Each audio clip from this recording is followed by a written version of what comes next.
Don't mind me, I'm just kind of fucking around with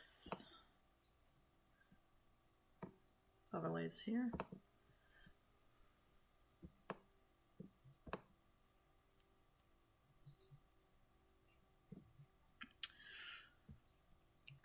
We're just going to lock that down. Lock that down. Okay. It's better.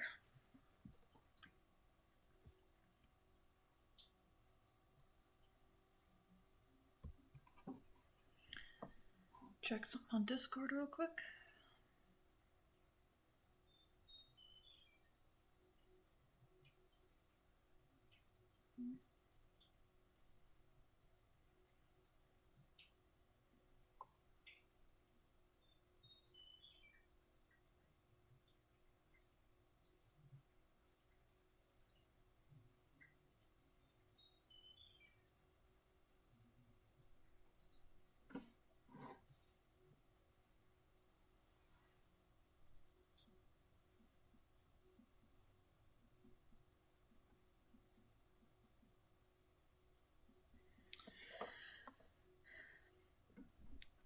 Something on Discord, hang on.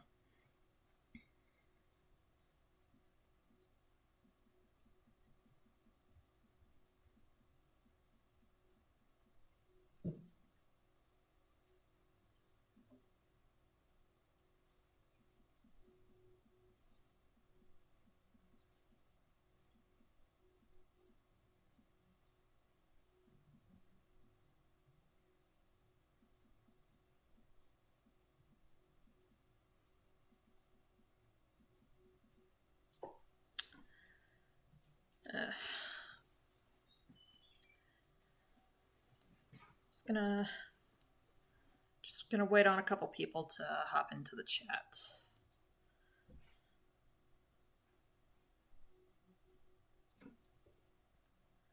Speaking of, how is the chat doing? How are you guys?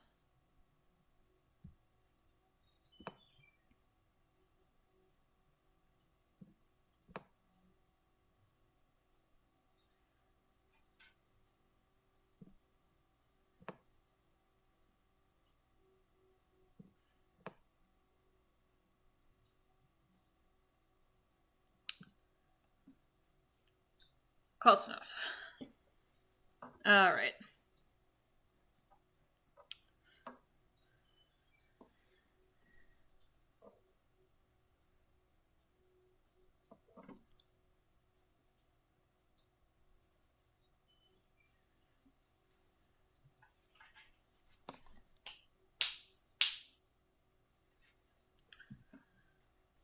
Sorry, that's just my cats being my cats.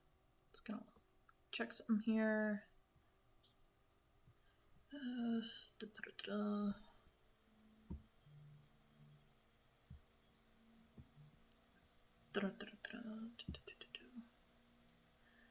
Okay, so.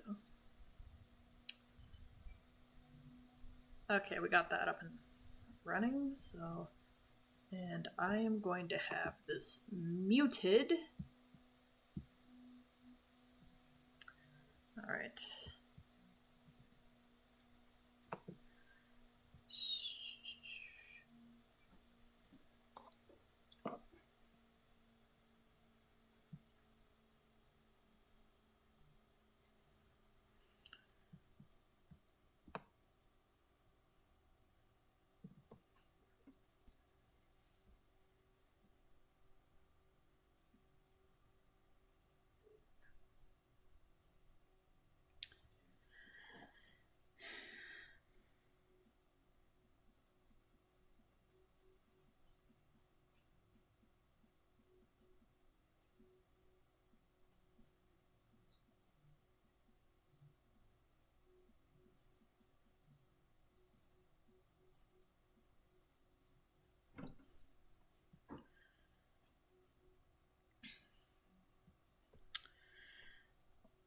just gonna throw out a couple more announcements, I guess.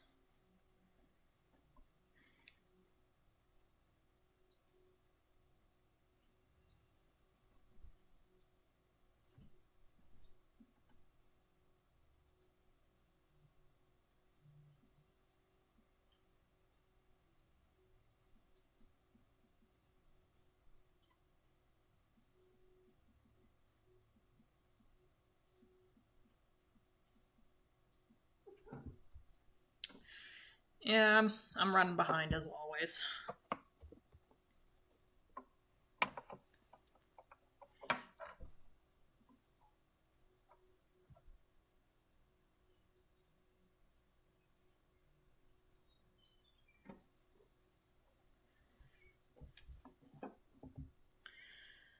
Okay, so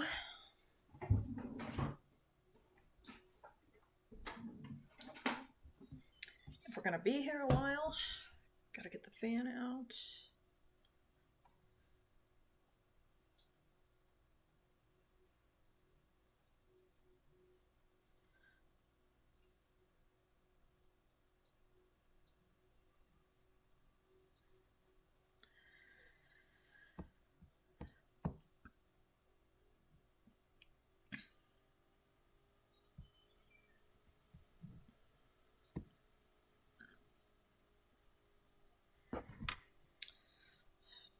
Okay. I guess the child is going to be annoying. Fantastic.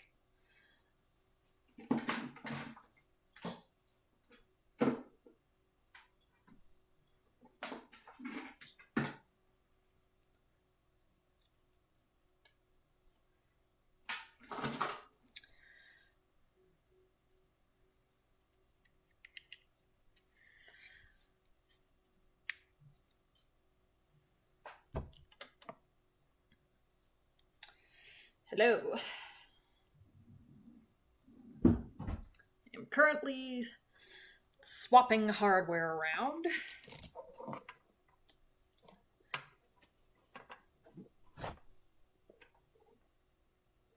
Hang on.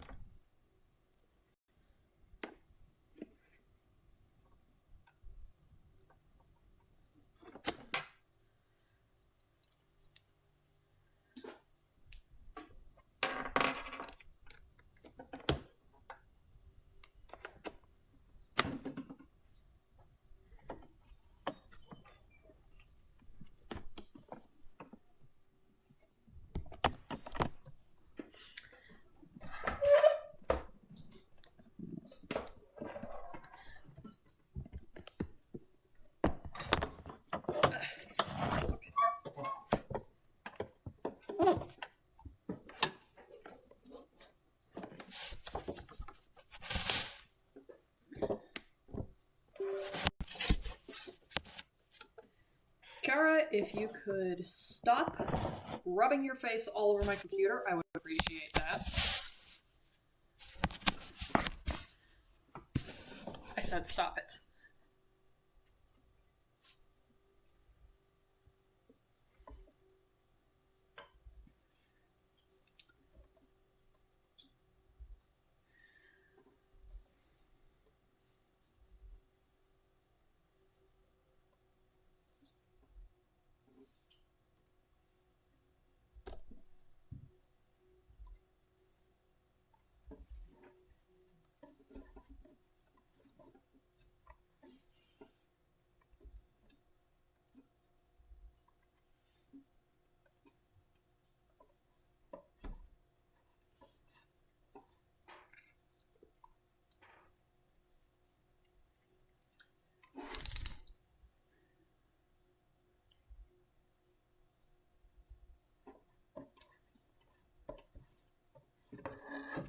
Yes, that noise in the background is my cat.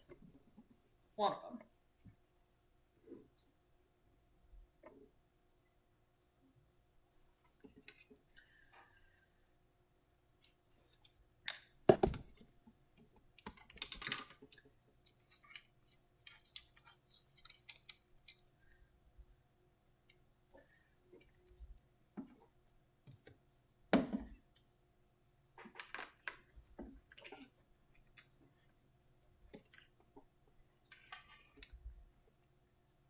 Is this going to work?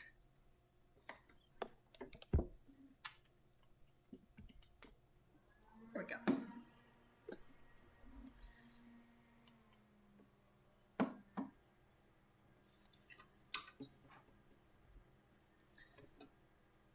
I will also apologize if you can hear the fan in the background. I'm trying to keep my computer cool.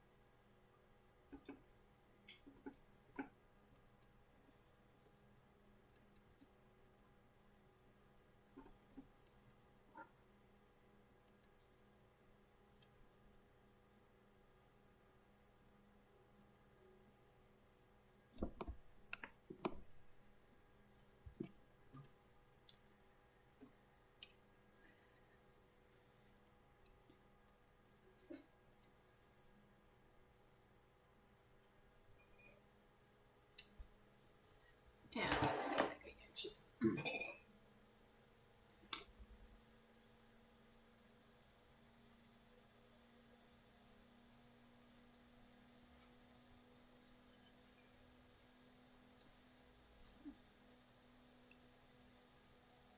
So while we're waiting, I'm just gonna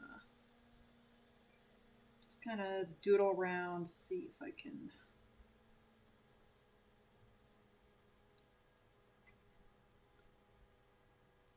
Child, you are being very annoying.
To AJ, yeah, it's going. You know, just waiting on some more people to show up.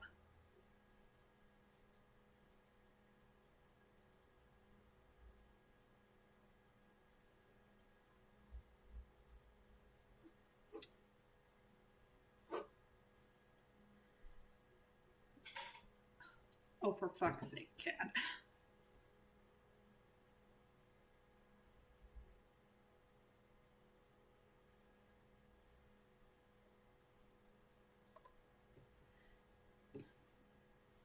Would you stop?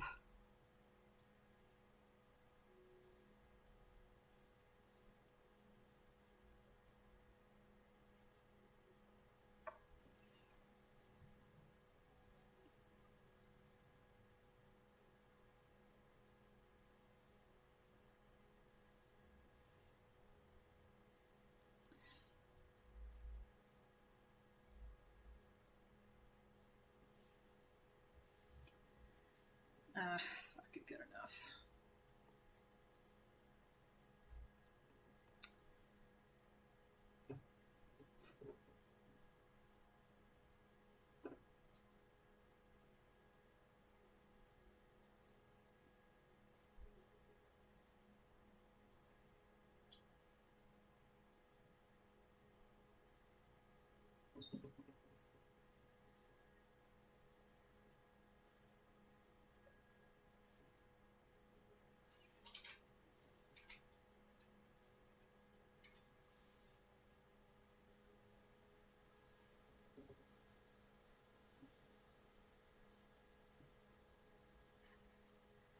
Okay, so the way things are set up.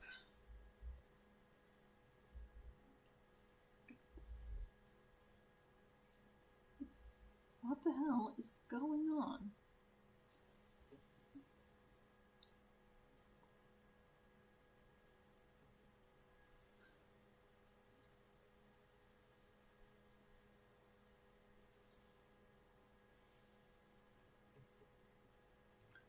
I promise, I'm trying to get everything set up nice.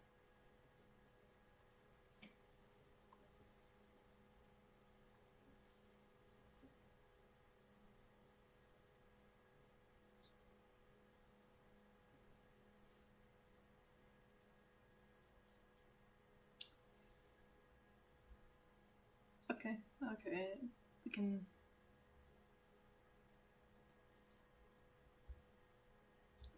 Yeah, we can work with that.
That looks not good.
gonna go close that curtain real quick.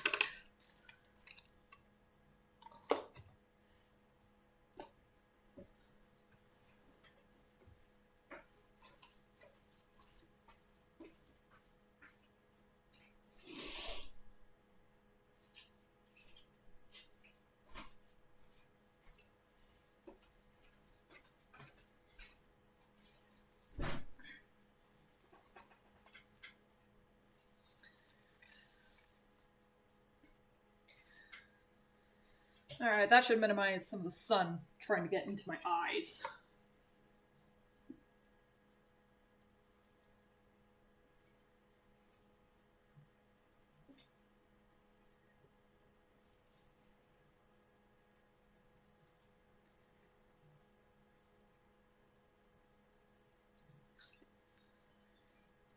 That might as well get this underway, but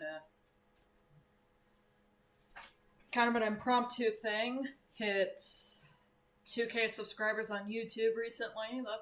That's pretty cool. And just thought on the spot, heck it, might as well just kind of do a reaction stream, something like that. So the way this is set up, I will have my art program in the main frame, and then you have that little inset in the live volcano feed of Shadversity's love letter to AI art. I know this thing is old news by now, but you know what? I don't care. Because I have thoughts on it, and as you can see, it's got a pretty nice dislike ratio there.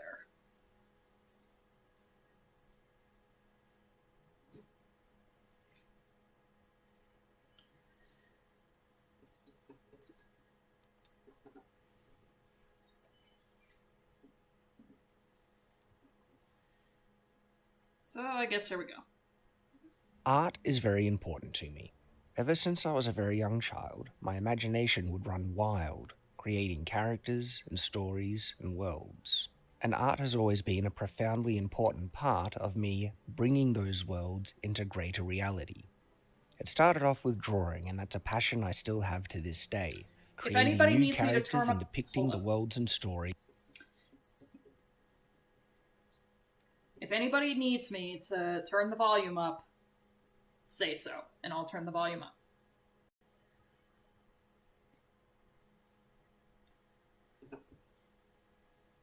So, where is... Okay, I'm just gonna put that in the window.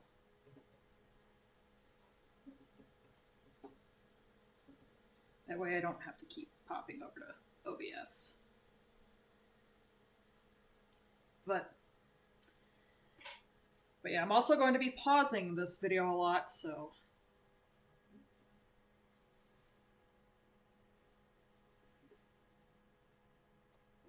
I love to immerse myself in. It was a great revelation to me later on in life. It wasn't actually the physical, mechanical movement of drawing that I was actually enjoying, but it was the creation of something. There was some relaxation found in the methodical kind of movements of scraping a pencil along paper, but the true artistic satisfaction was in what I was creating. Otherwise, why wasn't I just drawing straight lines on a single piece of paper forever? But I do understand that there are some people that fall in love with certain mediums, but I still feel the greatest satisfaction comes from this process of creation.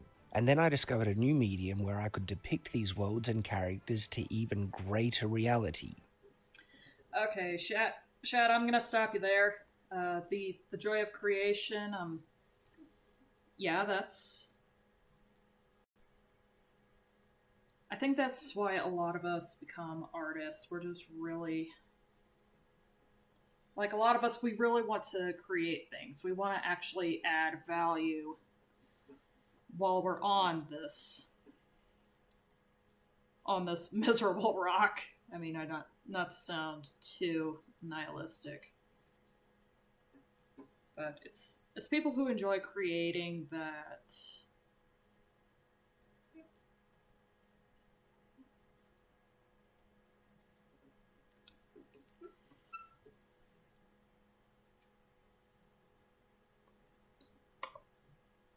And again, I apologize for any stuttering, any broken sentences, because I'm not good at speaking off the cuff. So,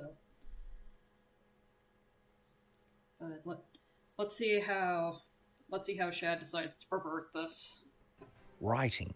And since then, I've become a published author, and writing is one of the great passions of my life, as still is drawing and art. My artistic pursuits have just broadened. I love to explore different mediums and tools that help bring my artistic visions into greater reality in different ways. And I've always appreciated tools that help me achieve certain things that I wouldn't be able to do otherwise. I love the look of inked art on top of my pencil drawings, making the lines more bold and it to stand out and pop from the page, yet it was also a very stressful experience because there was also a greater chance of smudges, and I even had other images ruined when small bits of water. Like, he doesn't have a bad art style. It almost reminds me of who's the concept artist for the Jack and Daxter games, Bob Raffi. I believe that's how it's pronounced. That's how his last name is pronounced, Bob Raffi. Like, I could see some influence in there. So, my guy. Just, Chad, what are you doing? And, there are tools, there are different mediums that can kind of help with the bleeding, preventing any water damage to your drawings. Like, whenever I do traditional art, my go-to for my line art is always no bleed Sharpie pens. And they're cheap, they're convenient. You can usually find them at any retailer. They're just like a felt tip pen. Really nice. They come in different thicknesses, so what the hell are you on about? And if you want to do watercolor, there's India ink. That stuff is pretty good. It's waterproof. It becomes waterproof when it dries. So Water, just droplets fell on the page, making the ink bleed. So, when having access to a scanner and being able to scan my hand-drawn images onto a computer, where I could digitally ink my images, solved all the issues and problems I was having with hand inking. It enabled me to do it more precisely, faster, with the ability to erase mistakes and also make later edits. It was a phenomenal tool. Chad, have you never heard of like whiteouts or I guess some erasable inks?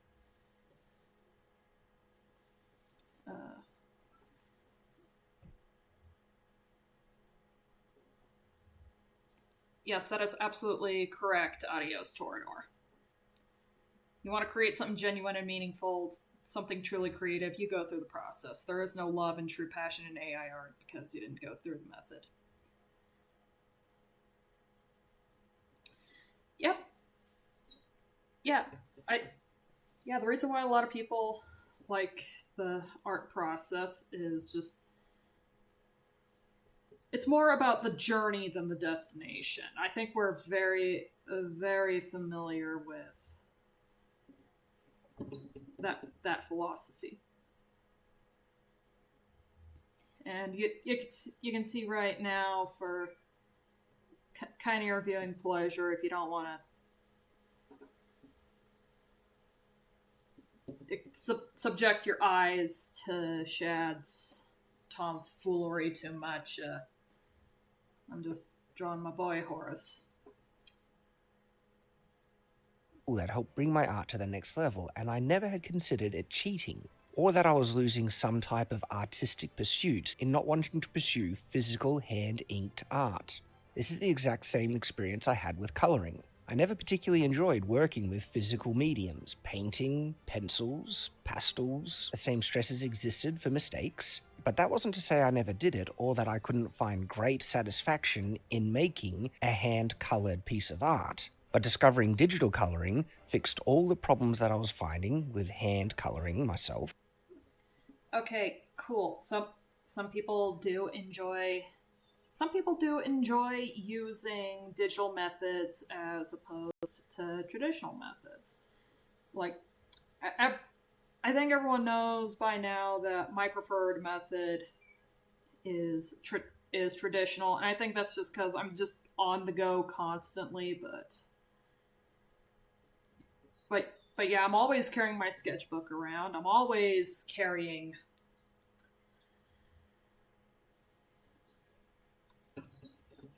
pe- pencils and my liner markers and all that good stuff.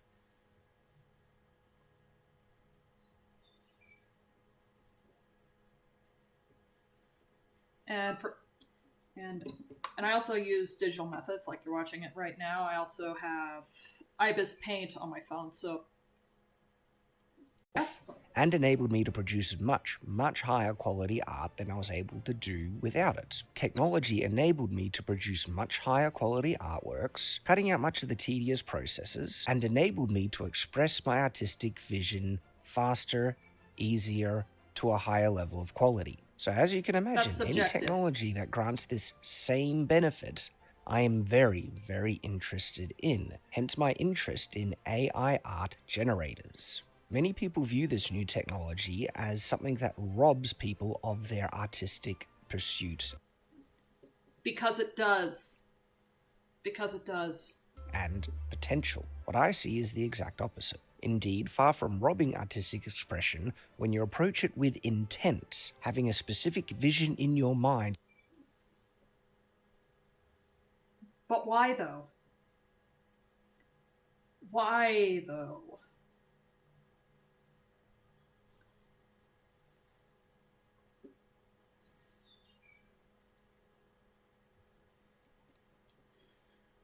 I mean, most people can agree that sure, AI art looks quote unquote pretty at a superficial level, but there's no soul in it. There's just no soul in it. Like, bruh.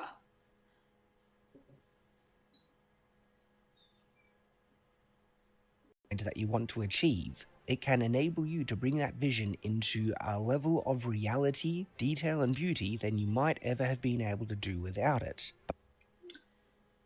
This is what we gamers call get good. You gotta get good, Shad. You again, he's kind of still at like this is really good. Like this is what you'd expect to find from like the artsy kid in high school in what the 2000s, late 2000s. I should know because you go to small town. You go to small town schools, you're bound to find that one artsy kid that does draw in that style. That's not entirely bad, and of course we've seen that the anime style that's popular with middle schoolers, high schoolers, even that has evolved over time because I guess as digital animation came more and more into favor and cell animation, everything of course looks cleaner. It looks a lot smoother.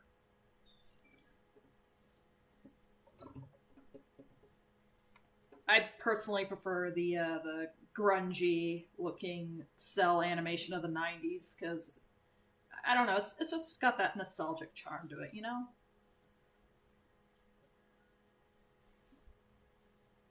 But when you combine other artistic talents and abilities that you cultivate in other mediums, that enables you to make the very best art with this technology. And I'm not kidding in this. I am an artist. I've developed a very keen eye for proportion and detail, and I have applied that. Okay, I don't know how many people are going to survive this, but new drinking game on the spot. You got to be 21 or older to play this because that is the drinking age here in the States. take a shot every time he says keen eye or eye for detail or eye for this, that, whatever the hell. I wish you the best of luck in that, because I do not think very many people will survive. I'm sorry.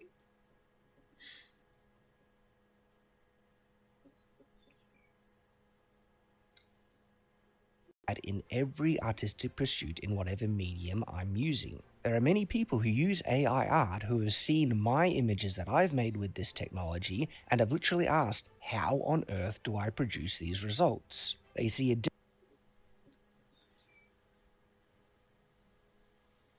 Blood, really? difference in the quality that I'm able to achieve versus the quality that they have been able to achieve. And the answer is, I'm applying every single talent I've developed in multiple mediums in my pursuit and love of art to this medium as well.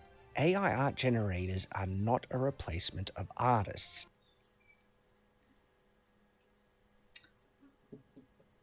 You might want to tell that to corporations, but okay, this image in particular, sorry that I had to stop it, just there's something about the lighting on this hammer that does not match up with the rest of all this. Like the lighting on it is just off. It looks way too bright in comparison to everything else going on here.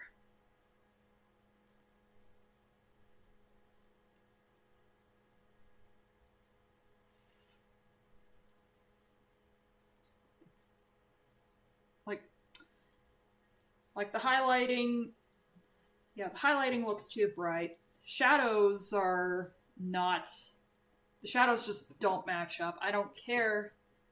Like, I'm pretty sure that hammer is supposed to be stone, but it looks too bright. It looks like polished metal. It's just off. In actual fact, it can be one of the most profound and incredible tools for artists. Artists will simply be able to make the very best AI art. But when that is done, it's actually not AI art. The AI art generator is not doing all the work. Chat. Stop.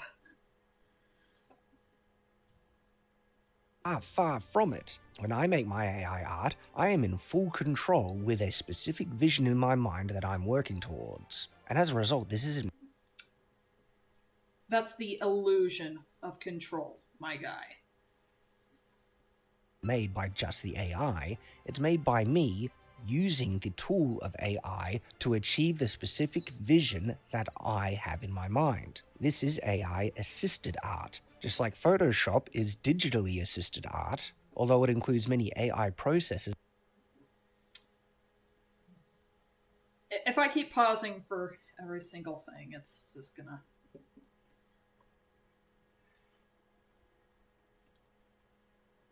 From Adios Torador. The soul in art comes from the artist going through the process and the method. It comes from the artist struggling, putting their full heart, soul, and self into a drawing. Yes. Even with my bad old art, there's still soul and emotion to it. Some of my horrid old doodles of Gamzee Makar I still love dearly because of how I love creating them.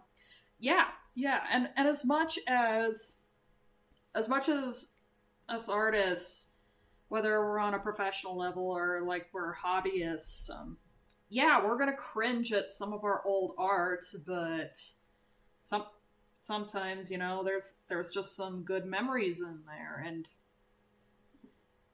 at the end of the day, isn't that what makes it unique, you know? That is what makes it unique, yeah.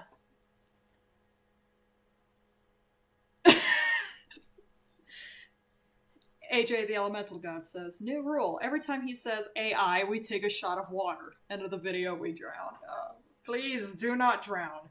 Do not drown. Do not die of alcohol poisoning. I'm not encouraging anyone to die of alcohol poisoning. is that enables people to cut corners, make shortcuts, achieve goals much easier and quicker, that many people don't want to acknowledge that they are using in their own digital art, but criticizing the exact same type of use and methodology that is actually present in AI art generation. Shad, you and again the lighting on the sword, the reflections, it's pissing me off. It's really pissing me off. Shad, a lot of these sources for your AI art, nobody consented to having their stuff opted into the pool that it's being trained from. DeviantArt was stupid for having that be the default. Now, granted, they did listen, but well, they did listen, and they did make it to where if you didn't want your stuff to be added to the pool of stuff that the AI is being trained with, then yeah, it gave you that option. But it should have been there from the start. It should have been set to off by default, Chad. And DeviantArt, if anyone's ever been on DeviantArt for any length of time, art theft being rampant is one of the many problems with the platform. But well, I don't know how much of that has died down in recent years, but still.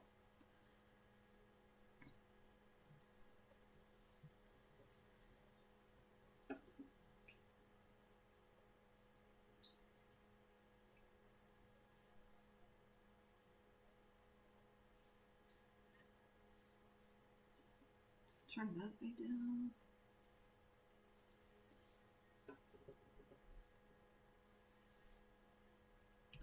From Audio Storador. Also, cell animation rocks. I love the look and feel of it. Genuinely such a lovely medium, and you also can create some stunning stuff with cell animation. I watched Akira, and even with the littlest, most insignificant part of the animation, I hate that. Yeah, there's just something really nice about cell animation. I really should get into collecting art cells. Oops.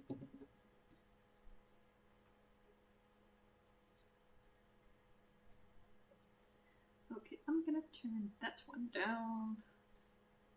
That one down.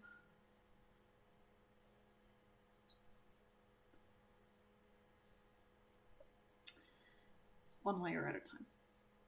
One layer at a time. I really need to get used to one layer at a time.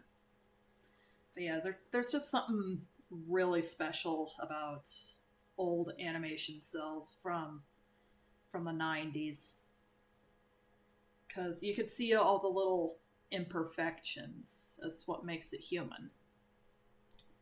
Yeah. Therefore, to prove that great amounts of artistry can absolutely be applied to AI art generation to achieve far greater results than what people are able to achieve without artistic talent and technical knowledge in the program itself, I'm going to take you through step by step showing the entire process of the creation of one of my AI assisted art pieces, explaining every single step also to help other people improve their art and ability to work with this new technology. So to demonstrate this process, we are going to be making an image of one of my favorite fictional characters, Supergirl. I had a big crush on Supergirl growing up and have a lot of nostalgic connection for this character, and what I love to do is to depict my wife as Supergirl because that's who she is. For for the record, I while I can understand, it's very sweet that he decided to make the wifey his subject for this theft tutorial.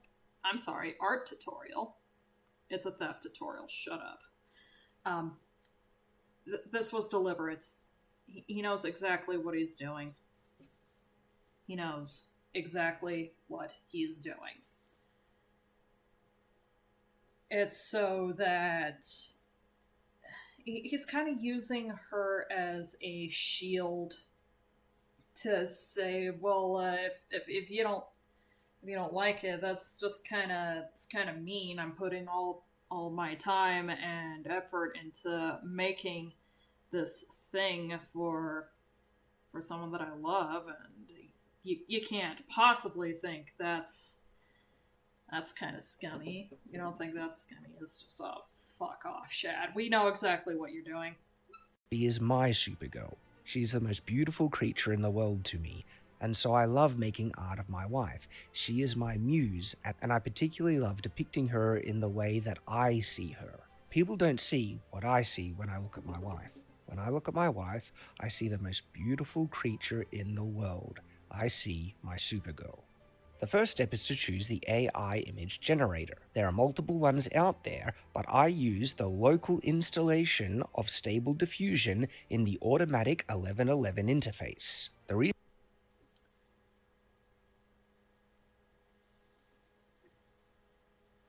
Don't care. reason why Stable Diffusion is the best is that it enables you to use multiple extensions and add-ons, giving you far more freedom and control, enabling you to achieve the artistic vision you have in your mind. It goes far beyond just trying to describe what you want. Shad, there are tons of digital art applications. The one that I'm currently using is called Metabang Paint Pro. And of course, you have Photoshop. When I was in high school, that's what my graphic design class used in working on our projects. You can use a mouse if you have a laptop with touchscreen capabilities, as I do, and this was before I got my tablet. Use that. There's even freaking drawing tablets.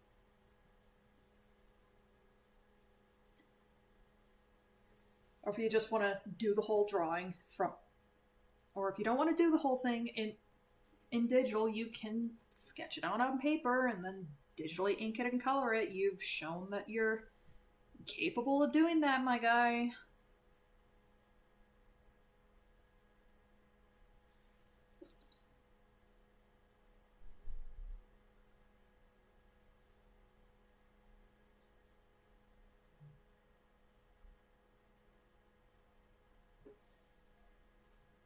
Also, hello, Hammerhead. That's what I was saying. You can also use paper. In a prompt, because the very nature of AI art generators are infinite, and you don't want infinite outputs, you want a specific result. And as soon as you are working towards a specific result, it is quite impossible to get that out of a prompt and a click. It's going to take far more processes to achieve what you want and to make a flawless final image. There are many tutorials in how to install Stable Diffusion, and once it's installed, it actually runs through your web browser. You're not going to a separate website, it's literally running locally on your computer. People assume that once you have Stable Diffusion installed, all you need to do is copy someone else's prompt and start spitting out incredible results. This is very far from the truth. Stable Diffusion comes with a base model, which is a set of training parameters that kind of encompasses the brain of the image generator. There are hundreds, going on thousands, of different AI image generating models made off of stolen art, you dingus. And yes, I said this earlier. Technically, it looks pretty, but that's just superficial. There's no soul to it.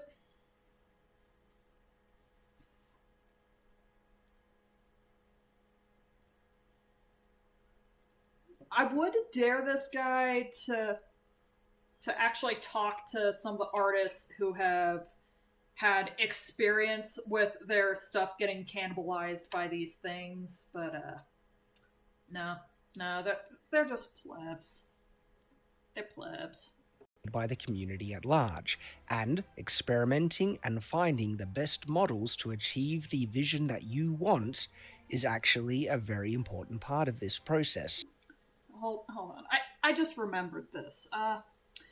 Is anyone here familiar with a program called Clip Paint or Clip Studio Paint? If you have Clip Studio, now keep in mind it's a pretty pricey program, but it's pretty worth it. I really need to get it reinstalled and renew my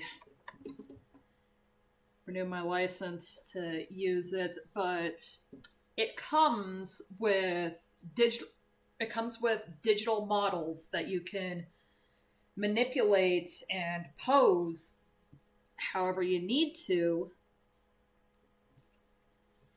and from there, you know,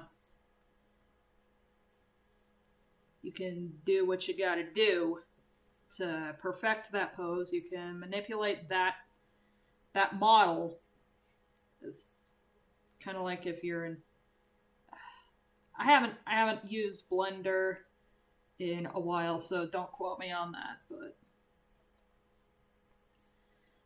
But you can manipulate the model, or if you're old school and you use any traditional medium, you probably have one of those wooden dollies lying around. It's one of those drawing figures. It's a wooden mannequin. It's articulated at several joints. Now they do have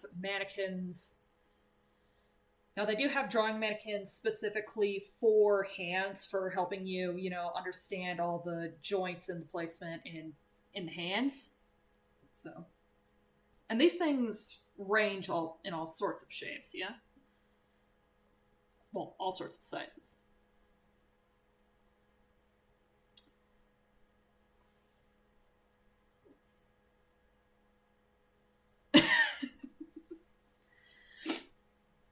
Also, hello, Scoob.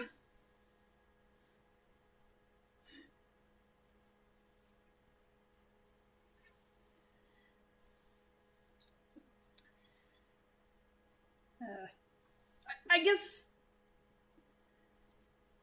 guess one more thing that I probably should have made it known at the start of the stream, but of course, as we have more people coming in, like, I know that I tend to swear a bit, get kind of out of pocket, but we do have minors popping in every now and again. I do have minors in my audience, so all of y'all, mind your P's and Q's.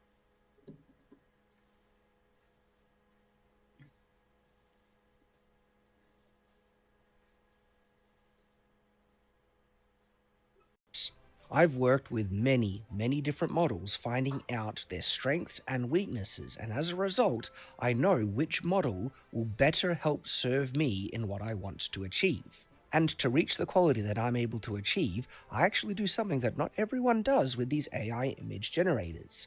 I use multiple models for the same. You use multiple models.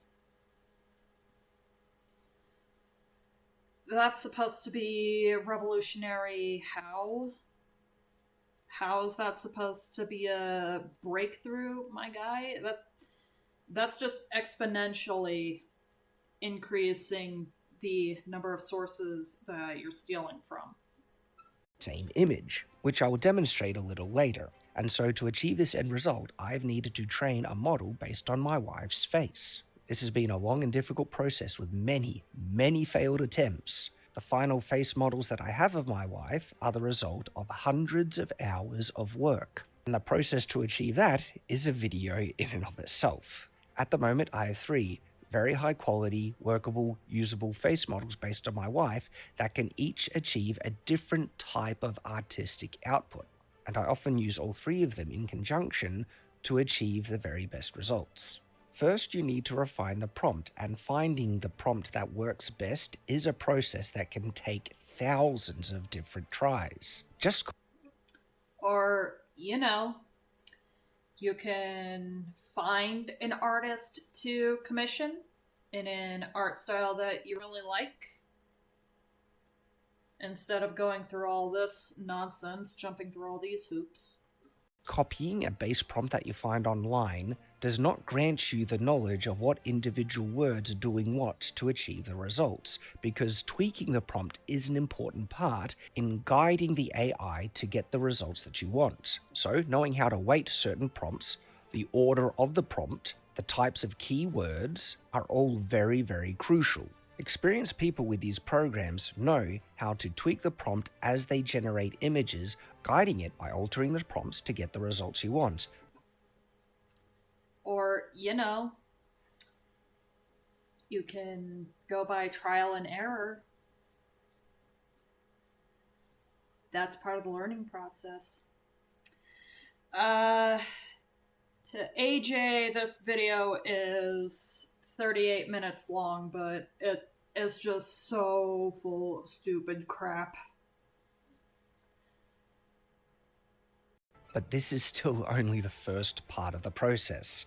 There is still much, much more required, as well as additional things that can drastically affect and change the results, which are called LoRAs. LoRAs are like additions to models that can be applied to any model that have been trained to push the results in a certain direction. And most people who first try Stable Diffusion have no idea what they are, or that there are even different models to use, or the importance of keywords, order, weighting in prompts, and figuring out all of this is actually technical knowledge, skill in using this technology. Even when the technology improves with updates, you need to learn how to use those updates. What is it doing? Often, same can be said with digital tools, my guy.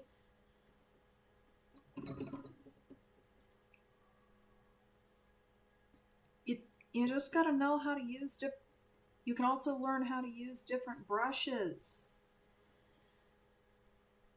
Like, I guess kind of an example. If you look at, some, if you look here in Metabang Paint Pro. Now, I did leave the settings on some of these brushes a little weird, but let's see here. Where is it?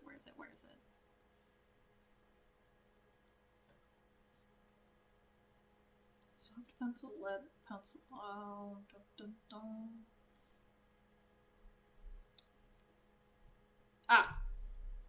So the Light 2 brush, this one is really good. I've tweaked with the settings, and this is really good as a brush for like freckles and whatnot. This is a freckle kind of brush that I will use in a pinch. Fluffy watercolor is also good for making foliage or piles of, say, minced material. Like if I want to drop like some minced garlic, then I can just pick my color and then just kind of do that over and over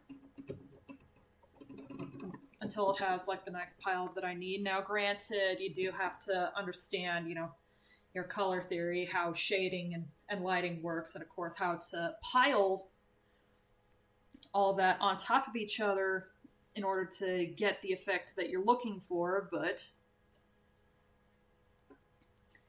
that's part of the process of using different brushes in digital art applications.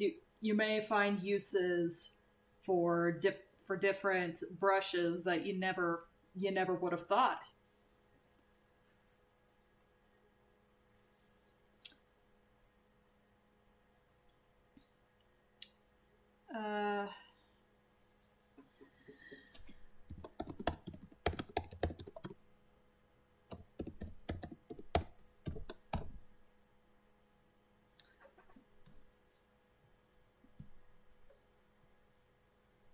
Is what for a project, Scoob?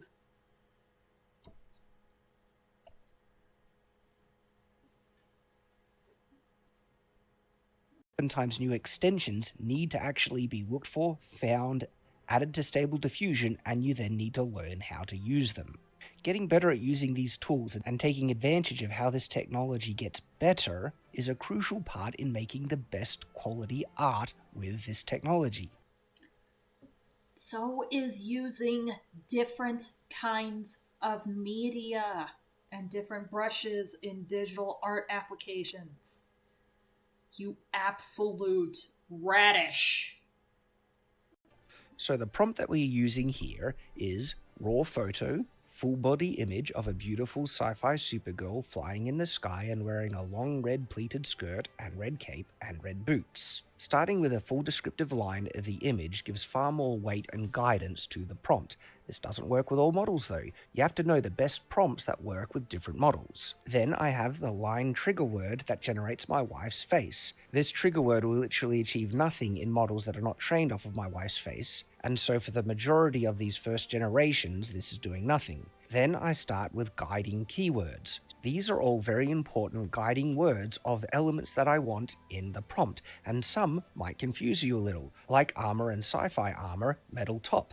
The type of Supergirl image I want is one that has a more sci-fi looking Supergirl outfit with detailed gold accents on the top and belt and boots, and these keywords are the exact type of thing that will heavily influence the output. And I've only figured out that they work this way through experimentation. My next prompts are now focused on the actual imagery, the artistic style. There are a couple of repeats there, that adds additional weight, and some prompts I did learn just work well from other people who work with these programs, like DSLR. The last part of the prompt, I have two LoRa's working. One is a noise offset which makes better lighting, and the other is a LoRa that adds mecha-type technology details. Both these LoRa's are available on Civitia, and the mecha one is particularly awesome when pushed to a further degree, can get some really cool sci-fi results. But I'm using it here just to weight the generation towards a more sci-fi looking outfit, specifically in the metal accent details of the. Or, you know, you can learn how to draw it yourself. Or if you really don't want to, but you want to make something nice for your wife, you can commission someone. What a concept.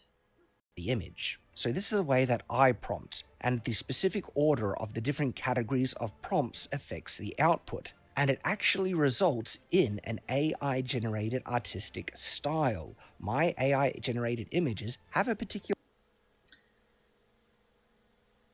No, no, no, no, no, no.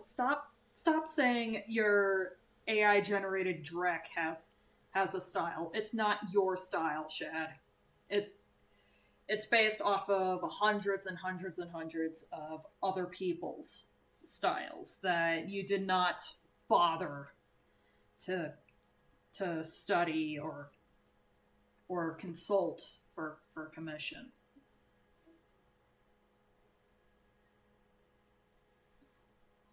Stop saying this is your art style, man. Look to them, and it's the result of the way that I prompt. And I prompt this way because it gives me the results that I want. This is not random. This has been achieved through trial and error experimentation. And yes, someone can just copy and paste this, but they're still not going to get the same results as me because next is my process. And the next stage in that process is choosing the specific model to generate the first image that is going to be the foundation of the final image. But you might be shocked at how different this first image is compared to how it will look to the final result. After experimenting with multiple different models, I do have to say Rev Animated is one of the very, very best in terms of creative design. Fine details in clothing, lighting, composition. Rev Animated is incredible, but if you're only going to be used Rev Animated, you're going to be limited by this model's limitations. It is not a realism model. It is made to make animated looking images. So we are going to be using the strengths of Rev Animated combined with the strengths of other models to achieve what we want. So I start generating a couple of images, and yes, some look good, but they don't have what I'm after. And then I generate. Hang on.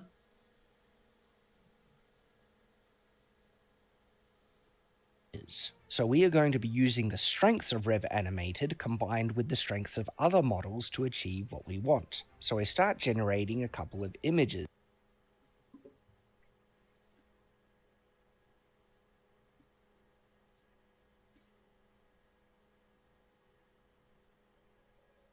What the hell is this Just okay. Is that okay? This image right here in the background, is that supposed to be a laser beam, or is that supposed to be like the lighting? Because apparently there's a light source down there. There's a light source over here. There's also all these lasers and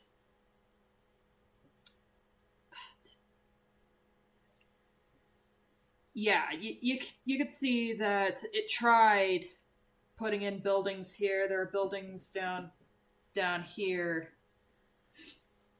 I think what's going on with the abdominal muscles and there, I'm guessing that either had to have been taken from Superman or from some stylized. It just looks really janky. And yes, some look good, but they don't have what I'm after. And then I generated this image, and at first I was ready to move on, but I paused because there was something that I saw in this image that I had to go back to, and this is where I paused. Okay, Shad, I keep repeating myself. I know you're probably not watching this. You probably don't even care who I am, but learn how to draw. Learn how to draw. Applying artistic talent is really important. You might not see what I see in this image, but I see potential for a brilliant pose and composition here. It's not actually there, but I see the potential for it. This is hugely important, and it defines such a massive difference in someone who is able to apply an artistic eye to this process versus I'm looking at this and it looks really bad. Like, I have seen dream landscapes that are far more coherent than this. Also, the symmetry. What is that hand? What the fuck is that hand? someone who doesn't have the experience or ability to do so, and they're just limited with the images that they're able to generate. And so with this image, I now have a vision of what I can achieve with it. You can just look up reference photos and again use your models and shit.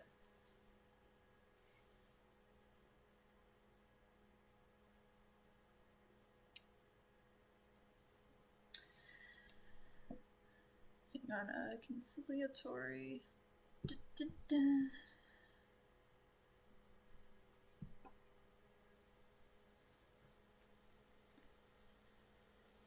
Let me see if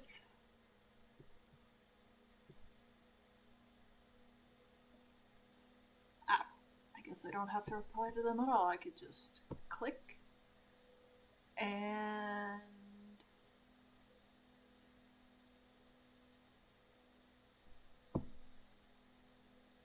so long, gay bot.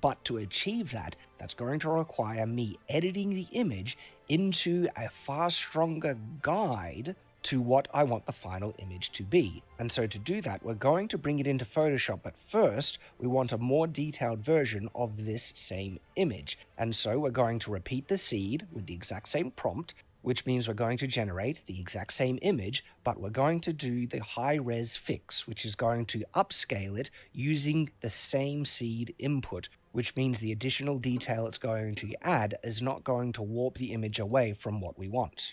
So it generates the exact same image, and then you're going to notice that it gets blurry once again. This is what the high-res fix is doing. It adds more noise to the image and then adds greater detail, upscaling it into a larger size. Now that we have this image in Photoshop, I'm going to recompose many of its elements to the image that I want it to be. And I wonder if any of you can actually see what I see in this image. You mean besides this shoulder plate not being congruous to the other side, the really fucky anatomy, the lighting just being all over the place, these boots that look like they were stolen from Wonder Woman, these fabric folds just being what? Cape going all over the place.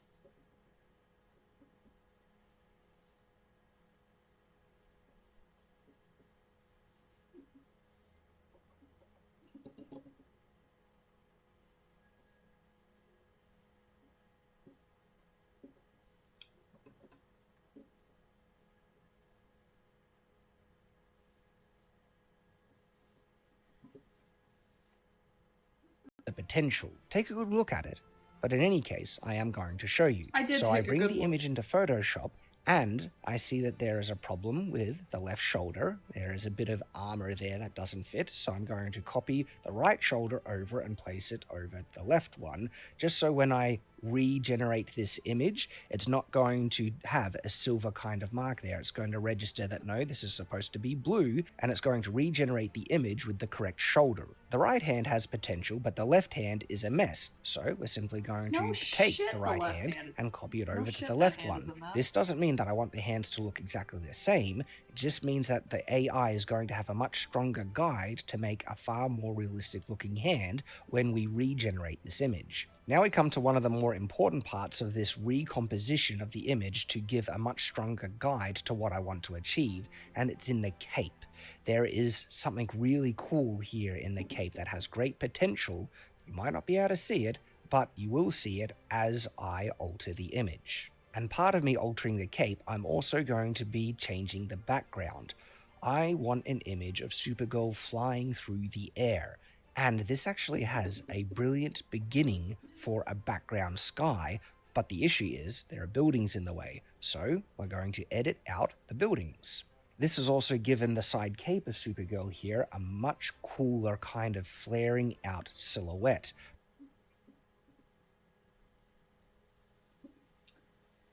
Or, But that learn to draw. silhouette can be improved once we finish off changing the background to a sky. And we're going to be taking out the flaring kind of side of this cape and copying it to the other side, which is going to give a much more striking silhouette to this Supergirl image. Then we're going to crop and center the image so that silhouette is even more striking, and we have the base foundation image of the one that I want to achieve. The vision I have in my mind has now been composed by hand in Photoshop. This is not the AI doing this.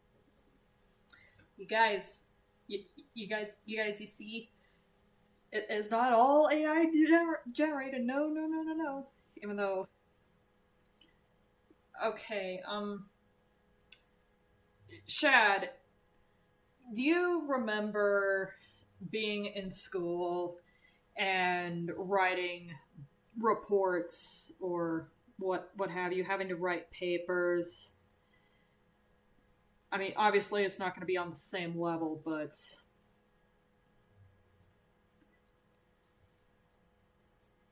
we had these freaking guides in my high school library about the difference between paraphrasing something and full on plagiarism. What you're doing, Shad, is plagiarism.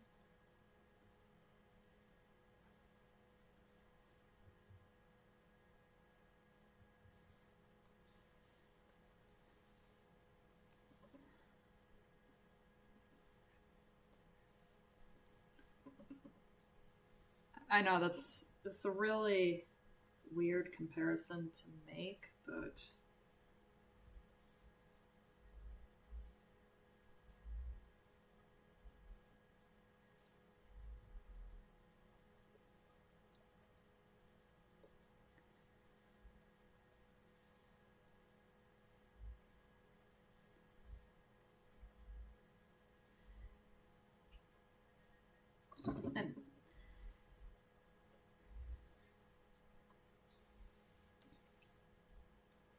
people watching, I absolutely refuse to phase out any of the quirks that I picked up because of being a Gorillas fan.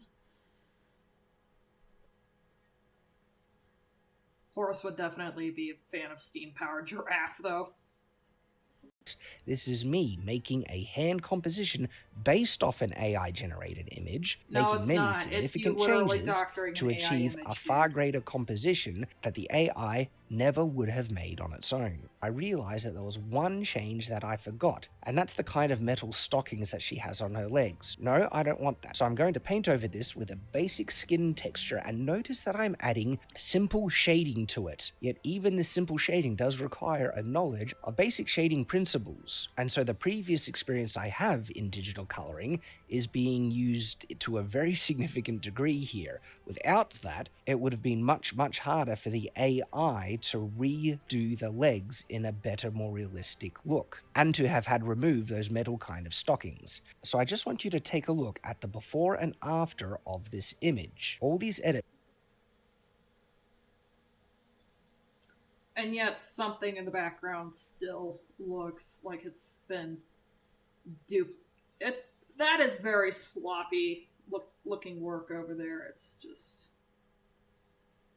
you can see it's duplicated, and of course there's a sun down there, there's supposedly a sun up here, which Mr. I for artistic detail somehow doesn't catch. Also, is it just me, or is that super logo on her top kind of fucked? Like, the AI absolutely soiled itself. Is this guy just cope concentrated? Yeah, I believe so. I do believe so. Bits were done by hand, or, digital hand. You know what I mean. And Fuck already off. there has been significant human input to get the results that we want. And to say the final image that we're going to get out of this foundation was just made by the AI is completely false and disingenuous. But this is only the beginning. There's a lot more involved to get the final results. Yeah, We have a more great cutting and composition pasting. with dynamic lighting, a good pose, and it's been the combination of using the strengths of the Rev animated model and my own artistic eye and digital illustration ability to achieve it. Shad, I am literally working on a drawing of a character as we speak. I have literally been drawing since I was 7 years old. Cut the crap. I wouldn't call myself a professional. Like, someone would definitely say that, hey, these hands still look pretty fucked.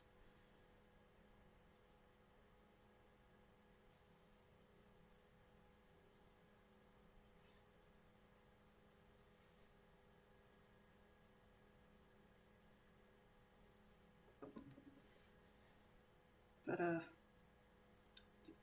just shut the fuck up, man.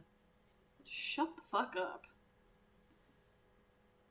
And so now I want to make this image more realistic, and to do that we need a different checkpoint model. We're going to switch from the Rev animated model to the realistic visions model. So now we take this foundation, this edited version, and put it into the image to image function of Stable Diffusion. The generations now are going to be based off of this foundational image using the realistic visions model, and the result is actually pretty darn cool already. Many people might be happy with this result, especially if they don't have the artistic eye to see all the errors. What the fuck is that hand? Why? What the... Mr. Keen Eye for Detail, Artistic Eye should know that there's still two suns in the background. And that fucked up hand. And also that fastener. Yeah, you can see that lock of hair is slowly becoming what should be a fastener. There's also that strand of hair, which is the little straggler.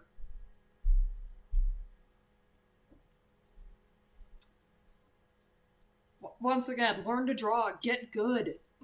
In it, or the ability to fix those errors. We're going to adjust some of the settings here. Knowing how the adjustment is going to affect the output is also very important, the denoising strength and the CFG scale. I want to give the AI a little more freedom in altering it, but not too much, and so I'm going to regenerate the image now. And what I've done right here, knowing how to work the settings to get the results you want, is something that only comes with experience and practice. It is literally a skill that you develop using this new tool, and the final result is better. You can also learn how to work that skill with, you know,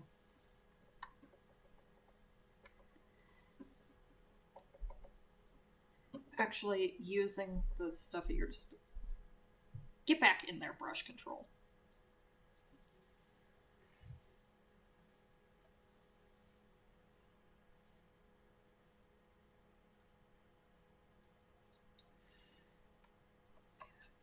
As you can see, I don't have a lot of experience with flipping the canvas, but flip the canvas, you dinguses.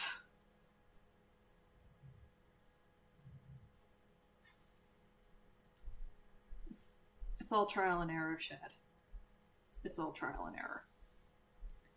Pick up a soldering pencil and try.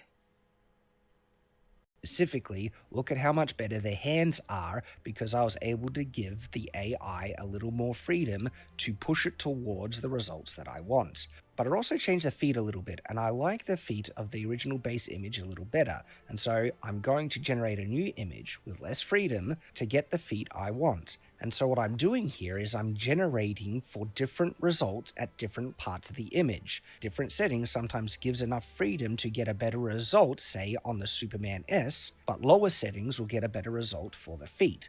And so then, what am I supposed to do if I like one thing from one image and elements of another one? Well,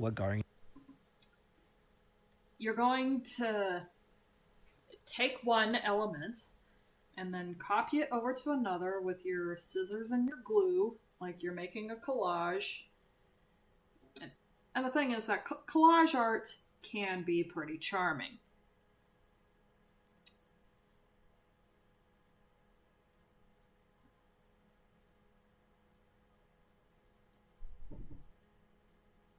Just not the way this bint is going about it.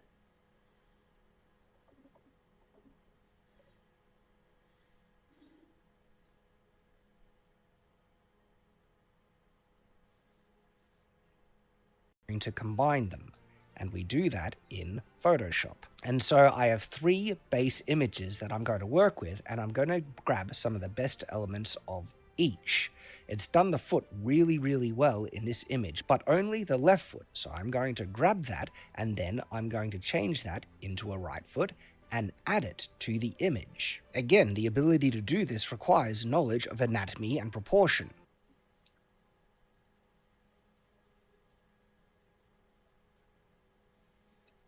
Because I know how to draw feet, I also know how to change and warp this one so it will match a right foot in the image. There's still something about the anatomy that looks kind of off. I mean, again, if you could see all of my layers here, and I'll even bring them back up each to 100%, so you can see. I'll go ahead and hide all the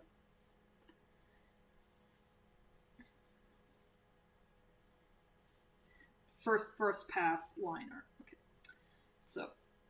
So there's the initial rough sketch. You know, starting the pose, how I wanted my boy Horace to look. And then turn this down. This is the second pass, getting some more definition in everything that has been used to build on him, and then kind of a cleaned up pass on how the clothing should look on top of all these forms. Should I be putting this in a different folder to keep track of everything? Probably. But Mr. Eye for Detail, Mr. Anatomical Knowledge, learn to draw on foundations made of shapes. It'll really help.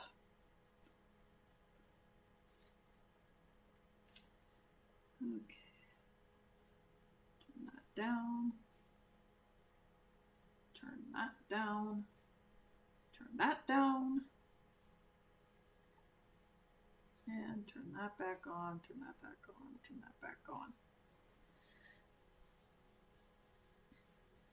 So, yeah, and even flipping the canvas to make sure that making sure everything still lines up. Yeah?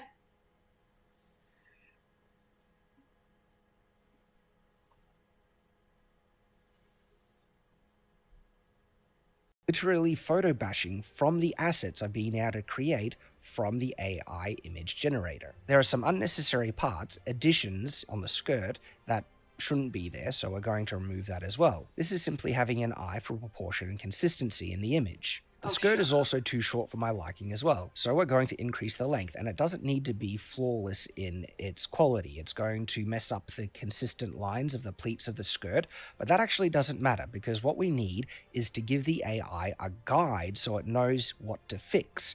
That's what we're doing here. And what we want to fix is specifically the length of the skirt. It will be able to fix the pleats on its own if we give it enough freedom, specifically in the denoising strength.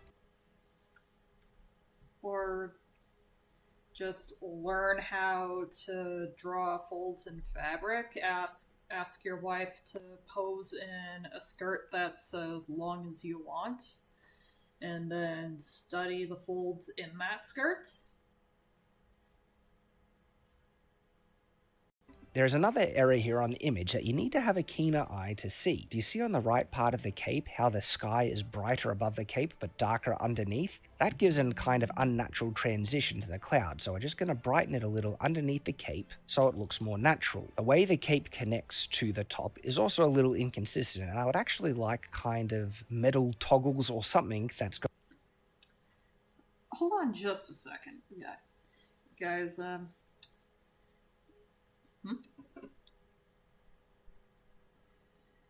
This guy has like a dozen eyes in this video, yet all of them are blind. Yep. Yep, exactly.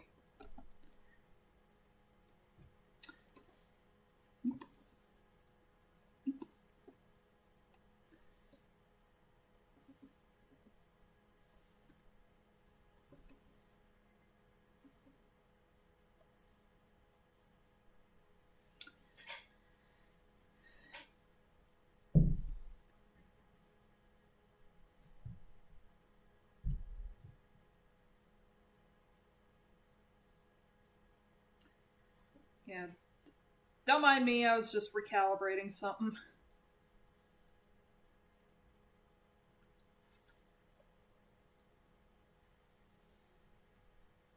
Going to attach the cape to the outfit, so we're going to add 2 gold lines added by gold accents on the outfit.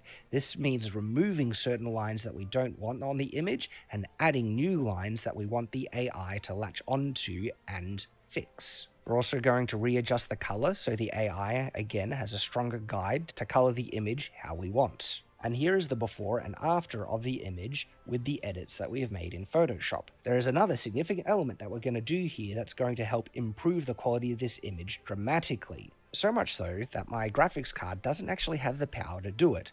We want the image to be a higher resolution, which is going to increase the details to a large degree. But if my computer isn't strong enough to handle such a high resolution image, how are we going to continue improving the image? You see, Shad,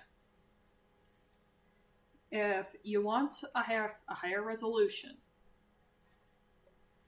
and this entirely depends on how big of a canvas that your art software will allow you to have with such settings. Let me go in here, edit, image size. So currently I'm drawing at 600 dots per inch. Obviously, if you have more dots per inch, it's going to be higher resolution. If you have fewer dots per inch, it's going to be lower.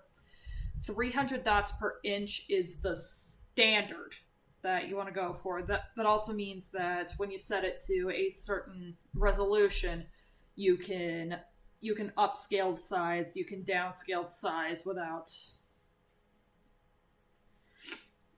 fucking up too much.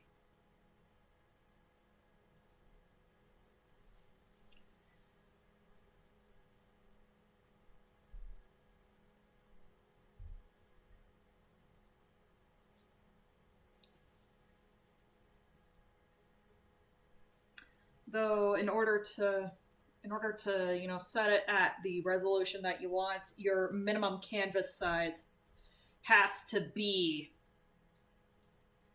whatever you set your dots per inch to. So if you're going to have it be 600 dots per inch, you're going to set your canvas size to 600 by 600. Standardized dots is kind of funny to me. Well, the key is using the in-painting feature of Stable Diffusion. The resolution that we're going to increase the image to is 2000 pixels high on its length. So whatever the width is, it's going to adjust automatically, but the height of the image is now 2000 pixels. And we're going to bring that into Stable Diffusion. By using the in-painting feature, the image generator doesn't need to generate a 2000 pixel high image and overtax my computer. It's only going to generate the section of image that I'm highlighting, which is actually closer to around 700 pixels, not 2000. But it also means that section of image is a higher resolution than what it was. This is actually a more advanced technique that not many people know of who do Stable Diffusion image generation. By increasing the resolution of the image and then using in-paint to generate smaller sections of that image. One, of course, you're able to produce a much higher resolution image from the generation phase, but this or, learn how to digitally paint. Also enables you to control and get much higher details, especially smaller details that Stable Diffusion can't usually define or latch onto when the image resolution is too low.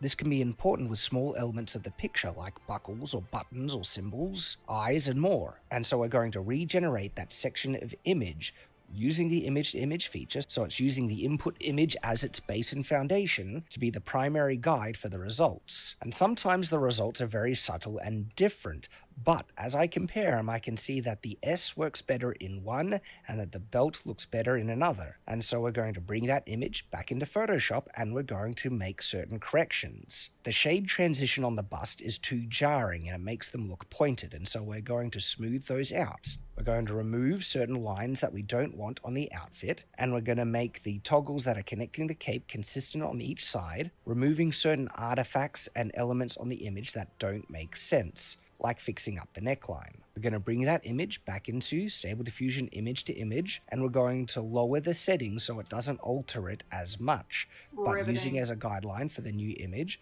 we're going to generate different results. And it's already looking much better with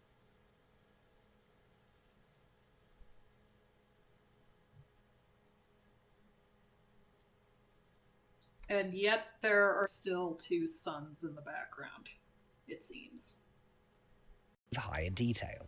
And there are still many additional things that we need to fix. The next stage is fixing the skirt. And so we're going to bring that into in-painting, select the skirt, and adjust the settings to generate a much better, more consistent result. But it's not perfect. There are still edits and fixes that we need to make in Photoshop. So I bring it back into Photoshop and make those fixes.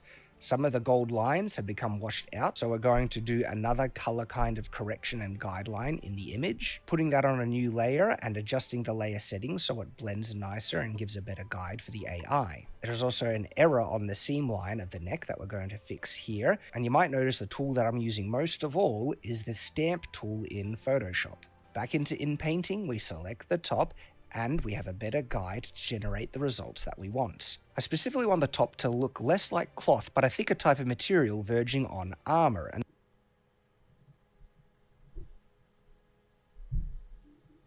so I adjust that in the prompts, giving greater weight to what I want, and look at how the results already look more armored or more metallic. And it's through experience that I now know how adding weight to certain words in the prompt will affect the image. This is one of the reasons why I have far more control in producing the images that I want over a person who just copied and pasted a prompt and doesn't actually know. But if you learn how to draw it yourself, then you'll have the ultimate control. That's the thing about art. Is sure, you have to learn the rules of making good art, but once you get past that, the rules can be literally anything that you want. You can develop your own style. You can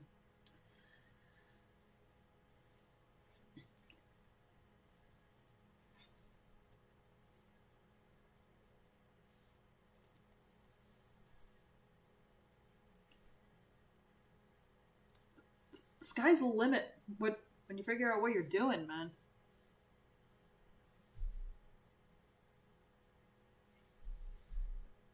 How those words in the prompt is affecting the finer results of the image generation, and therefore they don't know what words to emphasize or de-emphasize, to add or remove, to get far more refined and specific results. It's knowing how to make subtle differences like this, how to guide the AI to the image that you have in your mind, that is so important, that enables you to get more specific results. And it also proves that getting these specific results is literally impossible for the AI generator on its own. It's requiring such constant guidance and human input. Well, at that rate, why not just hand it off to a commission artist or just get good at drawing?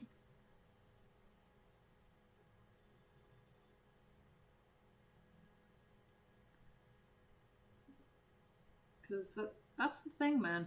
You learn how to draw, and the ball is literally in your court. This literally feels like me making changes on a canvas with a brush. And based on the results, I go back into the prompt, changing it, making greater weight and differences, continually refining towards the result that I want. And we finally have a much better image, which is the direct result of very intentional action taken by myself. This wasn't the AI pushing for these results, that was me. But you're still not doing the work, Shad. You're still not doing the work.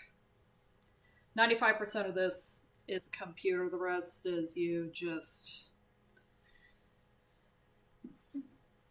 trying to go back over, gussing up, saying, "Hey, see, look, I'm an artist. I'm an artist. How do you do, fellow artists?" As if I had a digital brush remaking the image. Still not perfect, we need to make some fixes in Photoshop. Removing lines, artifacts, defining certain shapes, fixing up colors, and more. Back into image to image, we're going to do another generation but with a much lower setting, because we don't want the AI to change the image too much at this point, but what we want is for the AI to blend all those edits together so they look seamless. And look at the result here. This is so much better. In fact, the top is basically done. It's easily of high enough quality that many people would be happy with. I'm going to make some additional edits a little later on, but we are ready to move on to other elements of the image, like fixing up the skin tone on the legs, fixing up the hands and so they look far better and more realistic. This again is literally digital illustration that I'm applying to the... No, it's not. Basically, I mean, if you want to pretend that you're one of those airbrush artists that, for say, marketing, marketing promotions. Well, you see this a lot in advertising. Like, like they'll do the photo shoots with their model, and then they'll go back into Photoshop and they'll do some airbrushing and some other photo manipulation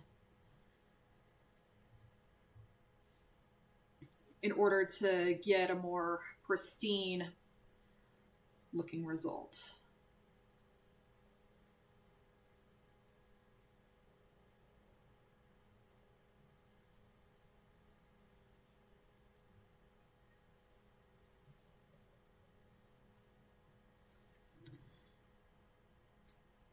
And of course I'm over here double checking my work.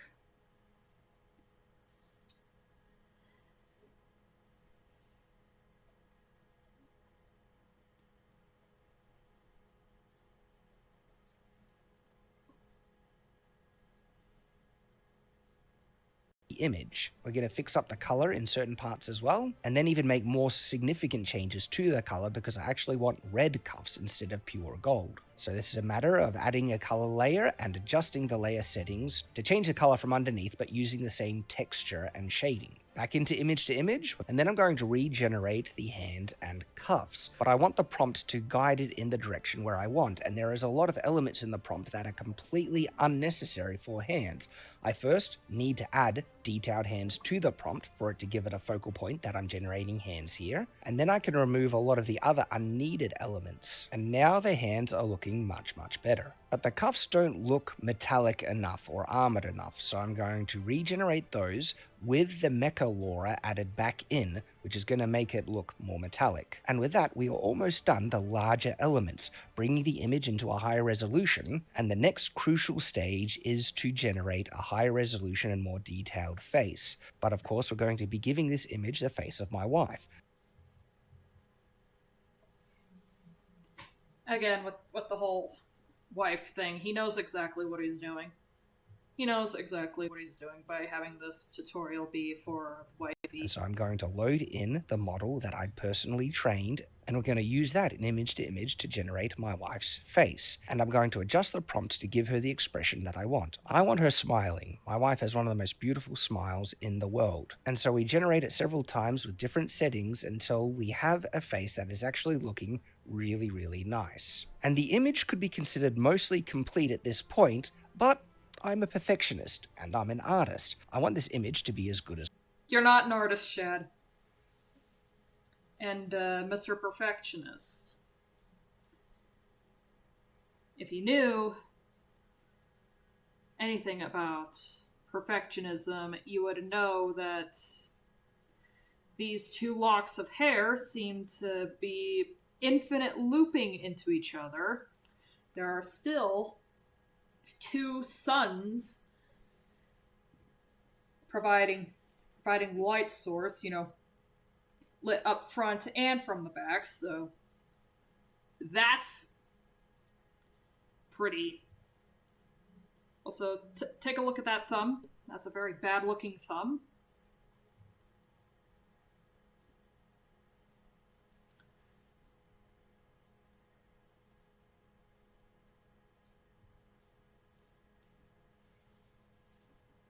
as possible. This is the difference between someone with an artistic eye, an eye for proportion and detail, versus someone who doesn't.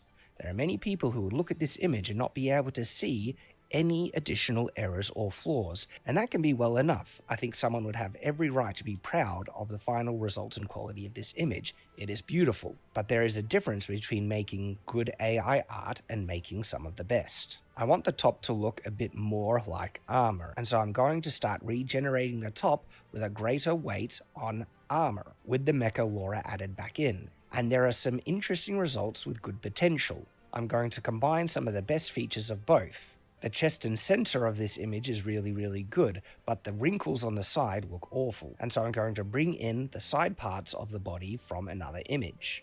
I'm going to clean up and reposition some of the line work, bring back the gold highlights, and bring back a much better looking belt that was on one of the previous versions. There are some other errors on the image that need to be fixed, like the position of the cape. It looks like there's just a separate bit of detached cloth. The cape is coming down far too low here compared to how it flares out on the side, and so we're going to remove those incorrect elements on the cape. The earring is standing out too much and doesn't suit the image, so we're going to remove that. And the expression of my wife just doesn't look right, and so I'm going to load in another face model, which generates my wife's face in a more artistic style, which won't suit the image, but it always does better proportions. And so I'm going to generate a version with that model of my wife's face, use that as a base guide, and then use the more realistic face model to give us the final expression. And it looks more natural with a better smile. Because I was just generating a section of her head, her hair. And these two locks of hair still look like they're intertwined. And just looping right back into each other.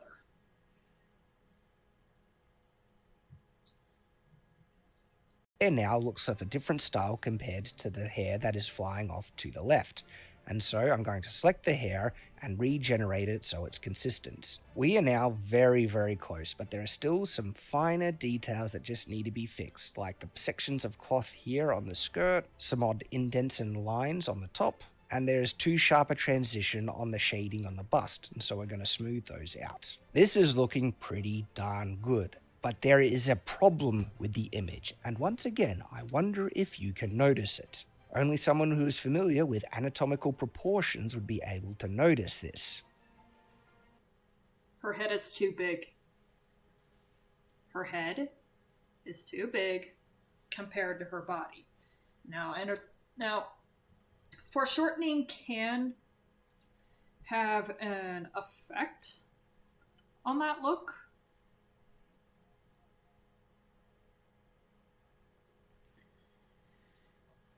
But that requires you to learn how to do perspective and shit.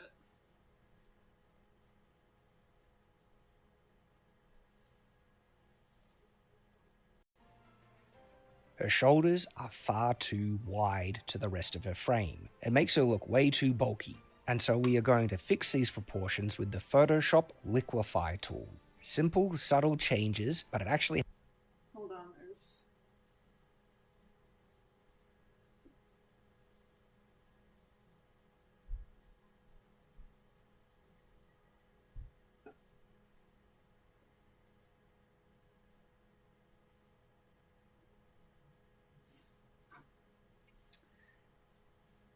I don't know if Shad is from Britain or Australia. It has a very significant effect on the overall appearance and composition. The shoulders now look consistent with the rest of her frame, and overall she looks more feminine and delicate, which I personally like and is more accurate to my wife as well. With all these changes done, we are now ready to generate the final high-resolution version.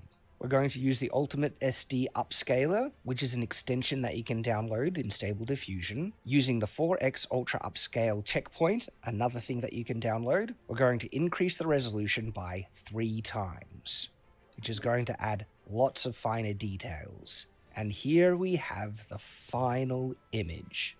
And when I look at it,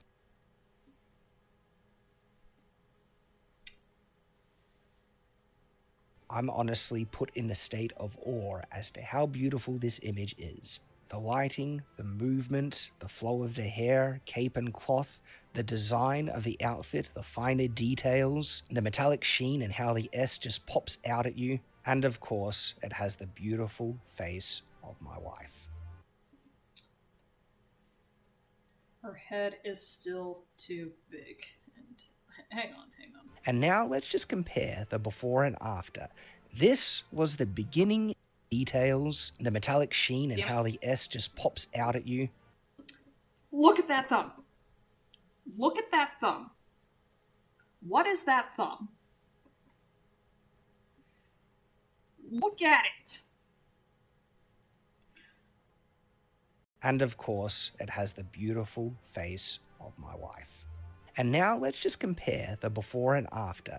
This was the beginning image generated from the first prompt.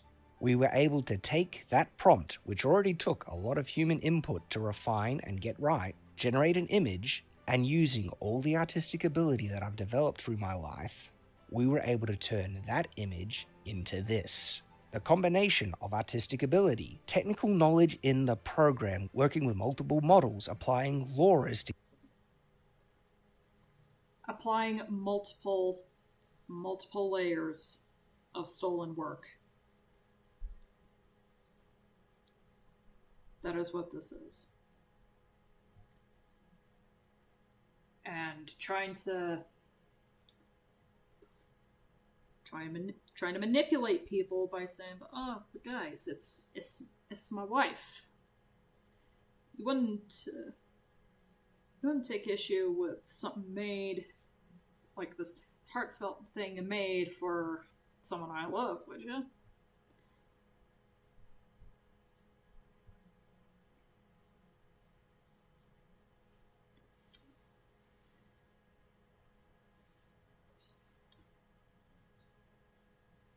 Honestly, it's just really slimy. It's really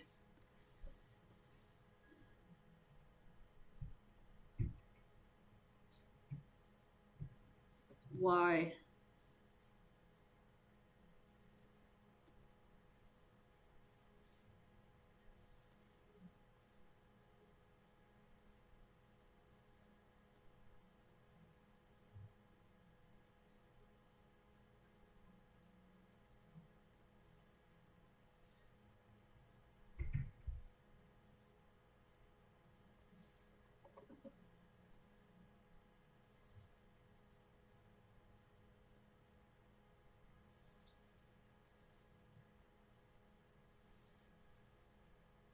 get the effects that we want. Multiple different tools within the program, from high-res fix to image to detailed multiple steps of in-painting, personal custom-made models that I train myself, and a better extension for a much more refined, upscaled, high-resolution result. And that is just having a technical knowledge of Stable Diffusion, knowing how to use multiple tools, let alone the illustration ability I was able to apply in Photoshop to edit, clean up, fix, and create the image that I wanted. And here we can see the process which we just undertook. There are some image stages that are not appearing because I didn't save them at that stage, but you can still see the overall process, which took me 2.5 hours from start to finish.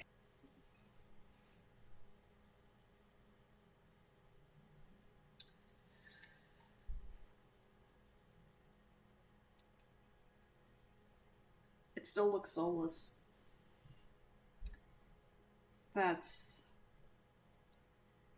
You say that took 2 hours of your life just to prove a point, just to prove to the plebeians that, oh no, guys, don't worry about AI taking over for you. It's a tool. It's just a tool.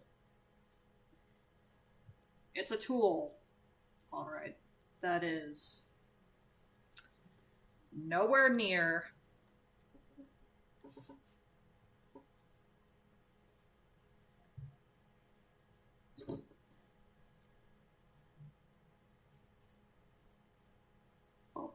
well, I would say it's functional, but why would you want to use it? AI art is just a shortcut for people who don't want to get good.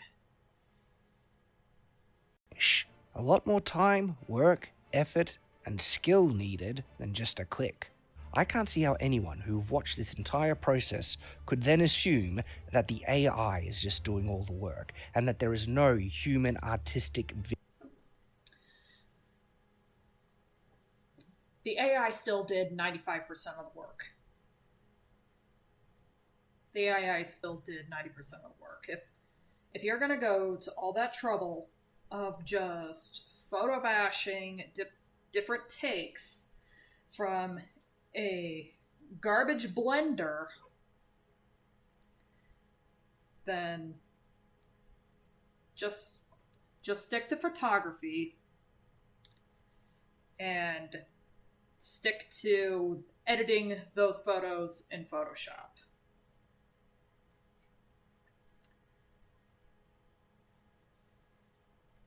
Vision or input or talent needed. People who say such things honestly do not know what they are talking about.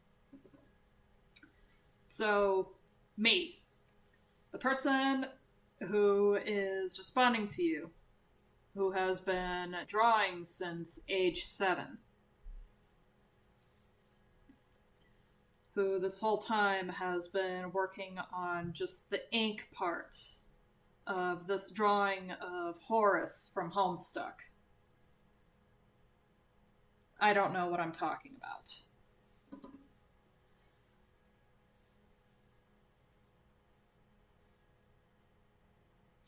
Bruh. They are statements from profound ignorance when it comes to this technology. Ignorance, or we just looked under the hood and saw something about this that once the toothpaste is out of the tube, you can't put it back.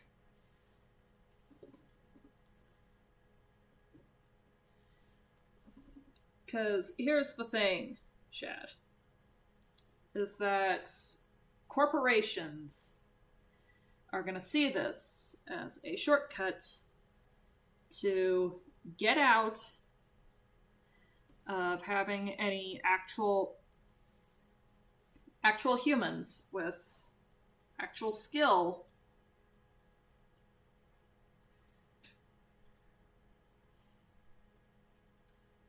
you know what I'll just let him finish.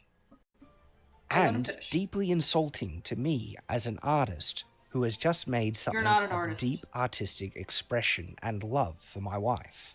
And not just images of my wife, of characters that I love, I can also create incredible, high-detailed, truly stunning pieces of art of my own characters and stories. These AI art generators do not need to be feared. When used in combination with your artistic ability, artists can get the very best results out of AI art generators. They can be the most incredible tools for artists.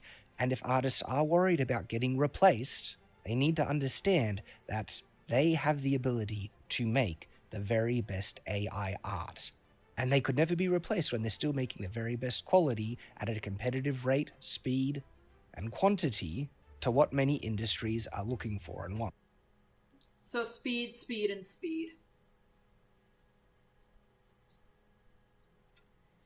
Those capes are hella ugly. If they were meant to try and convey the idea of them made of smoke, then it does a very bad idea. And that's just the commercial industry side of this discussion. The claim that AI art is in no way art at all is a statement of profound ignorance and elitism. And people can believe that. I just know it's not true, because I know I continually experience deep artistic satisfaction from the things I am able to create with these incredible tools. Because look at this final image. How could anyone say that it is made by AI? When it is literally impossible for the... You can tell it's made by AI because that thumb. And that looks like a little bit of broken continuity right there. Some broken continuity right there. Again, these locks of hair that form figure 8. AI to have made it. You saw how much human input was involved to create this image, this piece of art. I hope everyone who's watched this video now knows that no, this is a piece of art made by me, made by a human, using tools in combination with other artistic tools like Photoshop and my own artistic ability. It is still human-made art, just assisted with AI technology.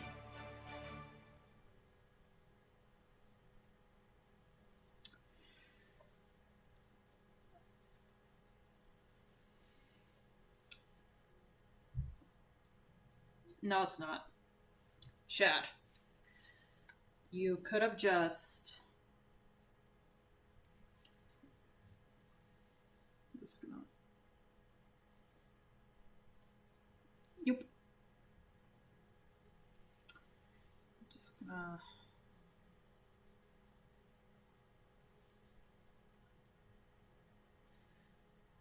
So, has everyone stayed well hydrated during this? Has anyone passed out drunk yet?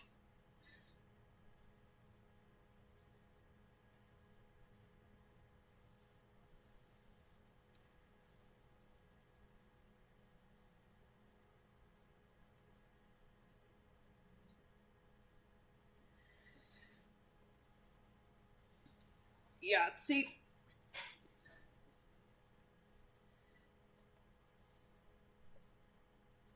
the AI art simps, the sycophants, they can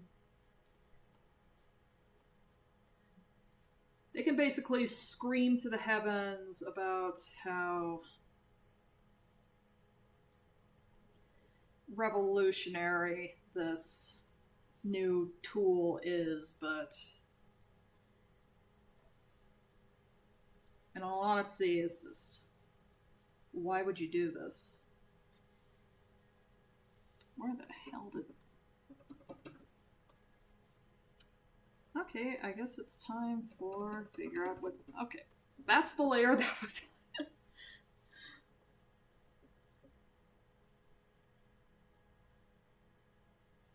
Tired from jury duty, but relatively alive and slightly parched. Damn, drink some water. Drink water, you dehydrated bitch.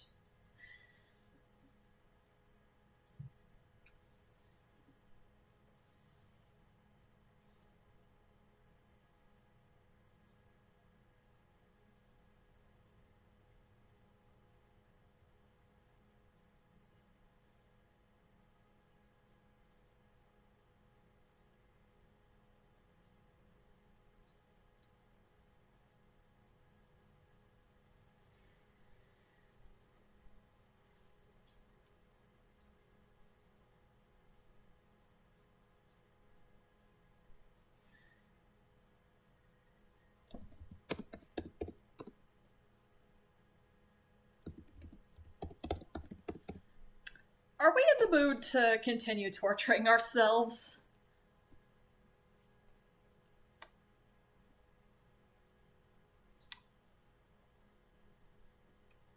I'm interrupting the regular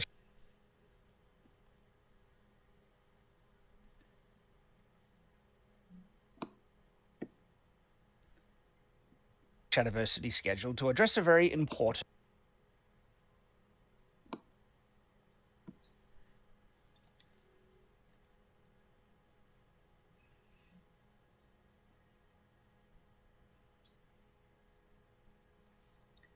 Oh, you're in California? Rip.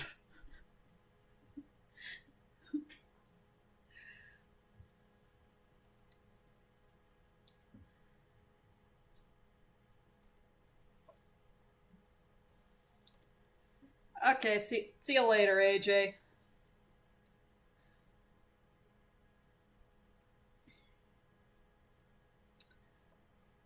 Do we do we want to torture ourselves some more?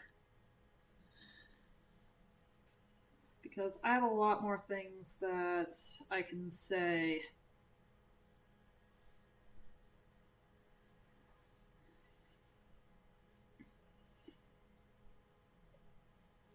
I'm just going to go ahead and...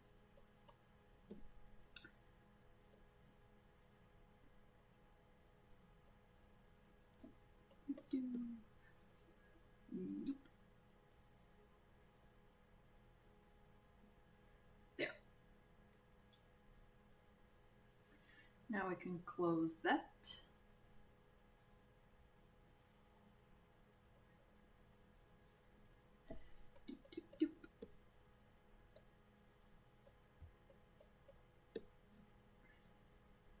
Yoop.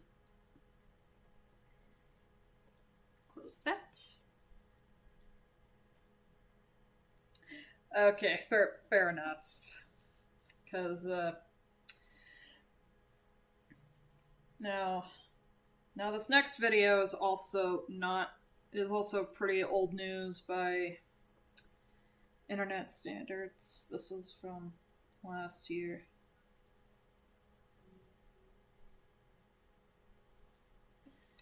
I'm also gonna put playback speed for this one on 1.5, so I'm interrupting the regular Shadowversity schedule to address a very important topic, one that I'm deeply interested in. And so for those of you who are not interested in this topic, well, thank you for joining me. I do hope you'll hear me out. And if you are uninterested, well, stay tuned. The regular videos will be coming out shortly. As evident by the title, I want to make clear, and I've heard the argument, so before people think this is uninformed, no, I've listened to the Smoking Gun evidence, okay, I've looked into this, and I want to make very clear that AI art does not inherently steal other artists' work or is unethical, and I'm not saying that lightly. Really, Blood, you really want to go there?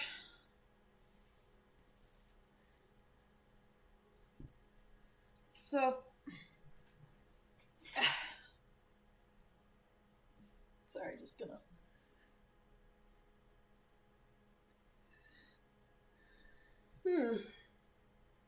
Huh.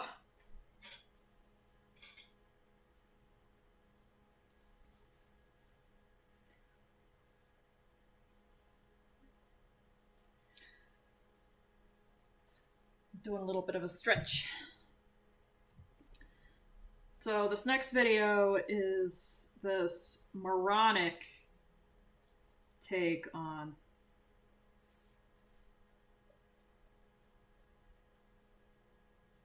okay, that's the layer that I need to fuck with. It's basically the whole argument of the ethicality of AI art, which, fam, it's pretty bad if you know what all goes into training these things.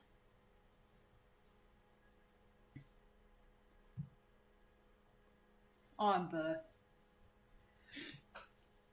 training the algorithms. I've already gone into DeviantArt's biggest fuck up with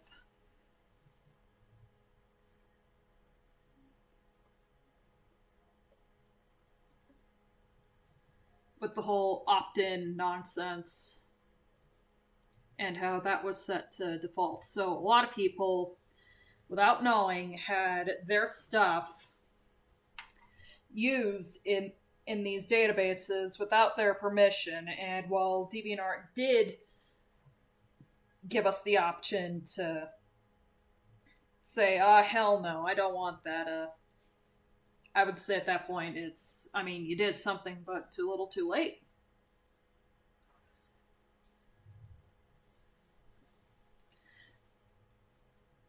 But, yeah, this one has some more, so... Remember, I have heard the arguments, I've seen the Smoking Gun evidence, and I've looked into this. Very much so because I do use AI art, and I see it as a very beneficial tool. And if I was doing something unethical about it, I hope my track record would speak for itself that I would have a big issue with it, and I would stop using it instantly. Even when it's against my own personal gain, I've turned down thousands upon thousands of dollars with denying Raid Shadow Legends sponsorships because I find it a very unethical game, being very exploitative and having predatory microtransactions. I've also turned down not only other sponsors that I thought was unethical, but exposing them as scams when I see or smell something fishy, like I did with Kamikoto knives. Yes, I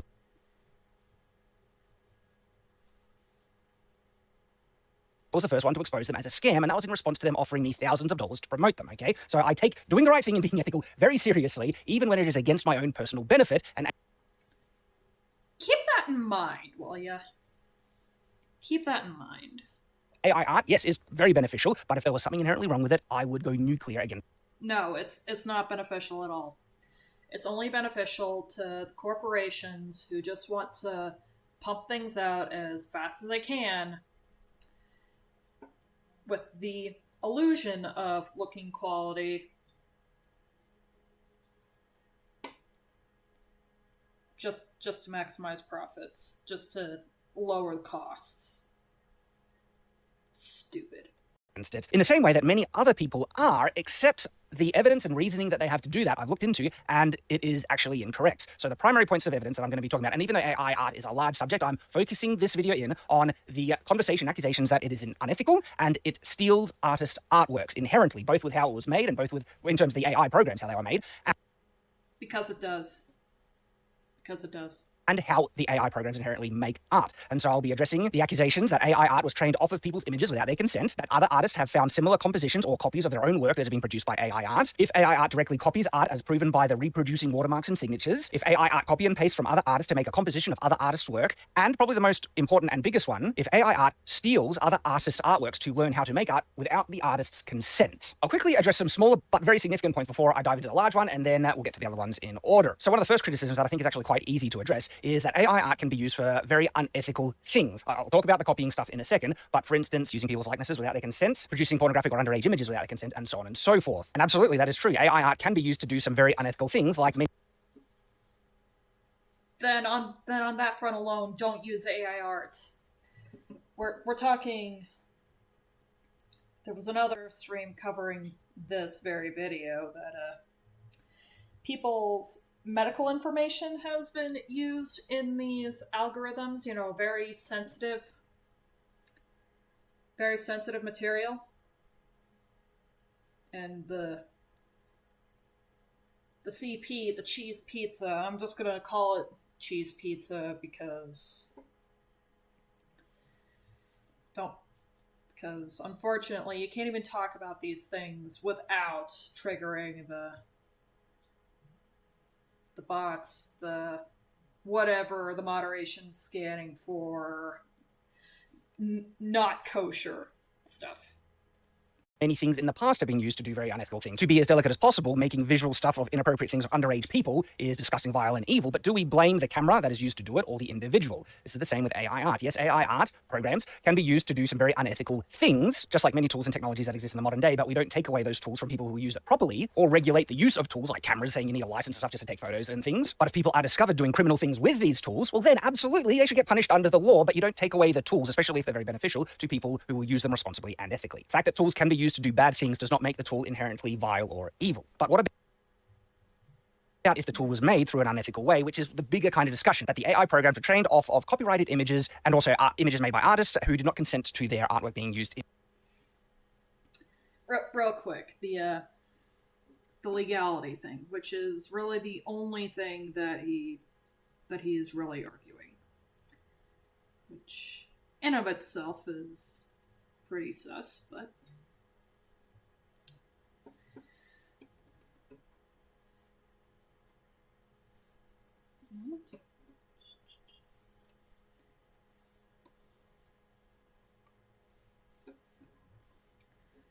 so I want you to imagine that you had bought a television set.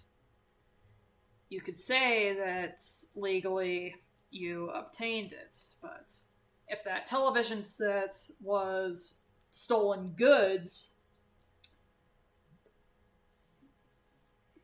and you obtained it not knowing stolen goods, would you still sleep at night knowing that?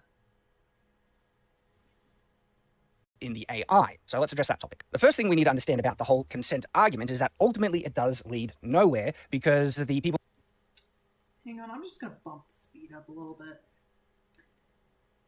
1.75 has that. Making the AI programs actually shown and said that they're able to make the AIs to work off of images in the public domain. There are claims that the AI programs would not be able to produce as high quality art as they currently are able to if they didn't reference many other artists' artworks, copyrighted artworks and images. But one of the more recent releases of Stable Diffusion 2.0, which is one of the programs I think is made by Stability AI, the newer base model uses far fewer copyrighted images and still gets stunning results. And the thing that they're able to do with AI art based off of public domain images is to prompt it to do a more abstract or artistic style and then retrain the AI on these new abstract styles that the AI itself produced to be able to reach the same area in which they've been able to reach using artistic, abstract, actual, works that people have made, even very high quality ones. They don't actually need copyrighted images to produce great results, and they're already moving in that area very quickly. And to appease some of the outrage, they have stopped using many copyrighted images, not because it's actually illegal, but because of threats of litigation and having to deal with the costs of taking it to court, which is a completely different thing, okay? The fact that they want to avoid litigation is not an admission of fault, it's an admission that they don't want to lose heaps of money just having to go through the process. But again, I will address if they actually did something unethical in using pre-existing artworks, copyrighted artworks, that are available to be seen online. But I hope that's...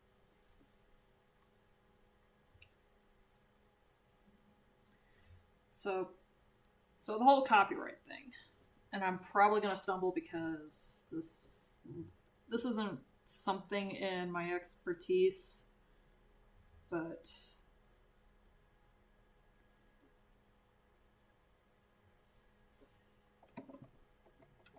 again, I am really bad at talking while doing something else in the background simultaneously, but there is a concept called fair use, and what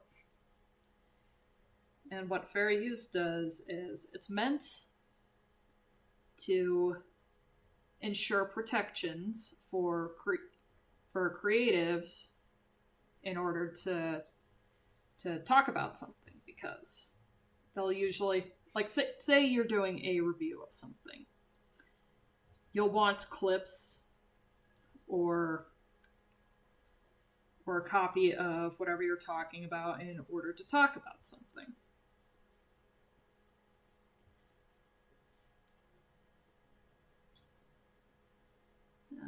I guess a better example is,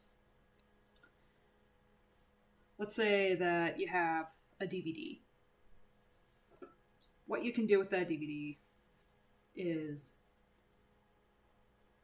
you can burn it, you can make backups for personal use, and you can invite your friends over to watch it.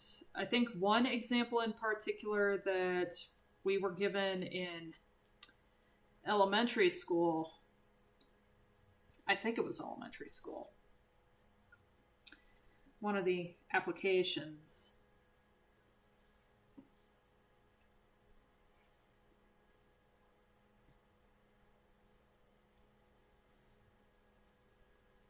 is if you wanted to take a CD, okay, maybe not the exact same example, but DVD or CD, imagine you wanted to burn a copy to take with you on vacation and the main copy then stays at home.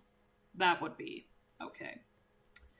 What isn't okay is taking your DVD copy, burning a copy of it, and then selling it off to a friend. It's not something you can do.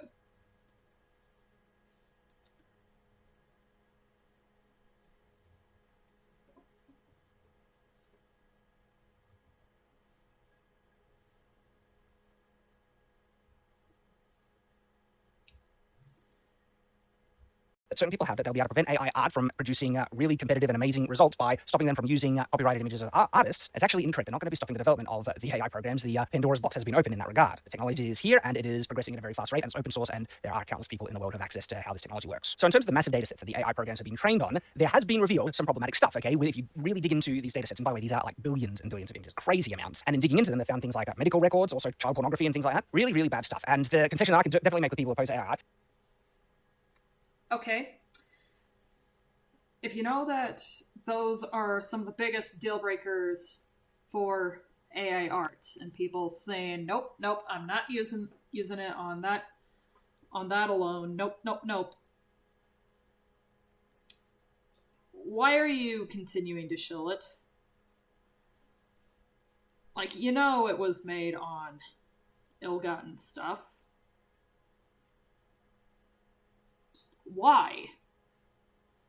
Why, my guy? Is that, well, more care should have been brought into the vetting process of these, data sets that the AI, producers were making. But this is the other issue, which I don't think is being acknowledged, as to how reasonable a demand is of that.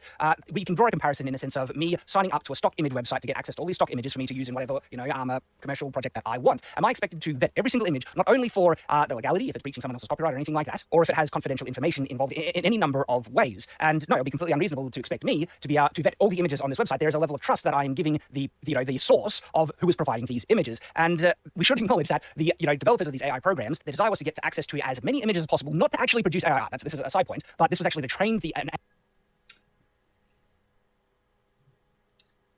Chad, the question that I have for you is, how can you be 1,000,000,000% certain that any of these have been trained exclusively on on open license stuff. How can you be 100% sure that people's blood, sweat, and tears have not found their way into these things?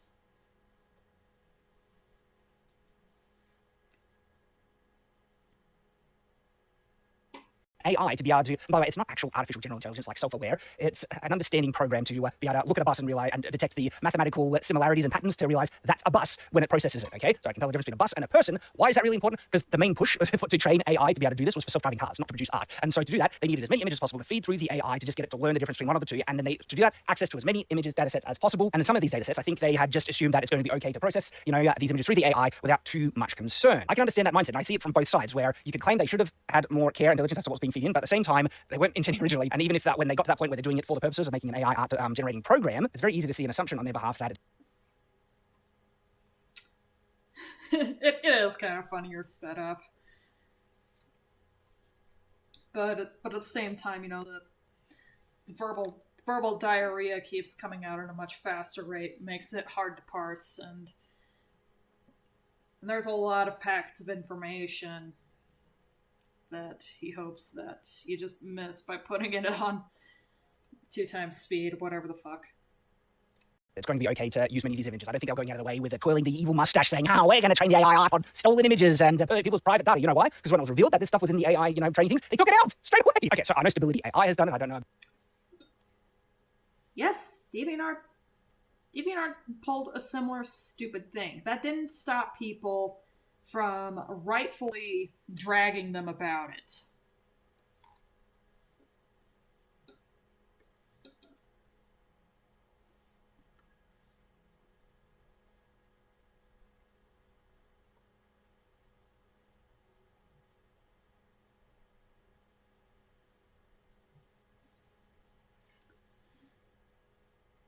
About some of the other ones like DALI and things, but we do see these programmers, these developers, trying to produce, these things with in as ethical a way as possible. So those are the problematic things. But what about copyrighted images? In terms of using copyrighted images to train AI, legally there's no precedent in the law. This is, new ground we are treading as a culture and as society, technology stuff. But there are very clear parallels and equivalences that we can see to determine if something truly unethical has happened. When it comes to the ethics of using copyrighted images, we need to understand the legalities of copyright. Every image that you ever make automatically has copyright to the owner. But as soon as you start to show it to the public, there are certain precedents and things that change legally, especially if it is published under certain licenses like Creative Commons. If you've ever posted an image online, you've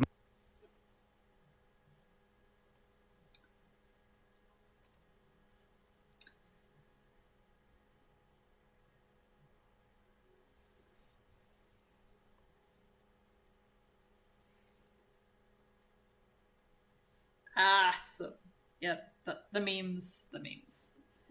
I don't know why, but just having sped up memes in videos. I'm not sure what it is about them, but boy, does it give me sensory overload in some capacity.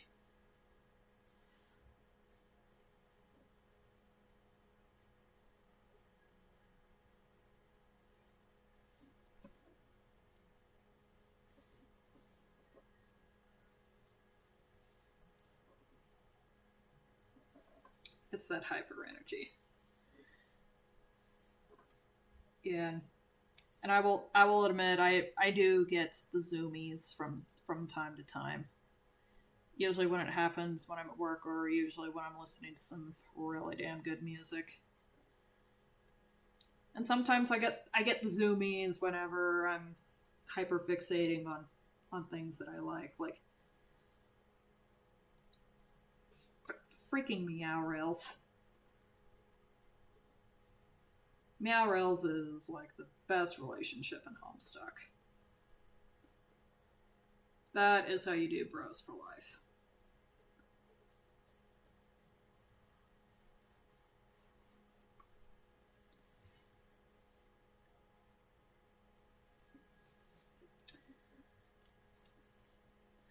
The Creative Commons.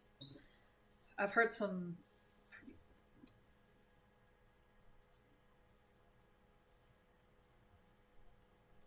most likely posted it under a type of Creative Commons license as detailed in the terms and conditions of the website that you most likely said yes to even be able to use that platform. No, but even if it was put online without a Creative Commons license, there is a precedent that happens whenever you show something to the public, okay? If it's available to be Speed seen didn't by the drop public, down. The guy there are just really legal does precedents talk for that people slow. to, take inspiration from it, use it in certain ways, and yes, copy it in multiple different ways, legally allowed to copy it. Now, what is a copy? Because when you copy something, just its composition and change the coloring, change the artistic style and everything like that. It's still a type of copying, but it's not a direct duplication. And there are actually very clear protections to be able to copy and use copyrighted images under fair use laws. I'll talk about those more in a second, but I think it's interesting that a lot of the outspoken critics of AI art brush over fair use, and they say that's not an area they're experienced in, so they can't comment on, yet they comment a lot on areas in which they would assumedly be as equally inexperienced in. So yes, fair use has a very big role to play in regards to the ethics of how AI art learns art and produces art.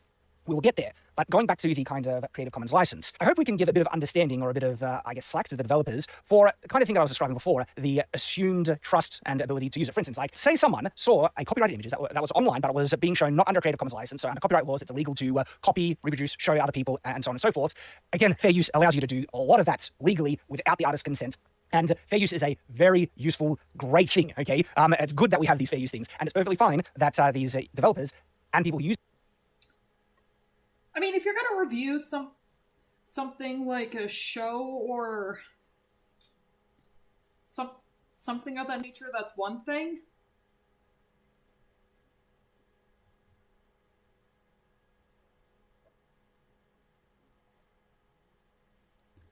But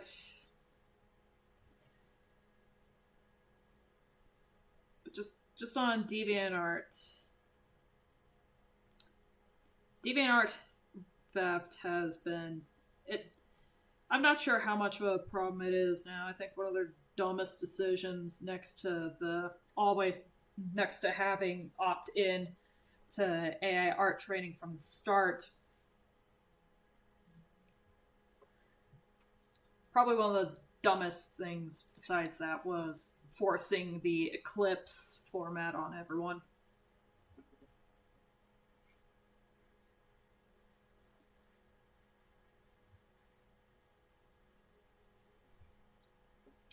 And Eclipse, in some regards, just makes everything harder to navigate.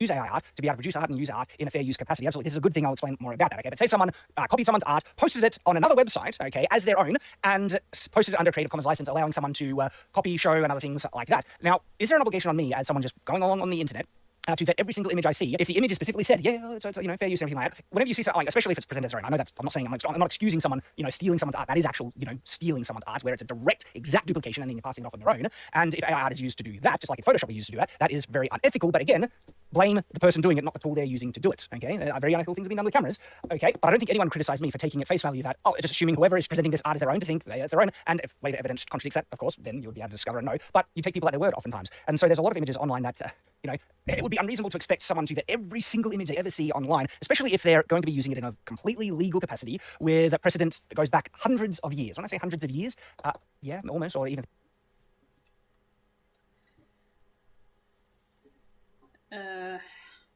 Shad, are you familiar with how bad Disney fucked up the public domain? Whoops.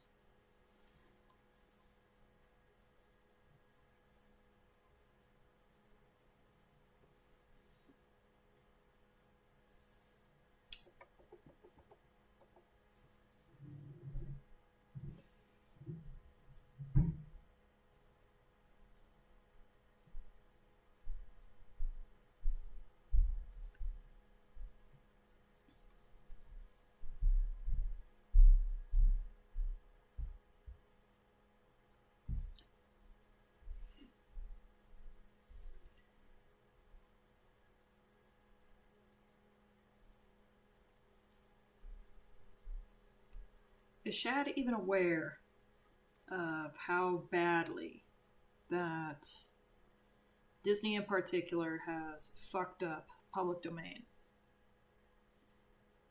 And and copyright usage.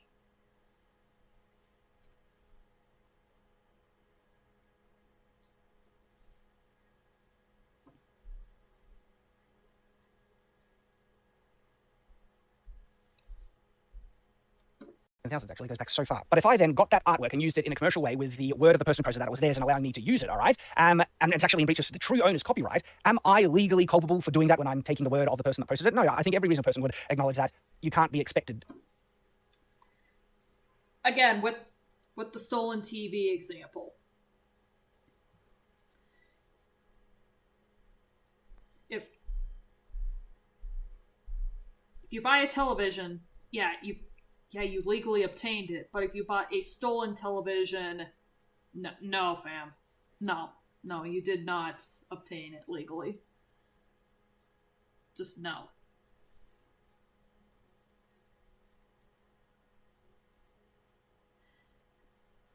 That's what AI is doing. It's scalping work. It's scalping artwork from millions of artists.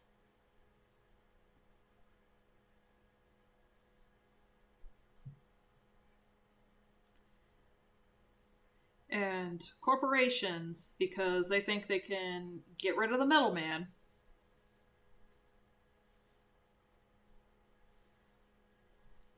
Just basically go, yeah, I'll have that, thank you.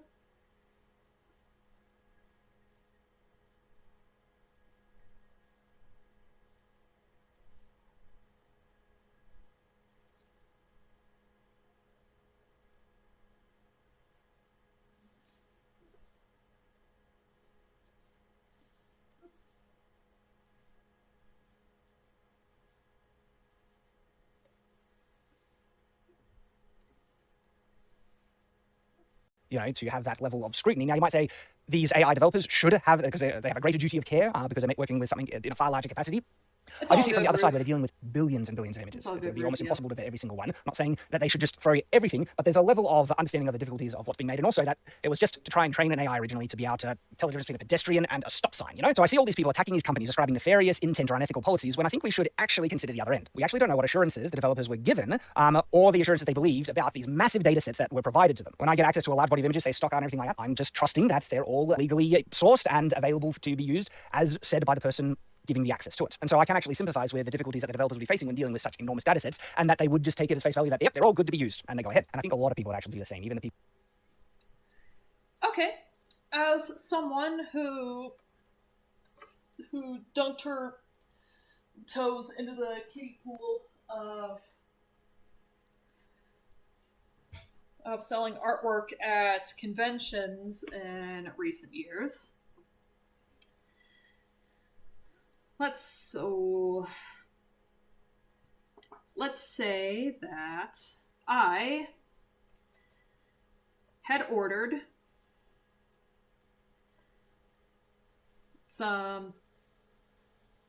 let's pretend that I ordered some metal keychains of the Homestuck dessert stickers that I made.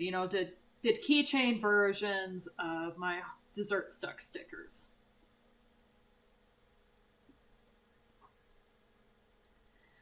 And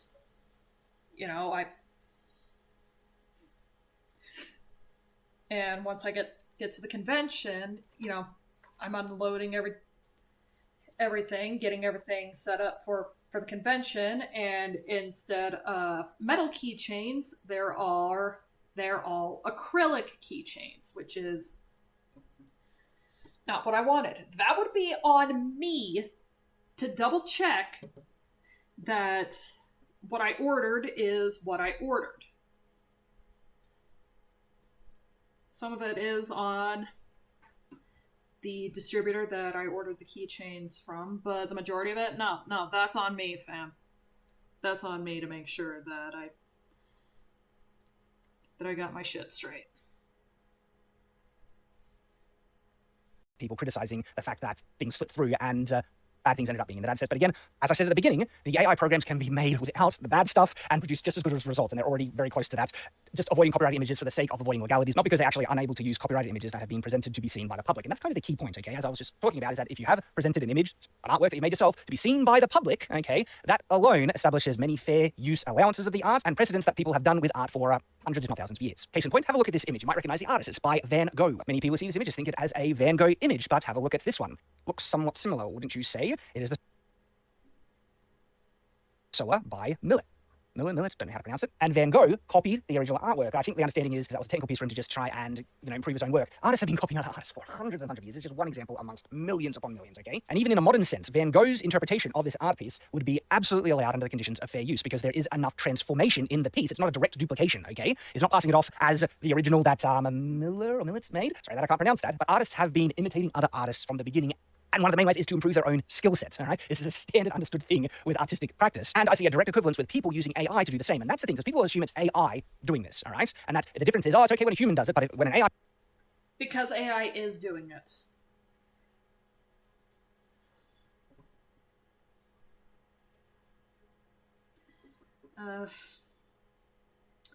So...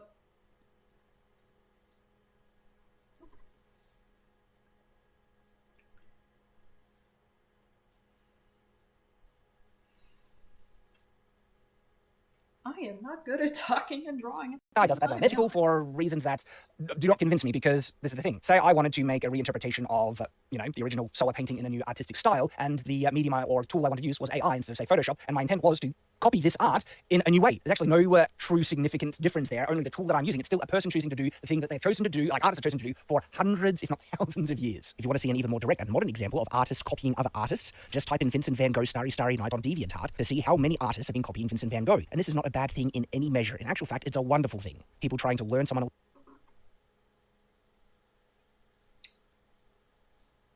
Okay. However, it's still humans sampling Van Gogh's artwork for education purposes or to eventually make it their own.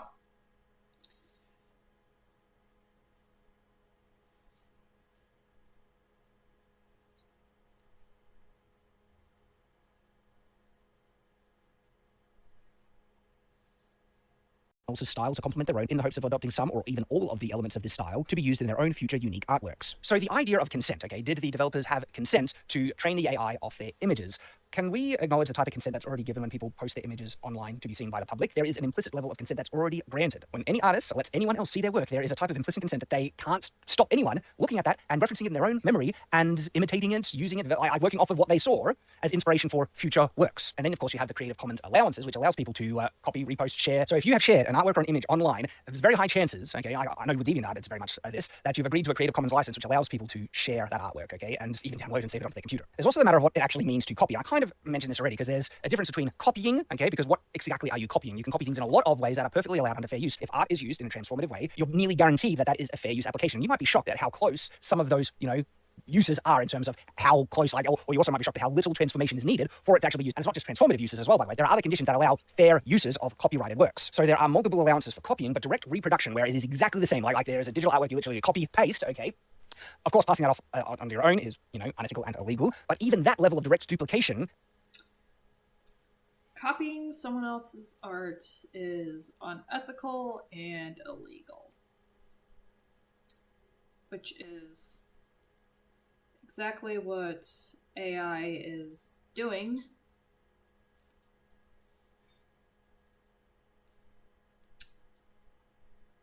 I guess a similar thing could be made about tracing, because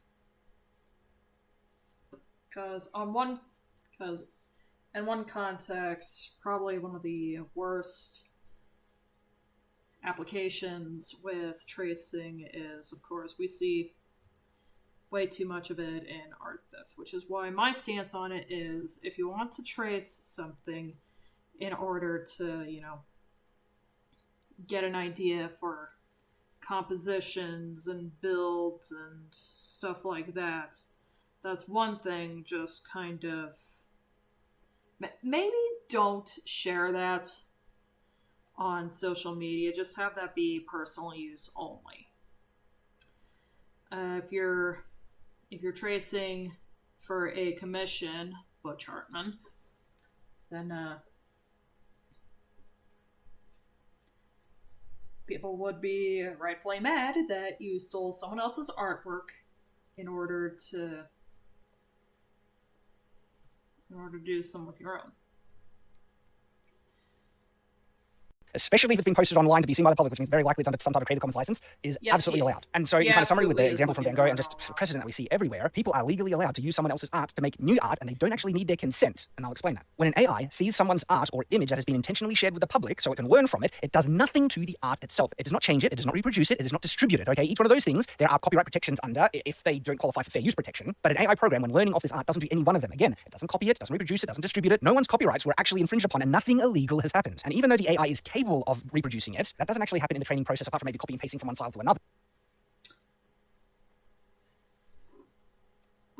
Real quick, I just want to point out that the only argument that this guy makes for AI art is only on the legality side of things, which it's technically legal to do this, except in the case of the simulated cheese pizza stuff. But the morality stuff is what people are concerned about. It's not moral, Shad. I don't know how to tell you this, man. It's not moral. You don't have the moral high ground. To my understanding, it's not reproducing it, it's not passing off the art as its own. Talking about the training process, I know individuals can prompt an AI to do things very close to that, but that's on the individual, not the program, not the tool they're using to do it. So when I look at this argument here about artistic consent, I can see... Also on the prompting thing, there are some artists who can replicate just about any style out there because of years of study. But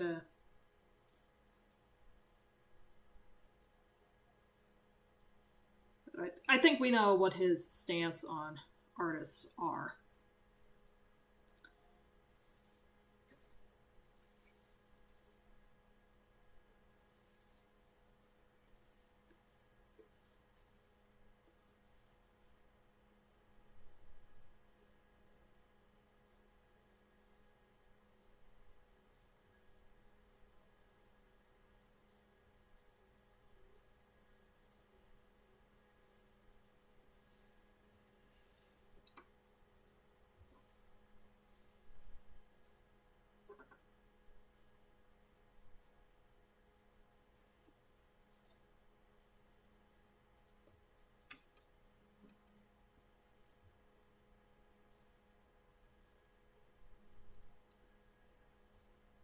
I was painting on the wrong layer!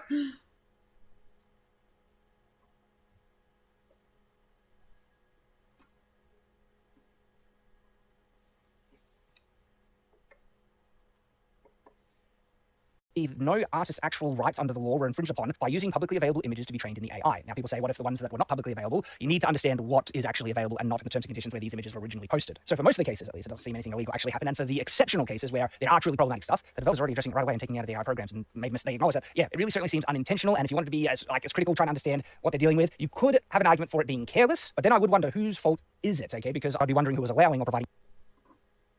It's your fault.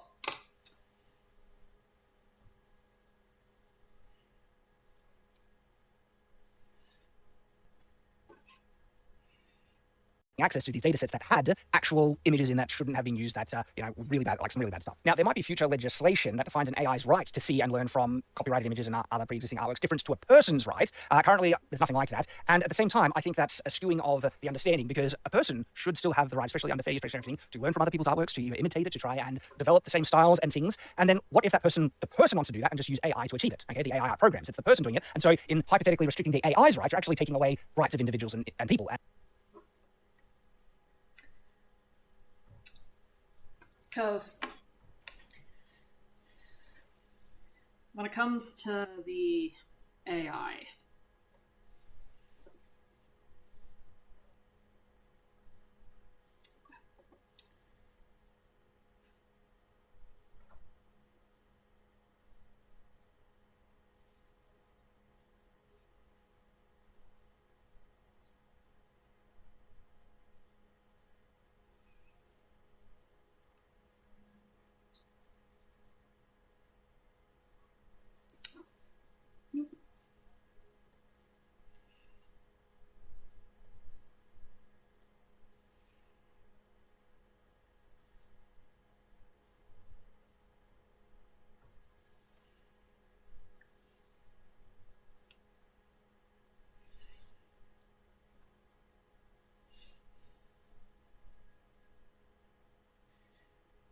and aspiring artists that want to use this tool to develop artworks that they envision. And even if people really want to...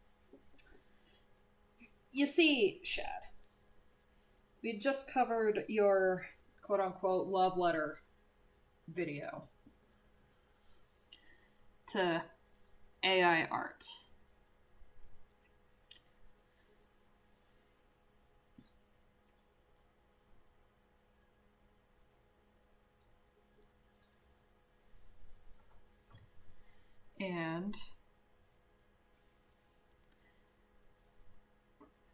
And I've said this before, his art style actually isn't that bad. Granted, it kind of caps out at 2000s high schooler who's into games like World of Warcraft and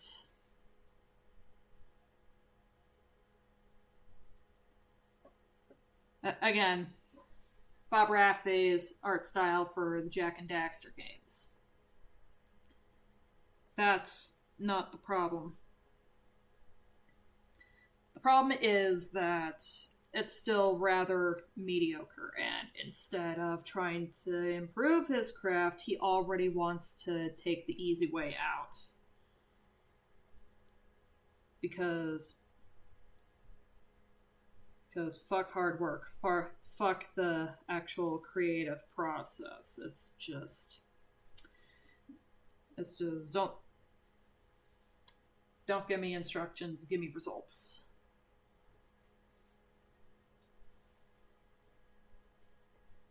You know?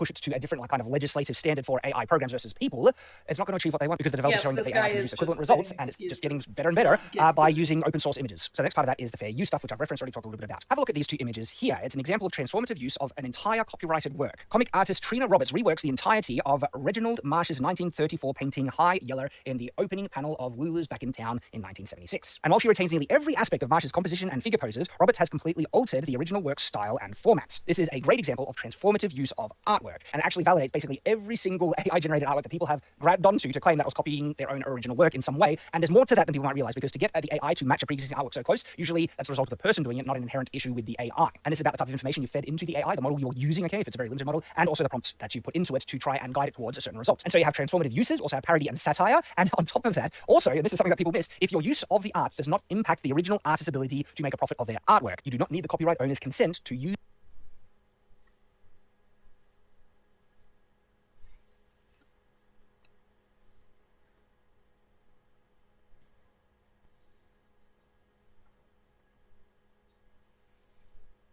Artwork in fair use capacities. And it's not unethical either, especially if these images were posted online to be viewed by the public. And so the whole debate about the AI programs and developers needing the individual...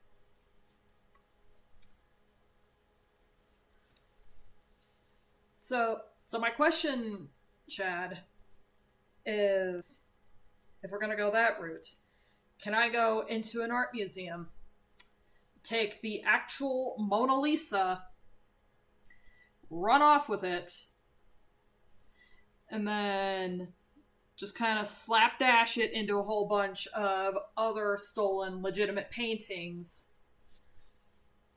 to create something?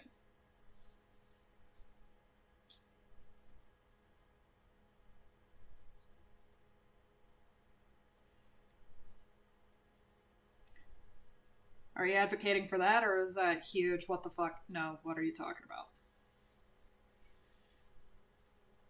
Individual artists consents to use their artwork in already pre-established legal ways, in most vast majority of instances, perfectly legal, with direct precedents and standards that's already done in the real world, okay, and with the understanding that it's an individual choosing to do this through a tool that has been developed, okay, and so the argument that an AI should have different rights to a human, what if a human chooses to use this tool, okay, and so it actually comes back to the human rights to be able to do this, which is already pre-established in the law, and is completely ethical, with only very distinct exceptions, but the exceptions shouldn't break the norm, and the developers seem to be responding to those exceptions directly anyway, and in fact they're going further to try and appease the people who are making a really big outcry.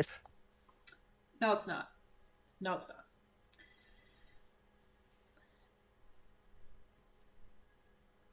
The only thing that AI is good for. And you know, there are a lot of younger artists out there who want to get some experience. You know, they want to get their foot in the door on all this.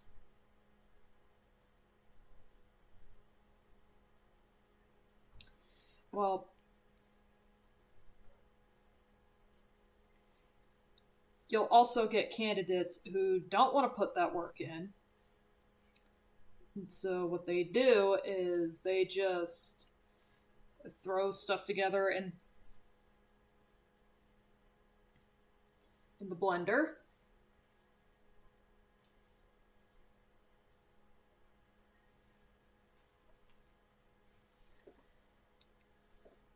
claim, hey, I made this, and it screws out younger artists who actually want to put in the effort, who actually want to, put in the work.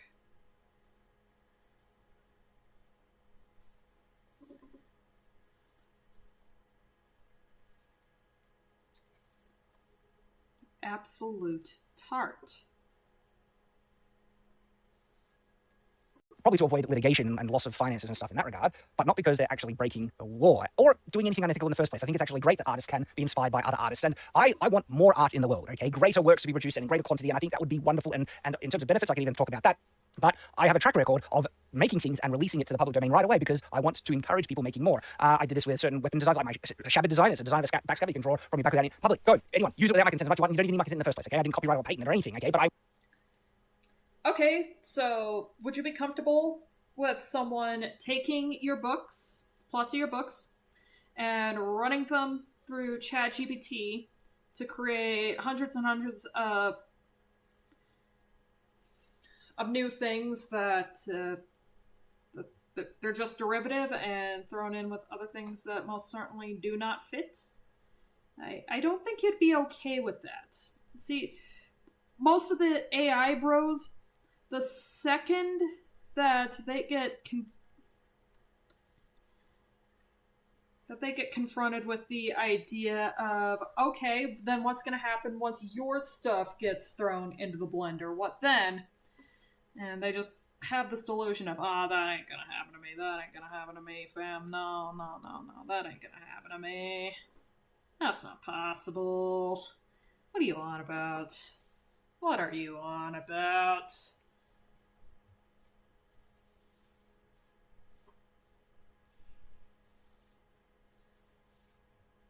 I want people to use those things. My design of the sword shield, the short dumb name, but anyway, free use. My more accurate design of Winterfell. One, I wouldn't really, I could try and copyright the exact design and I say it's not Winterfell, it's just in cast, but no, I've released that to the public and gave people access to the 3D files. Only very specific instances do I keep my copyright, but I actually don't want my copyright to last forever. I think it goes too far. I think Star Wars should honestly be in the public domain by now. And I'm an author, my book right there. Yeah.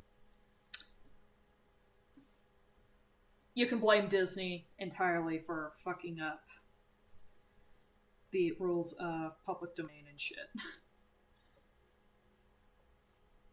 But,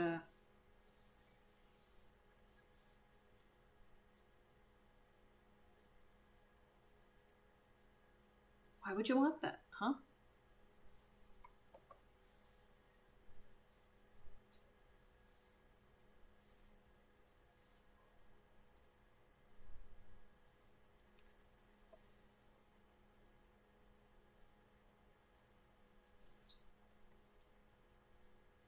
How does that look?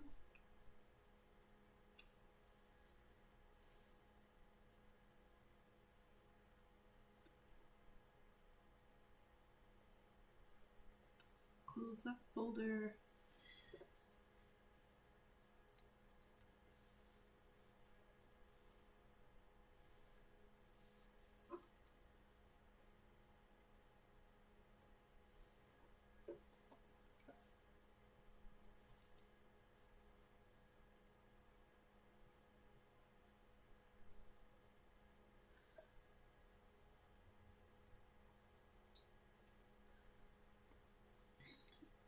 Sorry, I'm just trying some really weird style with the wide eyes of death seen on all the Dancestors.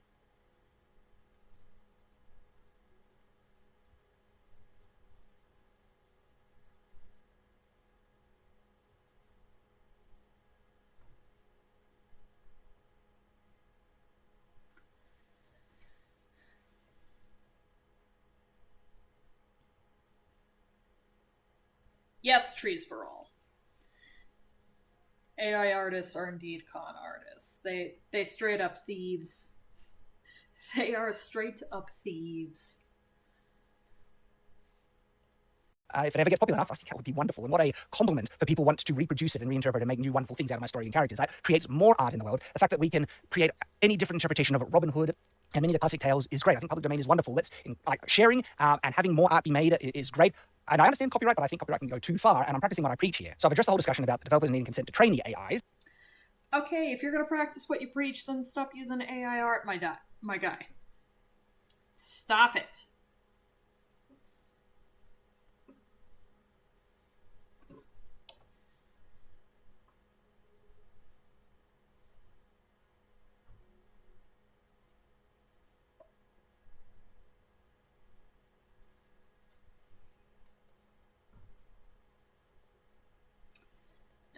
That looks stupid.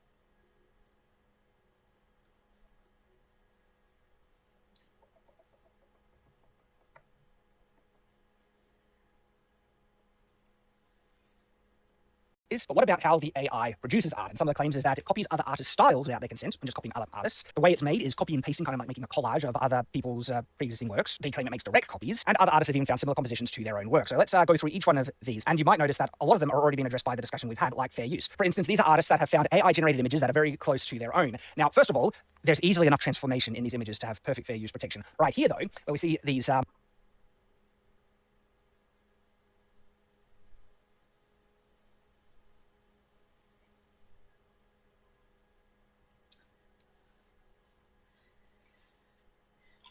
Yeah. Same as tracing. And one of his own AI produced artworks, it was blatantly it was blatantly, utilizing stuff stuff from Overwatch, the whole Mercy model. Like the wings were taken whole cloth from Mercy's model. Comparisons, they say the AI literally ripped off the whole composition. The whole composition, kind of similar to this example here.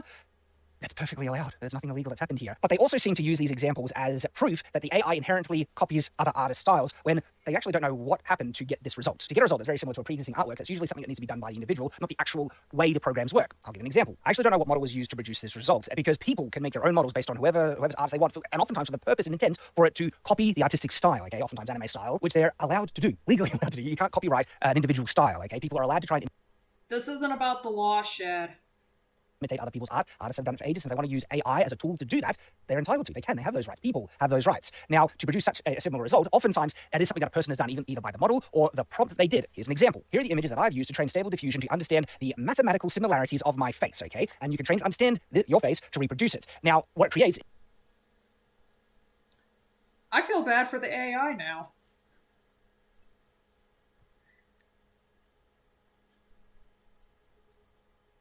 I feel bad for the AI now.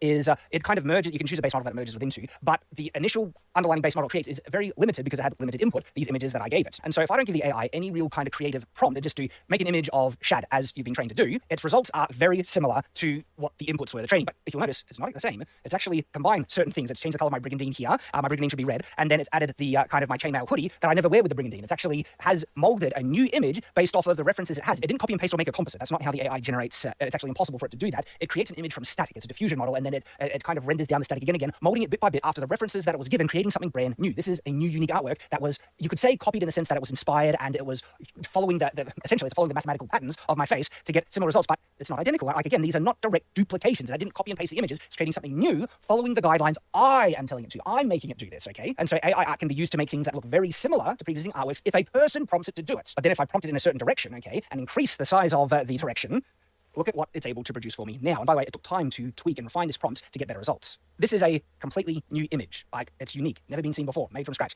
If I copy the seed number and do it in, it'll make the same thing based on the initial diffusion pattern that it was working with. But when you, it generates a new seed randomly from any possible numbers, and you get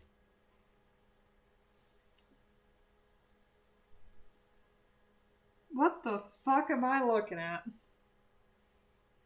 really interesting results, sometimes shockingly good when you work with it and refine it. For instance, look at this. Now, I would ask someone, which artist did it copy to be able to produce this? I mean, if you're looking at, it's not duplicating, but the main... Does it really matter what? What? thing it copied were images of me, because I told it to, okay? This is me telling it to, and then warping, molding kind of that reference into... Except it's still taking references from artists who specialize in that style in order to create that.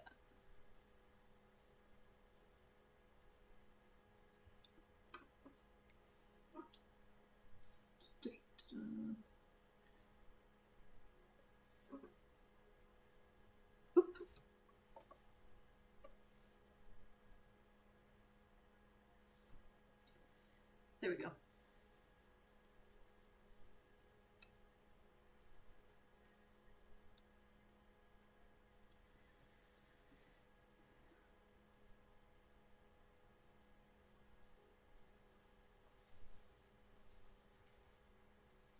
artistic styles that I'm asking it to be able to reference, just like what real artists do. And so this also debunks the notion that the AI works out of making a... From Audio Storador. Here's the thing, if I take heavy inspiration from an artist, I'll do my due diligence and find their handle and credit them, even if I'm using a photo, not another person's art. Reference as guidelines for my work. I post the photo with it, and even if I reference or take inspiration from a specific scene from a piece of media, I post that scene with my art.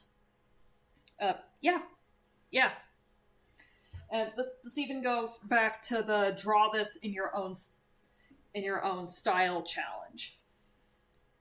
Because, well, those things are still ongoing, but there's these challenges on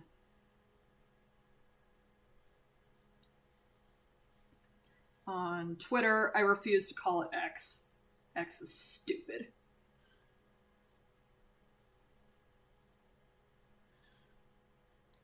On Twitter, where some people will take a frame from wherever, and then they will draw it in their own style.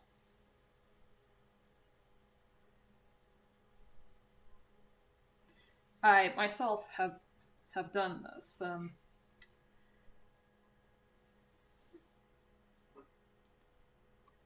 Where is it?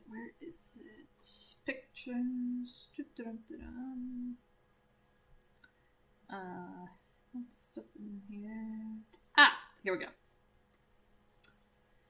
So on top you have the original screen cap, and on the bottom you have my iteration of it. And when I was doing this redraw, I was referencing the graphic novel from Troy Little that was published under the IDW label.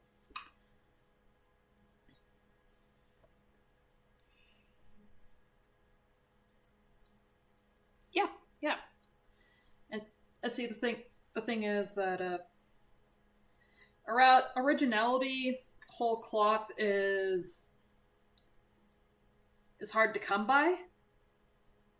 Nothing under the sun is truly original. So most we can do is make something that's unique, but keep in mind at the same time, Just because you make something unique, that doesn't automatically make it good.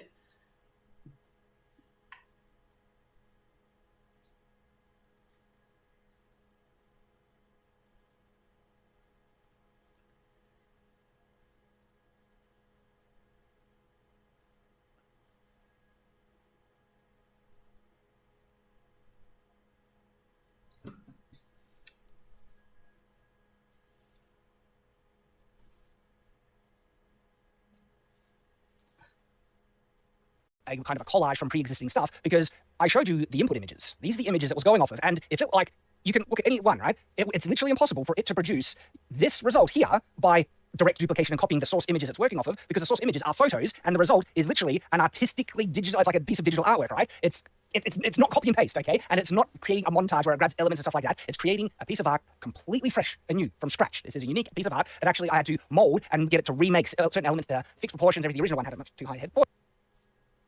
Learn to draw, you dumb git!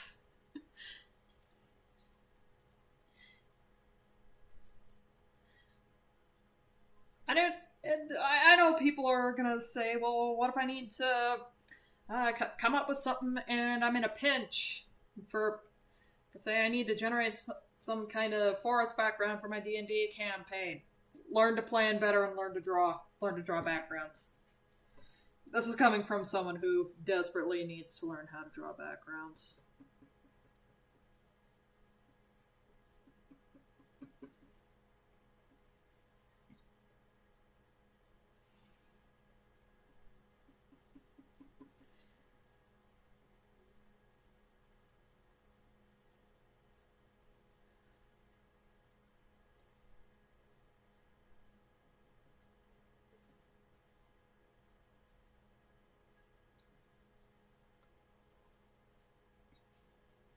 And I mean, you can also see that I'm going back through here and I'm giving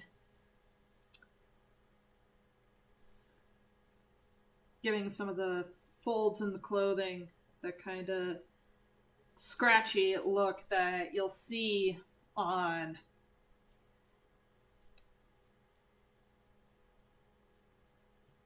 characters that Jamie Hewlett has drawn. Why? Because I like Jamie Hewlett's art style. It's just, it really pops. And I think we know at this point that I'm a simp for a certain virtual band that he has done the art direction with.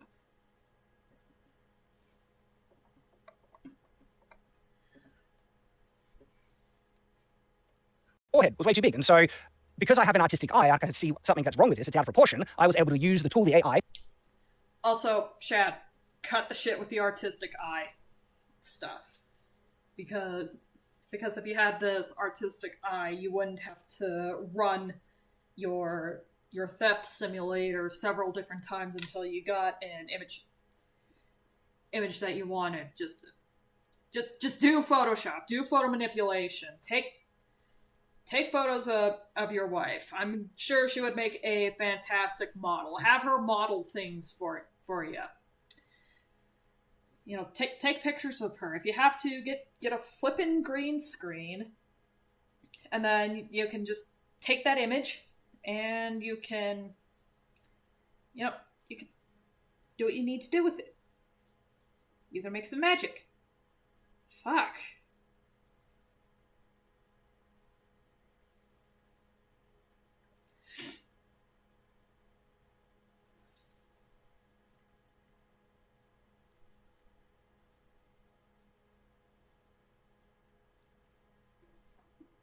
Yeah, see, that's another thing that the AI bros really don't care about.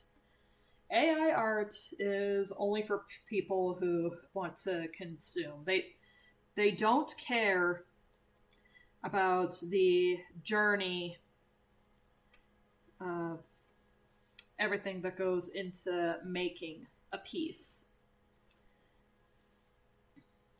It's just do the thing, make more of it. If it throws you out of a job, well, fuck you.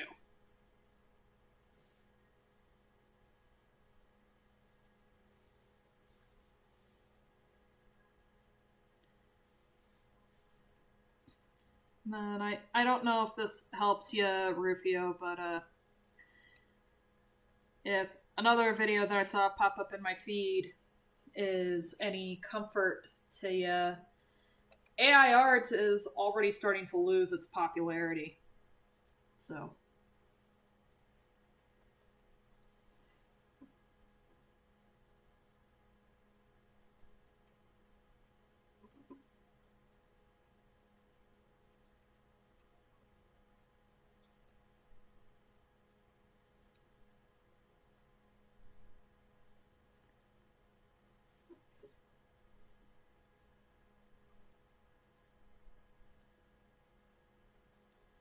So just hang in there, man.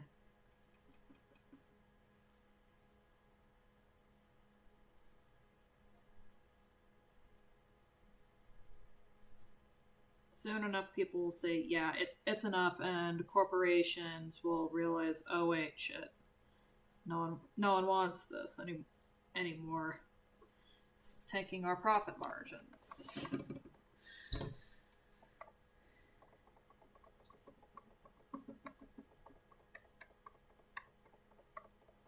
Probably should have thought twice before I started feathering that. There.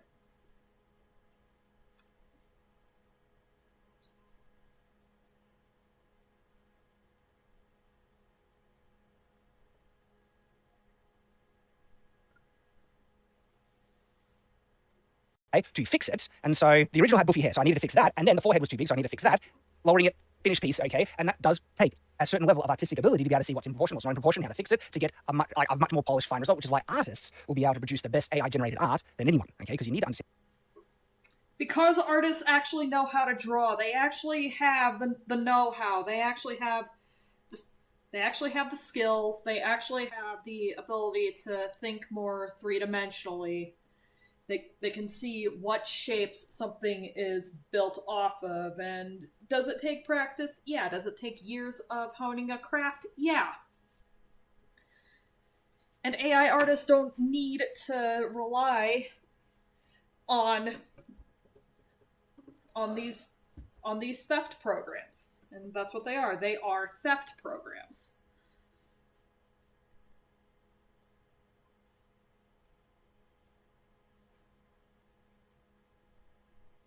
Yeah. Definitely don't give up, Rufio.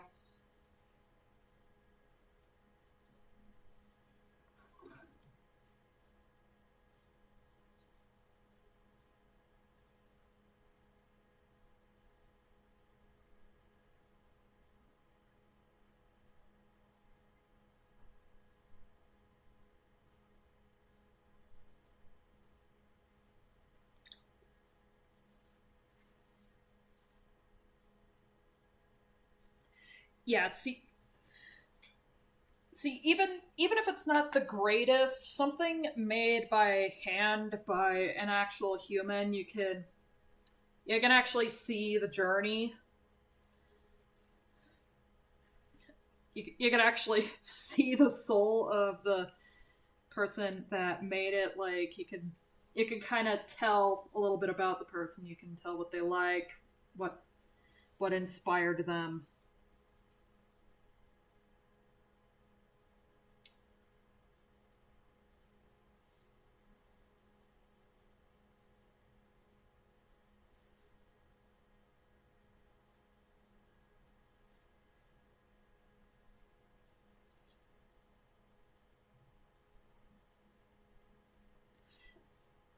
Because that's what art is. That's what an art style is. That is an artist's fingerprint.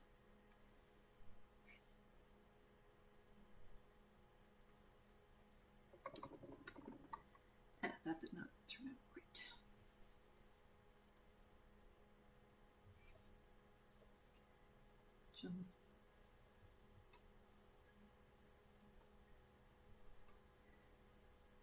Of course, if you haven't taken advantage of it already, there's an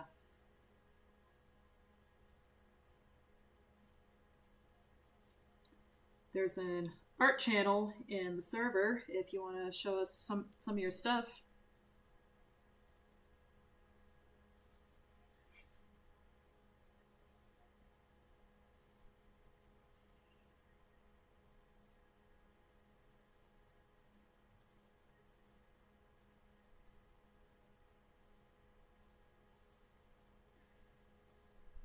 How stupid does that look?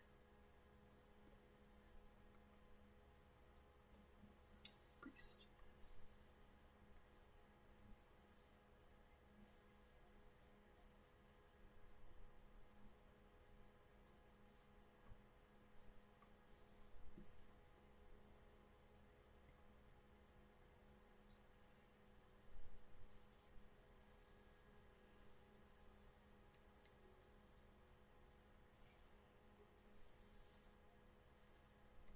Understand proportion, you need to understand composition, lighting, all these elements. And so, yes, AI art can produce something that is very close to one of the images that it was trained off of, but the result will never be a direct duplication because it doesn't, that's not how the technology works. It does not copy paste, it recreates afresh. Just like those examples where it was very close to the originals. Remember, if I remove every other prompting telling it to do something nicer and just do this, it'll be very close to the input images, but it's not exactly the same. In actual fact, there is still enough differences because the size of the eyes are a bit different, the compositioning, and just the fact that it's a bit more, like this result here is a bit more smooth, over might be also resolution, right? That's actually easily more than enough for it to be transformed enough to have fair use protection, okay? But it doesn't look that good.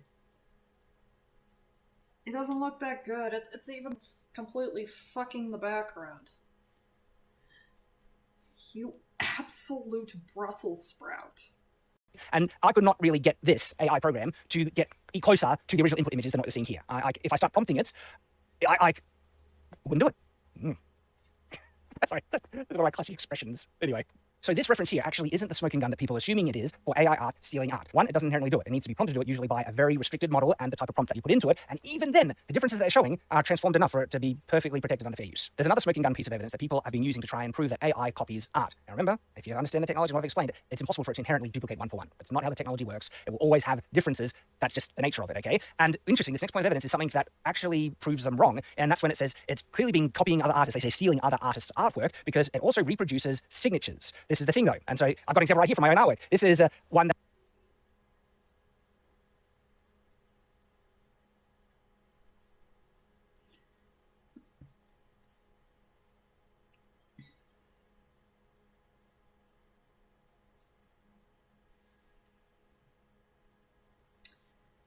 the level of copium just wafting off this guy.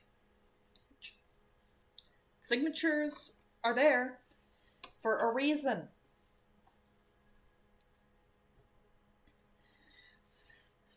In fact, that's one thing that, as an artist, like I know there's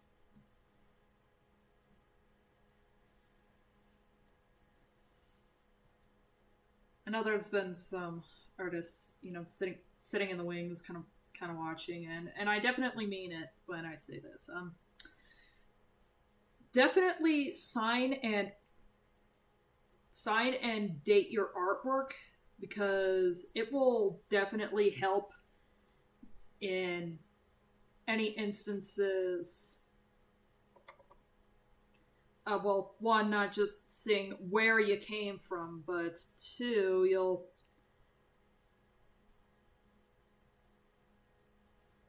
have yourself a way to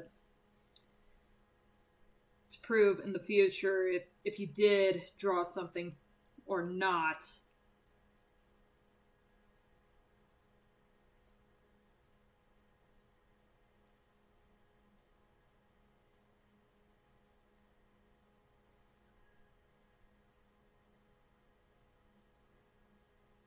Because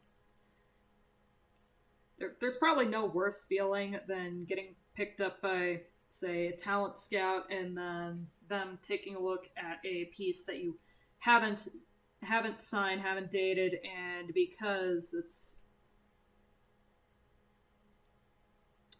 see, evidence of me drawing on the wrong fucking layer. That's okay. That's okay. I can fix this. I can most certainly fix this. Shad can't, though. Because Shad just can't get good.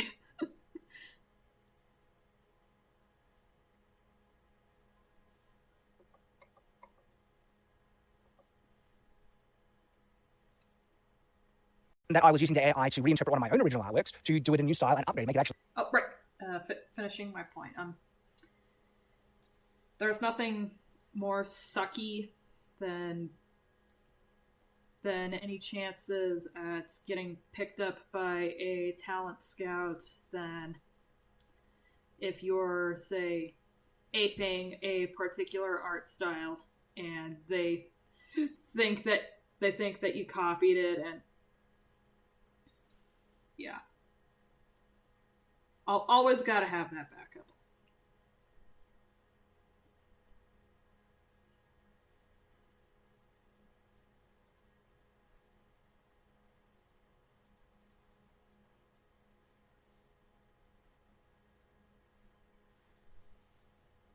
Actually better, and the results were phenomenal. I was so thrilled about this, okay? And in some of those results, look what we have here. We have, well, people say that they're signatures, but I would pay money for the person to be able to find whose artist's signature that is, that it has.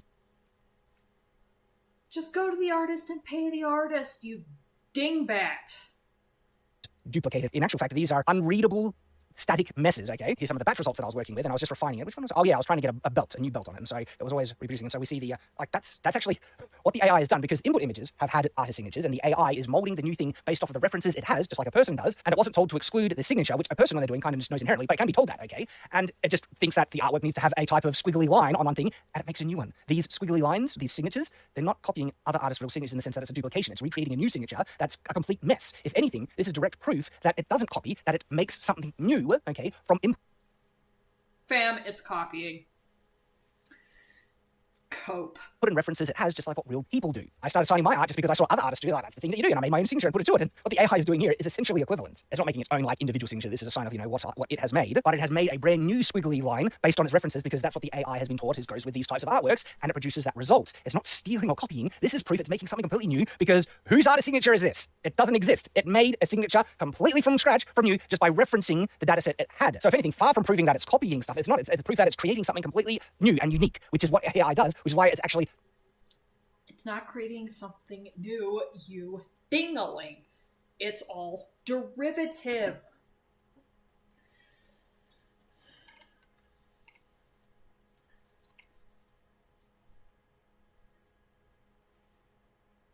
Not direct duplication in a sense of copying duplication like that, okay? You could say it's imitating, okay? It's copying in a sense of imitating other artistic styles, okay, and other artistic images, just like humans do. Humans imitate other humans, and guess what? Humans can choose to imitate other humans by using a tool called AI art. I use Stable Diffusion. That's the tool I choose for it to... Humans can actually create.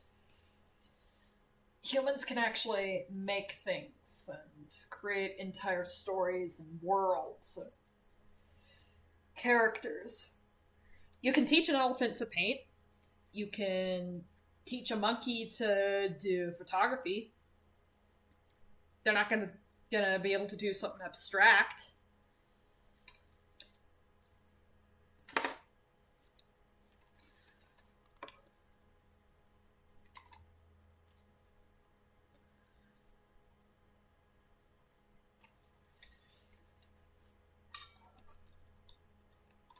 Humans, though, humans create things. Machines can't.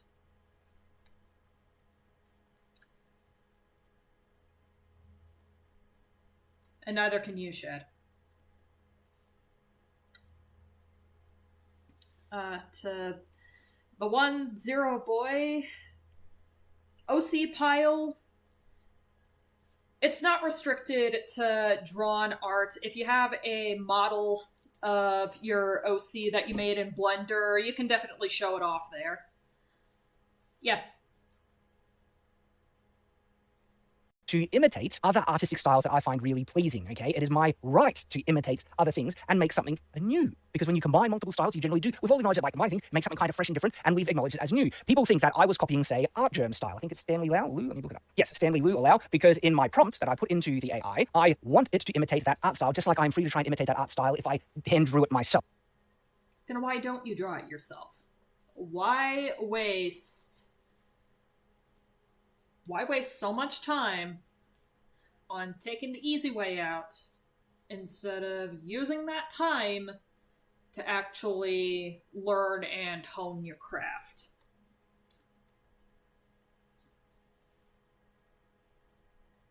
This whole sodding time I've been drawing a freaking fictional character.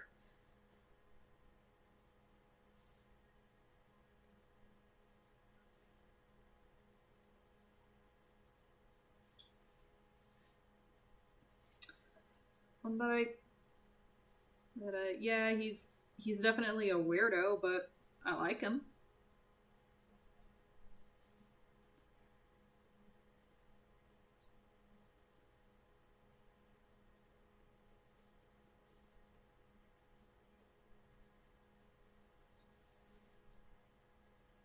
And he's not the only one. J. Scott Campbell is another one that I have a right to try and imitate to produce artistic images that are similar in style. But what inherently happens, because the AI works off of so many inputs and everything, it doesn't directly copy that one style unless it's very specifically prompted to by the individual who wants it to happen. So it's the person doing it, not the AI, because if you don't prompt it so specifically to do that, it merges it with all these other references to create something new, okay? Artists develop their own styles. Artists develop their own styles too. It's just that what you are doing, Shad, is you are taking all these different styles. You're basically scraping all these different styles with an AI, a complete machine, and then claiming that you are doing some kind of work, and you're not. You're not, fam. It's adorable that you think you are, but and another instance of that was not on the layer that it should have been.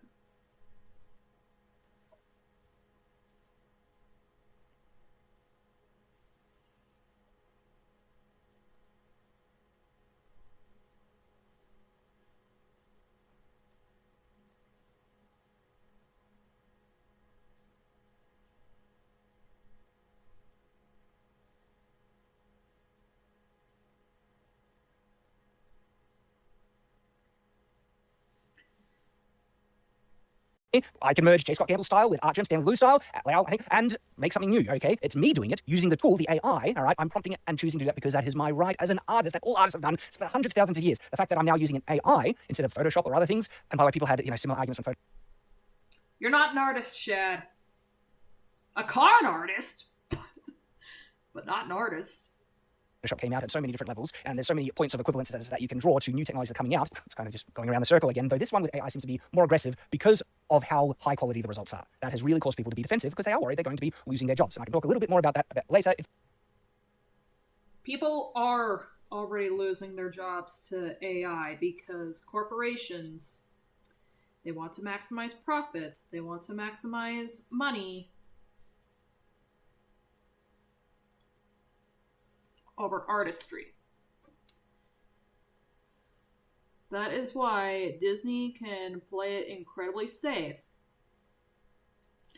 and just fart out something like Wish that's incredibly soulless. Well, even then, I guess that's not a good example because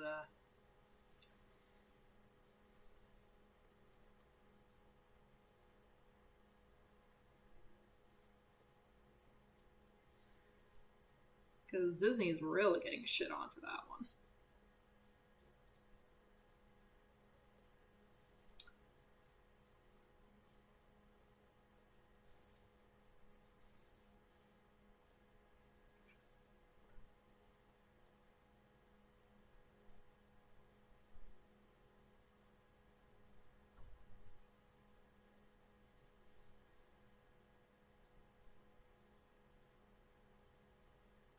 Okay. This is going to be one hell.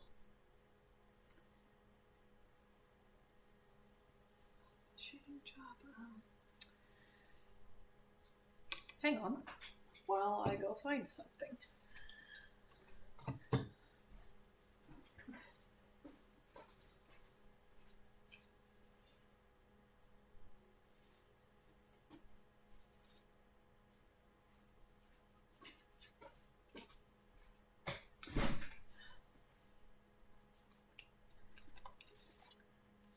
Okay, cool. Now I have the Gorillas Almanac sitting in my lap, so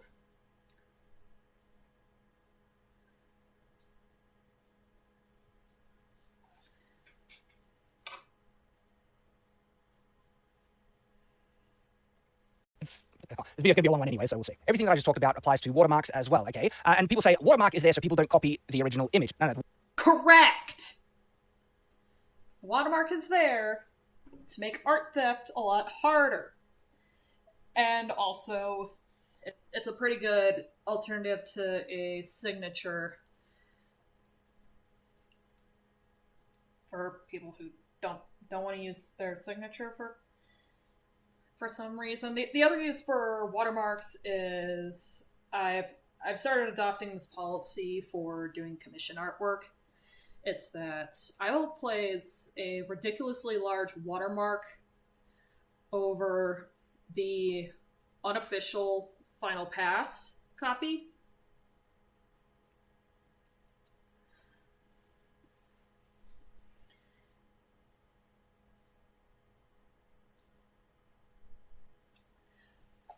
So that there's still some kind of, hopefully some kind of safeguard if the client has not paid for their commission in full. It's basically, hey, you want the unadulterated image, then make sure you pay your commission in full.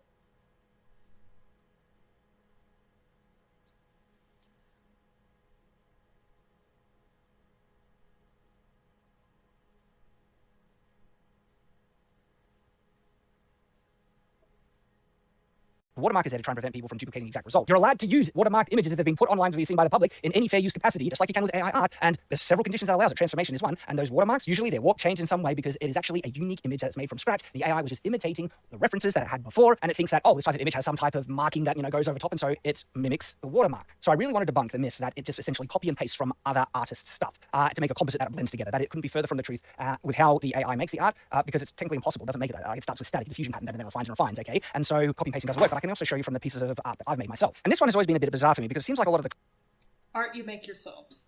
Let's see this art that you make yourself. Critics kind of know the limitations and problems that AI have, and then these same people are the ones saying that it copies and pastes. But the thing is though, like, have a look at how mutated this image is right here. What original image did it copy this from? Like, genuinely.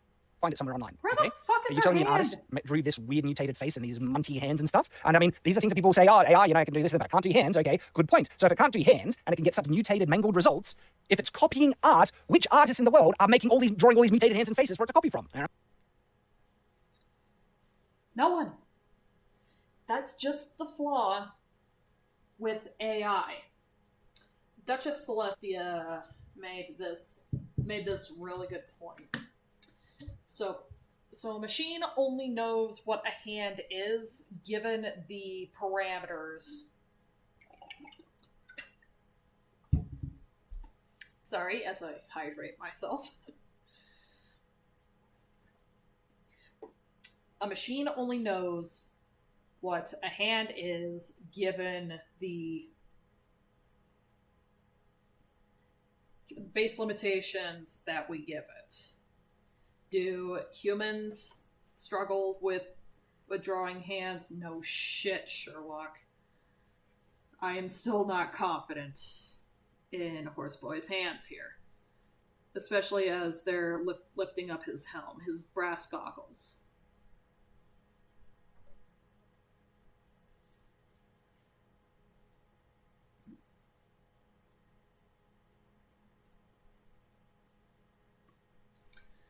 But humans know a hand connects to an arm a certain way, the fingers connect to the palm a certain way, the thumb connects to the palm a certain way, the fingers bend a certain way. There are a certain number of fingers on a hand. AI cannot properly judge this.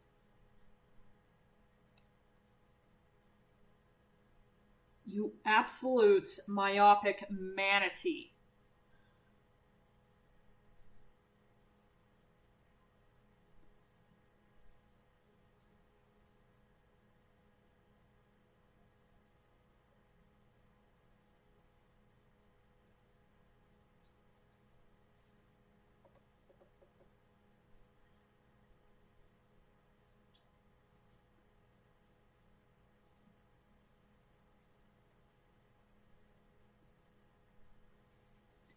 And also, if you really want to get technical, it's it's still it's still taking in from people who are not experienced with drawing hands.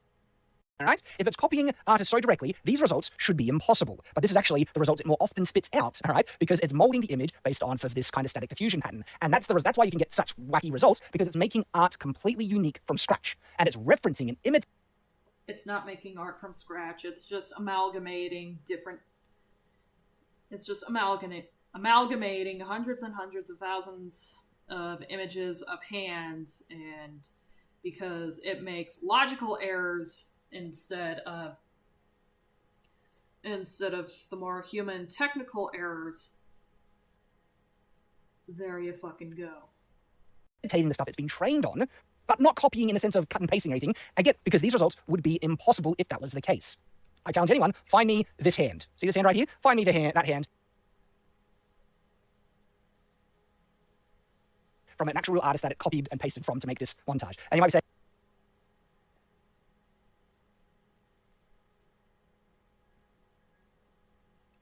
it's an amalgamation, you absolute dunce. I thought you had that artistic eye, Chad. saying art works on a smaller scale and it copies fingers. Really? Because some of these fingers are also mutated. So no, it doesn't. So these are the images I was generating. So I could make a montage. If I liked, oh, that skirt was good in one of them and maybe the face wasn't terrible, or I like the hair. And then I made a montage of the best elements. And it might have been this one where I copied and pasted all together. All right. Then fed that through the AI with less restrictions. And then it cleaned up to get this. All right. This was the final result. Now I want you to have a look at something, because there was something I was getting to copy, because there is a more direct copy ability through, say, Stable Diffusion. And that is image to image, where you input an image as the primary reference. And depending on the freedom that you give it, it will try and stay true to that original image as much as possible, following certain mathematical patterns. Or, you can just learn to draw. Use actual reference photos.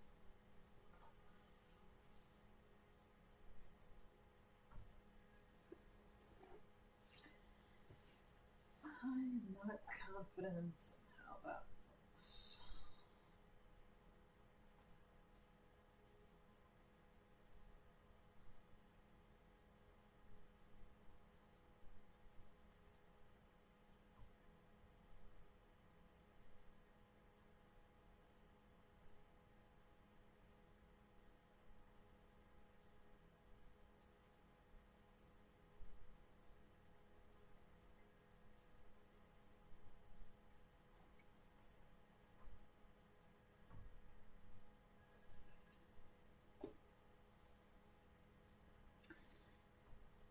Okay, I'm slightly more confident in how that looks.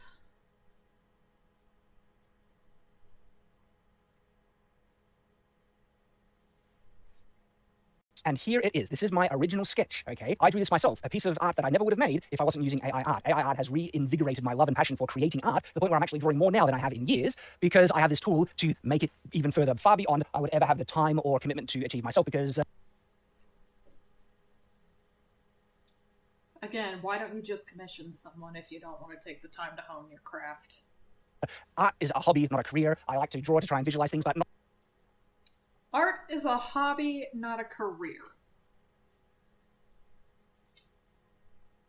Okay, you wanna say that exact thing to professional artists in, say, the animation industry? Literally any industry that requires concept arts? No, you're not gonna do that, because they will immediately make you look stupid. You absolute cabbage. Not draw for the sense of becoming the best I possibly could, but now AI lets me see my own work in a much higher quality than I would ever be able to achieve, which is thrilling to me, causing me to draw more to be able to see what it will look like in the final result.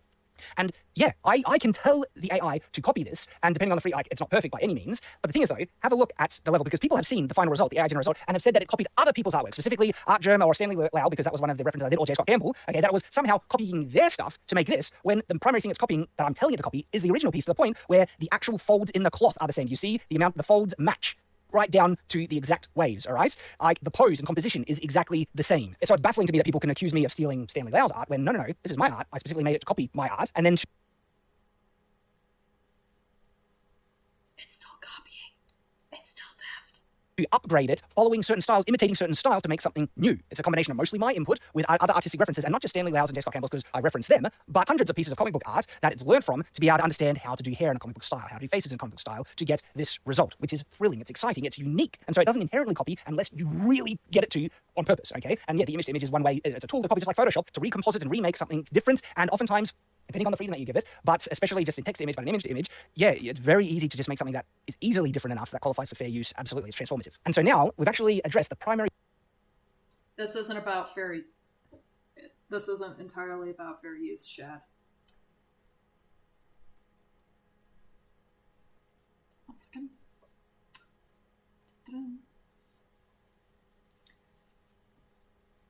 This isn't about the law. Smoking gun evidences for AI stealing other art and being inherently unethical. And like I said, when I've looked into these specific claims in greater detail and also understanding how AI works, it's all founded on a misunderstanding and misinformation, and it's just not true. In most instances, there's not a legal precedent, but ethical precedent for the AI to be trained off of other people's art that's available to be seen, because just like you can take someone else's art, put it into Photoshop, and warp, transform, and do interesting creative things to it to make something new and that's transformed enough for it to be fair use, or to have a reference file, or to imitate certain poses in your own art, you can choose to do that with AI art, like Stable Diffusion, just like I can choose to do it with Photoshop. It's a direct precedent where you're allowed to use new technological tools to imitate and to copy in certain ways, and use them in commercial endeavors in a transformative way. There are so many equivalents that this is not unethical at all. And the only accusation that actually has a level of merit is like truly illegal images, okay, private images and stuff. But again, there's a much more charitable kind of understanding of the perspective. I don't think this guy would be saying this if someone took, say, Shadow the Conqueror, his own book back there, and ran it through AI as part of their writing process. The only way these AI bros will learn what they're doing is wrong is when it finally happens to them. But by then, it'll be way too late. Of that, and they can be made without and get the same result. And there are very minute exceptions where, for the vast majority, there was easy ethical and legal precedent to use most of the images that were trained in the AI. And like, for instance, do you really think any of those illegal images were used in a large measure by the AI to produce this? No. Okay, like truly illegal, not just like you people saying you didn't have a right to use it without my consent. If you post it online and there's phase provisions and just you're allowed to look at it publicly, okay, there was perfectly legal and ethical, allowance for the developers to use those arts to train the AI. They're not changing it, they're not redistributing it or anything. Like it was available and allowed to do. It's not unethical for that to do. And the art that gets produced on the other end is not a direct copy. It's a completely unique thing that was made from scratch. Okay, it's not stealing at all. It's not unethical. And those small exceptions that have perhaps the strongest validation of possibly being a valid argument, and I'm not entirely sure yet either, are such a minor exception. He keeps on saying made from scratch. I don't think you really know what made from scratch is. And to be honest, most likely wasn't really referenced or used by the AI very much at all, probably. Like, you could take it out and still get that result, because all the other artwork made by artists, okay, that were put online, that they were freely available to use, absolutely get these results. And even when you only work with public domain images, which I actually feel like they don't need to restrict themselves to, there is legal and ethical precedents to work off of publicly available and viewable art, absolutely. But even if they restrict themselves, which is a concession that I don't see people acknowledging, the critics acknowledging very much at all, we'll still be able to produce incredible results. We're seeing it with Stable Diffusion 2.0, and the other thing is people can choose to add and put new inputs in. So even if Stable Diffusion doesn't, individuals have the right to say, well, okay, it's not mimicking the style I want. I can reference all these images made by this artist that is available online in both a fair use capacity, but also most likely Creative Commons, all right, and input those things into the model to make it mimic that the way that they would choose to do it by hand. But now instead of by hand, they're using a different tool to do it. People have that right. It's a precedent. It's existed. And if you're going to be morally consistent about this debate, you need to acknowledge those things. And that's why when I look at it, I have to acknowledge that no, this is not unethical, not the way that people are claiming at all. And so the primary things that we've addressed here is the issue with consent. Okay, if it copies and pastes or makes a montage, of other things, if it directly copies by the tweets and everything, well, it doesn't actually do that. You can get it too, just like you can copy things with Photoshop and duplicate it with Photoshop. That's a person doing it, not the AI. People have the right to copy and imitate other people's artworks, and if they choose to do it through AI, that's just a tool. So the rights that people are trying to say an AI shouldn't have that a person has, but if a person has that right, they have a right to use AI to do that. And so that's a non-argument then. And also artists finding similar compositions to their work, this thing that they're smoking, supposed smoking guns, are the signatures and the watermarks, all those things have been addressed. And the ultimate conclusion is that no, it's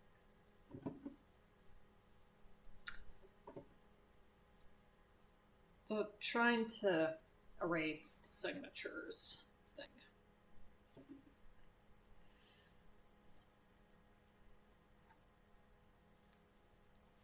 You basically want to make a way for it to become even harder to track down all the sources of stolen pieces that went into making your AI theft garbage.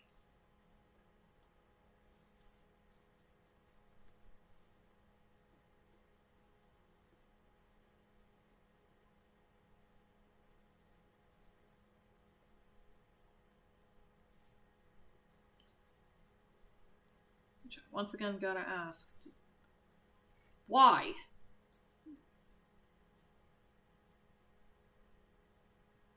Why, man?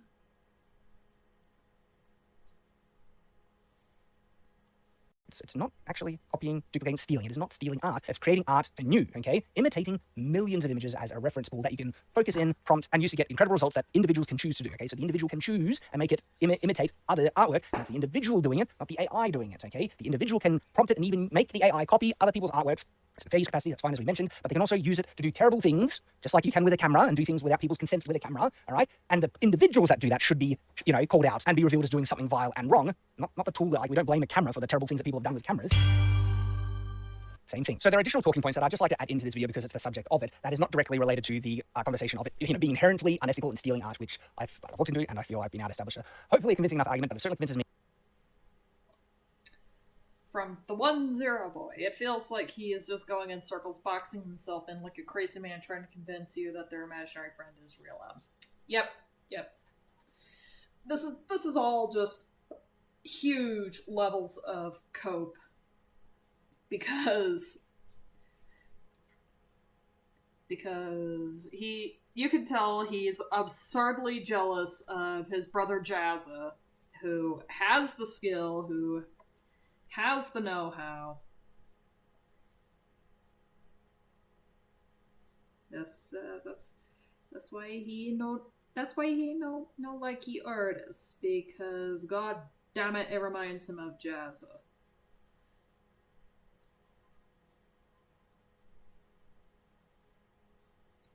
Was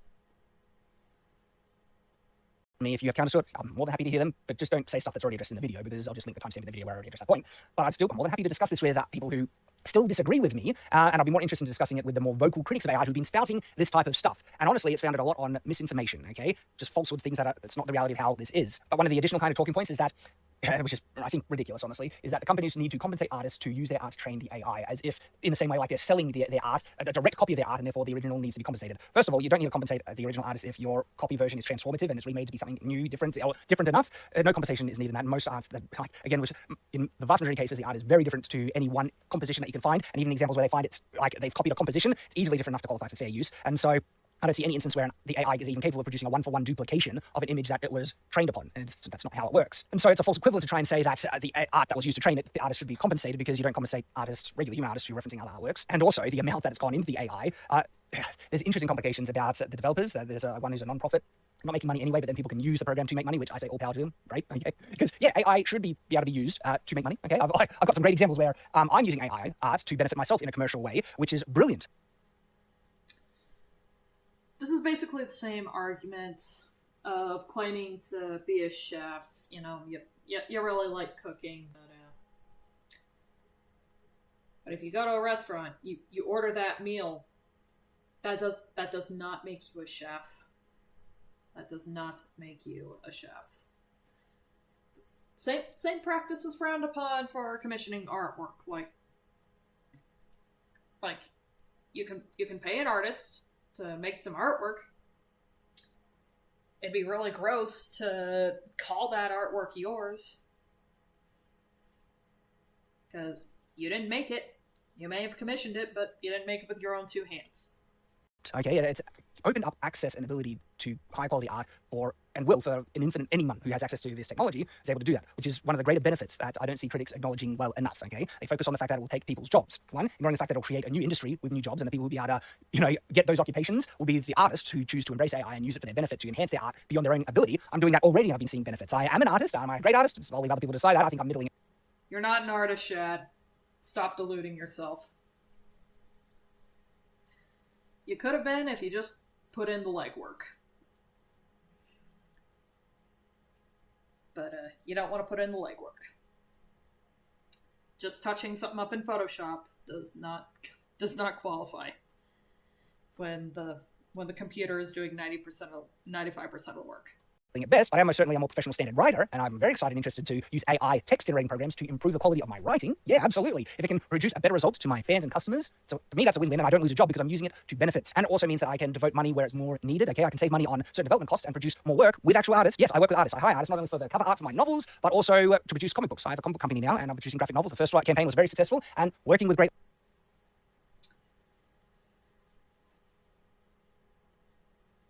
In Chad's case, the whole springing for AI instead of artists. But the fact that he even has artists, I thought you said AI was the way to go. Why not just have one person doing the work of the pencilers, the inkers, and the colorists?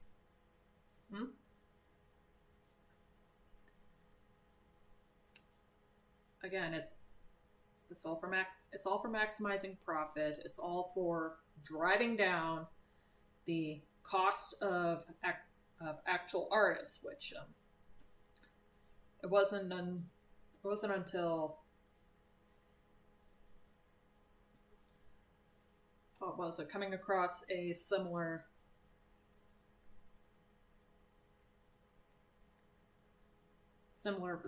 response video, this one down here by one Lio.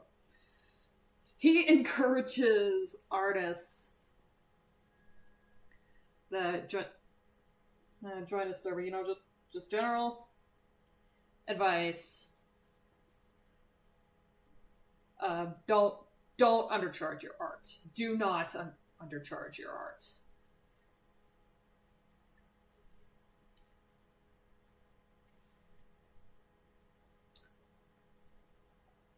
If you're gonna pay an artist, pay him right. Artists, I'll be able to save money in certain areas and put money to where I need to. We're working with human artists, right, to produce even more work. No one's losing a job. In actual fact, it enables me to hire more people at the stuff that actually has great results there, the stuff that's needed, all right, because I can save money elsewhere thanks to the AI. So huge benefit there. And there are so many people that can't afford the highest quality art, okay, professional standard art, especially in the indie scene. I think AI art is going to be one of the most wonderful things for indie creators, especially indie authors that need better quality cover art. And I experienced, when I first finished Out of the Conqueror, YouTube wasn't going huge, okay, it was starting to pick up, all right, but I needed a cover for my novel, and I hired a lower end cover artist who basically did photo bashing from, hopefully, stock images, and the result looked cheap. It was crap. And one of the big difficulties for indie authors is that the cover art makes it look cheap, okay? People do judge a book by its cover. Thankfully, after editing and things like that, YouTube would pick up, and I had the means to hire a phenomenal artist who I can't wait to work with again, Chris McGrath, who did the cover for this. But you know what he didn't do? He didn't do the back-end cover. I didn't have the money for it. It still cost, I won't reveal, but it was thousands of dollars to get that, right? And so I had to try and... It costs you thousands of dollars because you don't know any artists. You have a brother that does art. Why not commission him?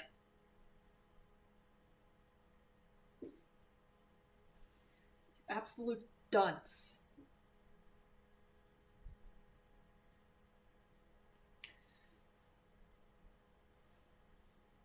And, yeah, also this is part of the reason why Jazza has distanced himself from his family.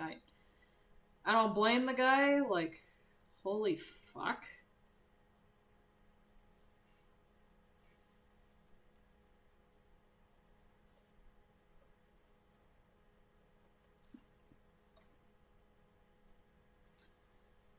Shading check.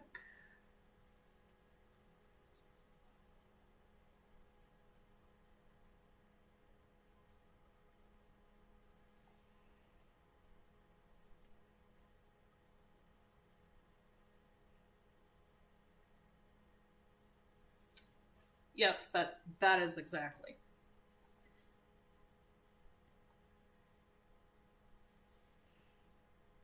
And Photoshop the back of this cover, see the clouds right here? I had to duplicate that to get the cloud there. And it took hours of work. You know what I could have done? The AI would have been able to produce a better result for the back cover of... You know what you could have done? You could have drawn it yourself. Get good. This for much less time investment. That's amazing, all right? That's phenomenal. And I still work with an artist, right? I still will in the future, but AI art enables me to produce a better quality results and gives me more options with the resources I have and thousands of indie creators, okay? And there's always going to be a demand for the best quality human artist, okay? The guy that did the low quality cover, he'll probably lose his job because his quality was very low, and you can get better quality cover art AI generated for free than them. But you know who could produce the best quality AI-generated cover art? That cover artist who did the photo bashing. If he can photo bash certain compositions and then feed it into the AI to get a better result, he was not going to lose a job, all right? In actual fact, that might help him get more work in the long run. And especially because it might be high. No. No, it won't help him get more work. They'll just hand it off to the poor sod who's already clicking prompts and shit.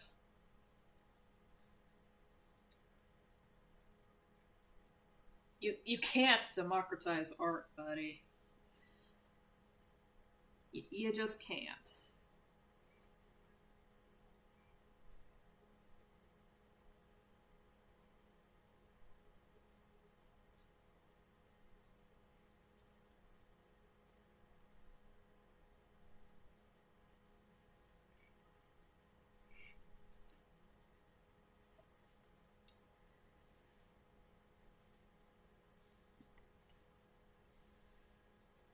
High demand. So again, there's going to be a new industry with this, with new jobs and availability, and it's not going away. The Pandora's box has been opened. People have access to this technology. Some of it's even open source. As a result, you will be vastly better served instead of resisting it because the Pandora's box has already been open, but finding ways in which it can benefit you as an artist to open up new opportunities. Otherwise, you will legitimately be outcompeted by people who are using AI to produce phenomenal quality results, but you as an artist could... That will include you, bud. Shut your mouth. Outproduce them. You can make better quality than them because if you have the artistic eye to understand proportions, composition, everything like that, you can get a better finished result, especially if you're talented with photo bashing and things like that. And so the guy that did the original cover that I never used, again, there's a massive opportunity for him, and then it opens up accessibility to higher quality art for countless numbers of people at a much better price, which is one of the greatest benefits of this technology that I can see. And even though people will lose jobs, there's going to be further opportunities, like I said, and the best will still get the jobs as well. Here's another example where AI art has benefited me greatly and enabled me to offer a higher quality result to my customers than I would have been able to otherwise, and where no one lost a job. Okay, this wasn't robbing an artist of a job, and it's in putting together the final print files for the graphic novel. And it still is, though. It still is.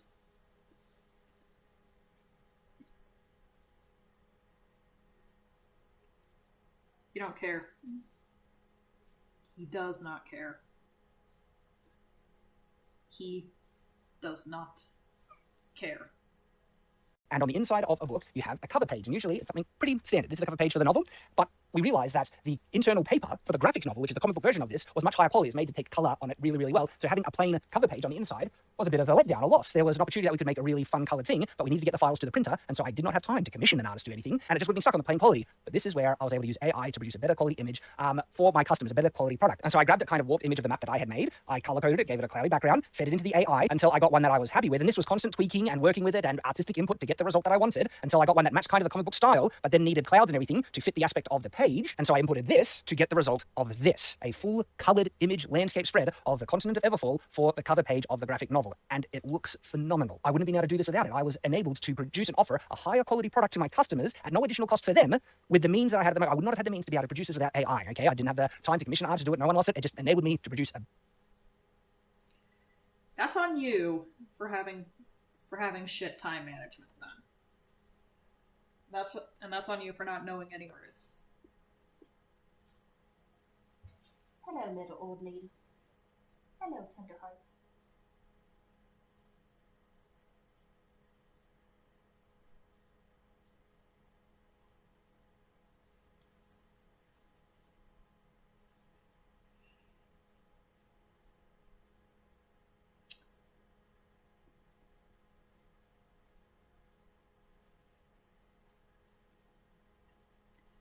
Yes. Yes. In the time that it would take him to run it through the generators. Hang on. Do you need help, Tenderheart? Good.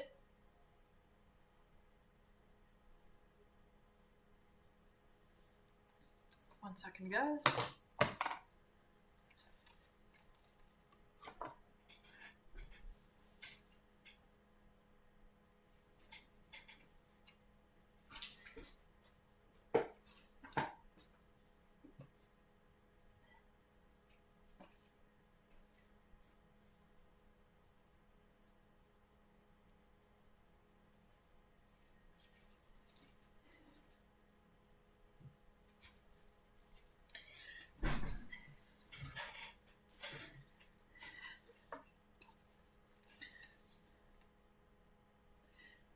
yeah, as I was saying, and in the time that it would take Shad to run the generator so many god dang different times until he finally got a satisfactory image,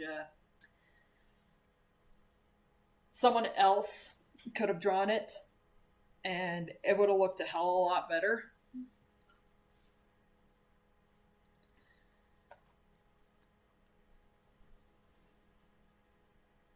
I still would like to commission some artwork from other artists, but I'm a little nervous, a little anxious. So that's why I draw it to myself.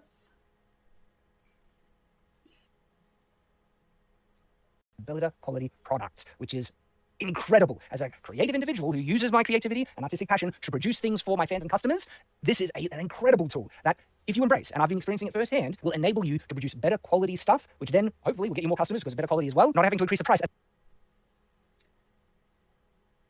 I'm looking all over this guy and I can't find a single creative bone in his body. I can't even find a single creative cell.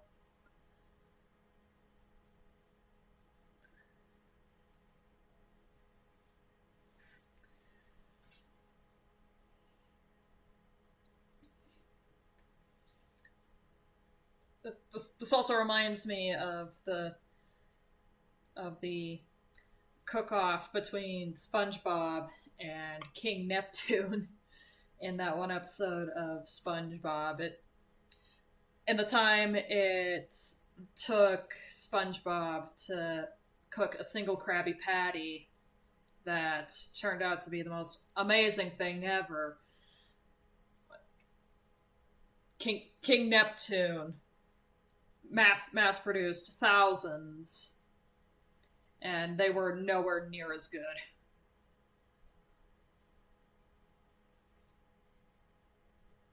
And the money that I might have had to spend on this, if I had the time to commission on an artist, I can give that money to the cover artist who is doing the internal pages to produce the graphic novel. And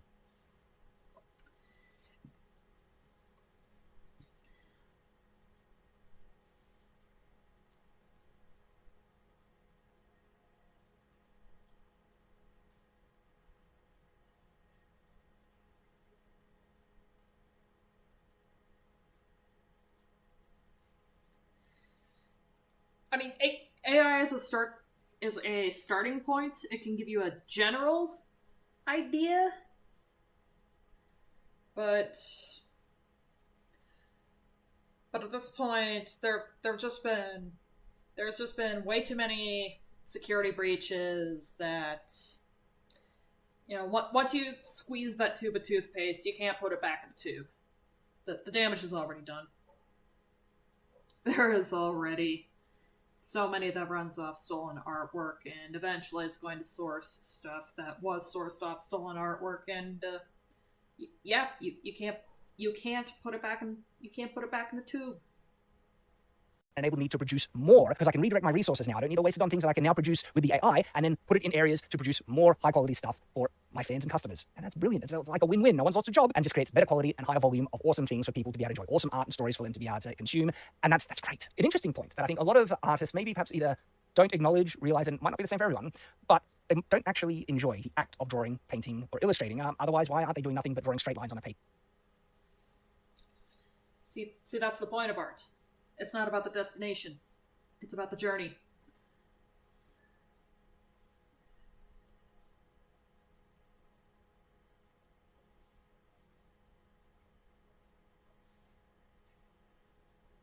It's about the journey, my guy. Okay, highlights time.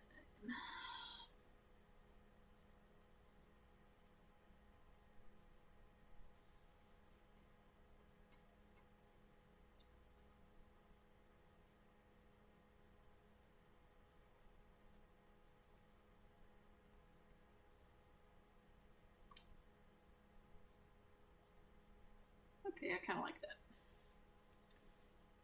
Paper. Or why don't they love painting the walls of a house as much as when they paint something? What they actually love, and this is what I discovered for myself, the act of creation that I love. Okay, I thought I wanted to be a comic book artist growing up. This is why I have the level of drawing capacity I have, and it's not, brilliant, but it's not terrible either. It's very mid-range. It took me years to develop that because I wanted to be a professional comic artist before I realized that it wasn't the act of drawing I enjoyed. And when I had to draw other things that people were commissioning you to do, hated it. It was miserable. Didn't enjoy it. It was the act of creating the stories of my mind, and I found that writing was a much greater outlet for creating those stories than drawing. But now I can hire another artist to draw and depict those stories for me. But the thing is, though, the actual act itself usually isn't the enjoyable thing for a lot of artists. It's the act of creation, and we end up using the mediums that give us the most satisfying results. I mean, for instance, digital artists, a lot of them use Photoshop. Why do they use Photoshop if they love drawing or painting so much? Some probably do, some probably prefer it, but a lot of artists pick Photoshop because it gives them the best results. Well, guess what? AI is a tool that you can use to get really satisfying results. Now, if you think that this will somehow stop the world and people from developing artistic ability in the original mediums, because that's what it is doing.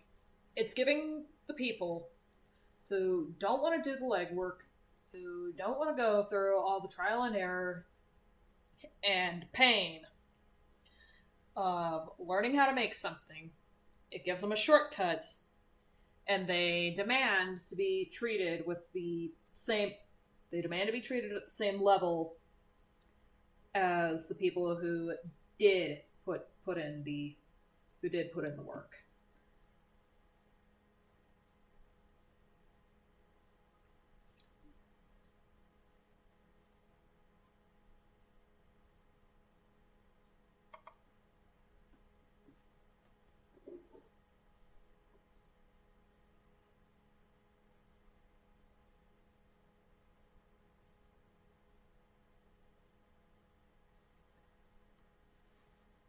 both digital art, painting and drawing, I call complete bullcrap on that, okay? The camera's been around for ages, can do perfect, images of the real world, yet people still do still life paintings, okay? Is it because they want to challenge photography? And no, they can't beat in terms of one-for-one actual perfect realism. Sometimes people enjoy the act of creating in those mediums because they just enjoy it. And for those people... Yes, or sometimes they just want to brush up on the basics. What's wrong with that? People who enjoy perhaps not the act of drawing, otherwise why they draw lines on a paper, but they derive satisfaction of creating artwork in that medium. It's the combination of the medium and the act of creation that they enjoy. And just like we've seen with still life painting, people still do it, even though we've got the camera that competes them by a mile because they enjoy it. Okay, and though the industry counter argument: the Starry Night by Vincent Van Gogh. He didn't take a picture of the night sky. He painted what he saw as the night sky. He captured the night sky in only a way that he could.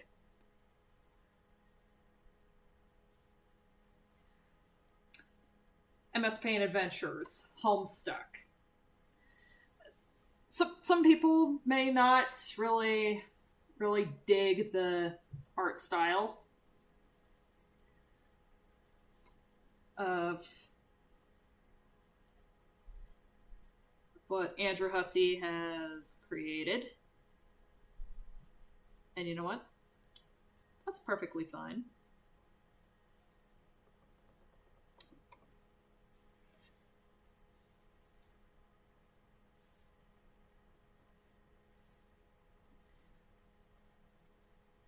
But Hussey is still portraying characters that he has created in only a way that he can. And fan artists, of course, will accentuate aspects of these characters that they quite enjoy. Like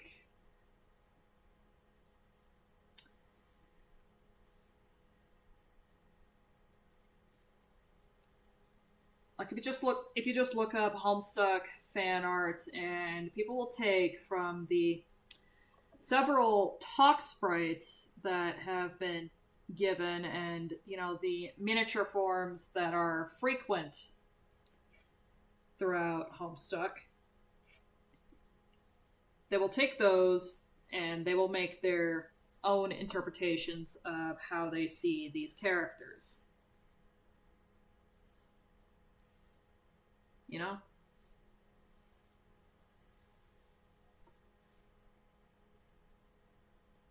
and professional and the professional tools might change in the future because of AI. People are still going to draw with pencils. They're still going to paint with brushes because they enjoy it. Okay, the satisfaction of doing something with tools that are more difficult. Okay, grab some paper. People like to do things that are difficult for the satisfaction and achievement of doing it. That will always exist. The professional world and those who are producing artwork in a professional capacity for money and stuff like that. Yeah, people using AI will be outcompeting a lot of people. Okay, and so there will be jobs lost, but you could have been the ones to get those new jobs because you can. People are losing people are losing their jobs to AI, and he's happy about that.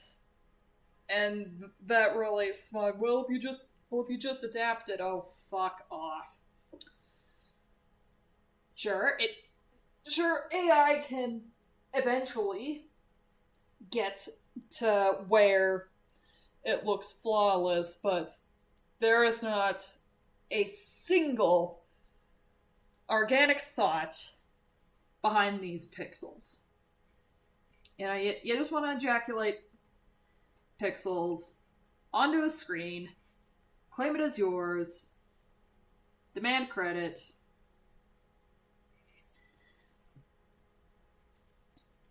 And if artists have a problem with that, they can just go fuck themselves, right?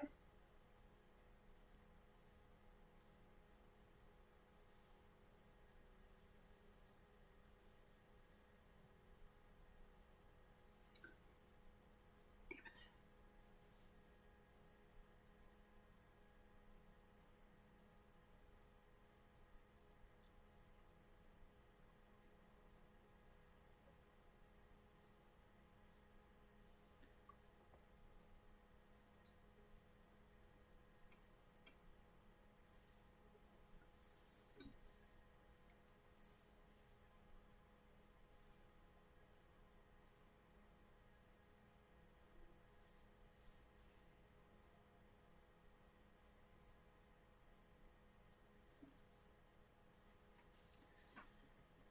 Produce the best quality AI art if you have artistic talent, by far, by country mile. And for myself, because I actually don't enjoy the act of drawing, I enjoy the act of creation, and I'll be drawing more now than ever with AI art. AI is another tool that helps me express my artistic vision, and I feel as much artistic satisfaction in the AI-generated images as my own hand-drawn ones, because it's a tool that requires my artistic input to get such beautiful results.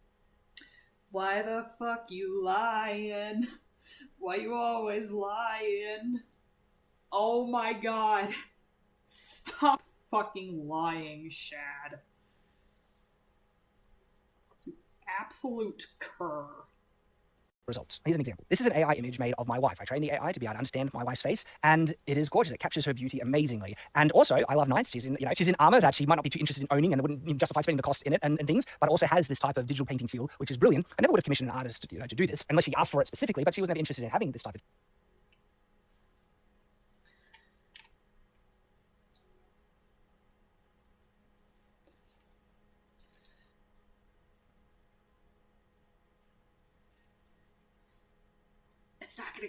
It's not gonna kill you to commission someone. My god, you absolute rutabaga. Thing. And it is such a really clean, crisp final result that, guess what, took work to achieve. I required my artistic input to achieve it, just even with image prompts. This was the first version of that image, okay? It's a mess. The armor is a mess, the clothing is a mess, but the face was beautiful. And it captured so much of my wife that, okay, I could work with that. And so, by putting it into image and getting it to remake certain elements, I started to refine it, and then refine it again and again and again and again. And then when something worked, it's like, this one, oh, that one has a really interesting pattern right on the breastplate at the upper portion of it, but the line's different. So guess what? I took that into Photoshop, and then I used Paint and so this next result wasn't AI generated. From this image, I used Photoshop to get this, okay? Again, requiring talent in multiple different, mediums and tools to get the best results. And then when I fixed up some of the wonkiness with Photoshop, I brought that back into the AI, processed it again, got a much cleaner result, it smoothed things out, processed it again and again. And then these ones was changing the face too much, but the pauldrons were looking all right in some of those. And so I grabbed those pauldrons, put back in, made composites, and so from this one to this one, this is Photoshop. Again, copying one of the pauldrons from the previous image, this image, cut that pauldron out, which was on the back shoulder, and then pasting it together with this one, refining it again and again and again, and then again, Photoshop, fixing it up to finally get much cleaner results. We're getting much closer to the final result, and then once I get some really good results, really fine tweaking Photoshop, put it back in, high resolution version, we have the finished image. That required a lot of artistic input, hours of work actually, to get, so it's not one click, okay? And as an additional result, a direct kind of collaboration, a joint hand in creation with the AI. And I feel artistic ownership over this image that I, in a large measure, also created with this tool. In actual fact, I think I can say I created it with AI, but the disingenuous thing when you say I made it with AI, people just think it's a click. No. This required Photoshop ability, artistic eye, understanding compositions, understanding the correct design of armor, and all of that. This 90% of it was done by the computer. You stupid ass. You untalented wanker. Image is actually pretty much impossible to make with AI on its own. It required artistic ability to do. And it's an example of the potential people with artistic ability have in using this program. You will be able to outperform other people using AI if you are already an artist. AI art is an opportunity that can benefit. No. Artists will already be ahead of the game Because we know how to draw, you dumb bint.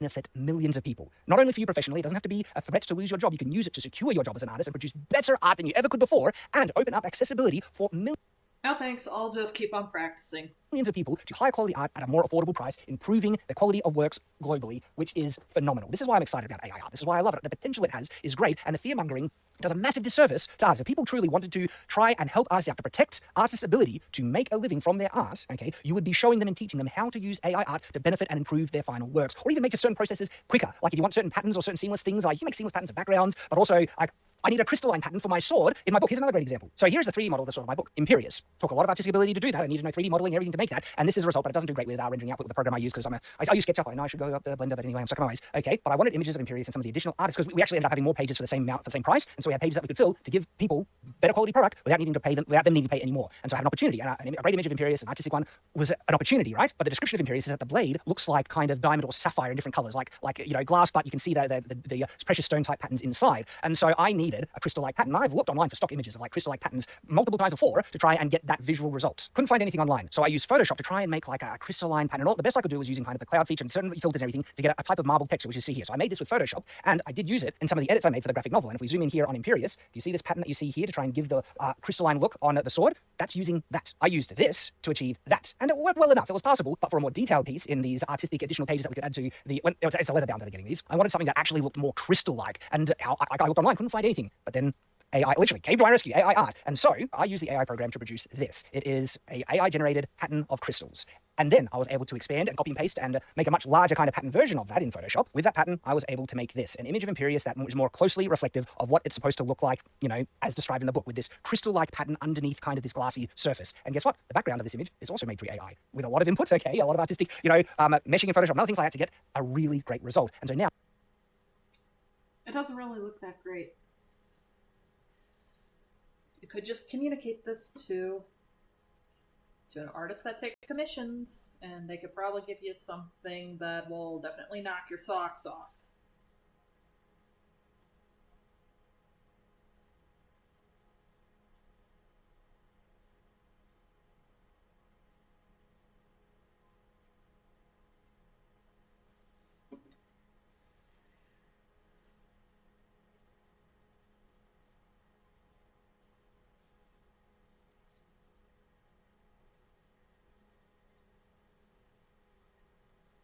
That is a pretty good meme. Yes. Now, this is a whole additional great kind of artistic page that I'm able to add in to the leather-bound versions of the graphic novel and the leather-bound version of the novel that's going to be going to my fans and customers. No additional cost. And so you don't need to use the AI technology to make finished pieces like you see in the background. You can use it to enhance already existing artworks by finding new textures and patterns and things that can, what I did with Imperious here. And so the people who are opposing AI art with the intention of protecting artists, you're actually going to be harming them by convincing them that it's evil and wrong and shouldn't be used, which means they're going to be outperformed by people who will be using it, okay? When they are the ones who could have produced the best quality work with the use of AI art than anyone else. And so far from being defensive about it, it's a way to enhance your work and secure your ability to find work as an artist in the future. It's here to stay. And so it's a disservice to try and tell people that it's, well, one, it's just dishonest and wrong now to try and tell people that it's stealing art and unethical and all that stuff, but you're also doing disservice to artists by spreading untruths about them to the point where they will not be using or willing to look at it or anything like that, and then they will be outperformed. And then it might be far too late. As I mentioned multiple times, this technology. Where's the lie, Shad? Where's the lie?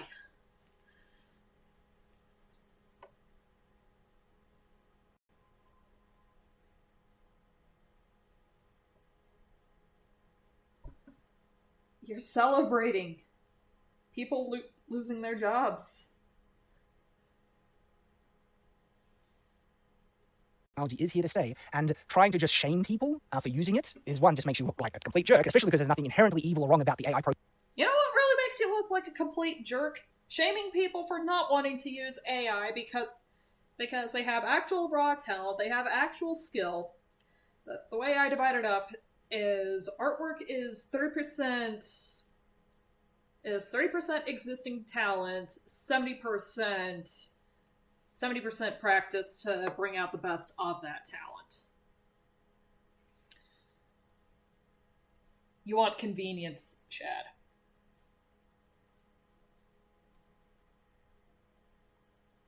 You don't really want creativity, you just want convenience. To that I say, piss off.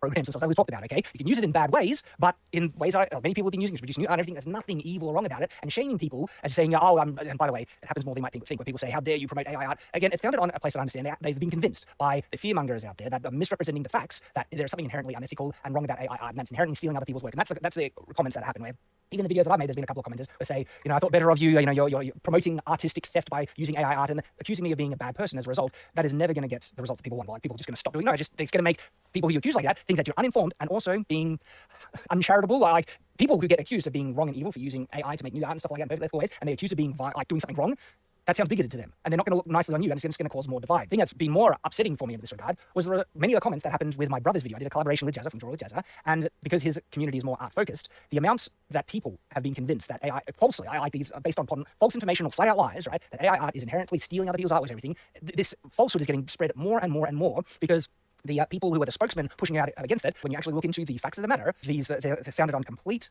untruth. All right, it doesn't inherently steal. It doesn't copy taking things. I've already made a whole video on that, right? So I don't blame people for thinking it's unethical when they've been fed untruths about this. But the people who are spreading these falsehoods, I think it's on them. They should. Where is the sodding lie, Shad? You absolute bent.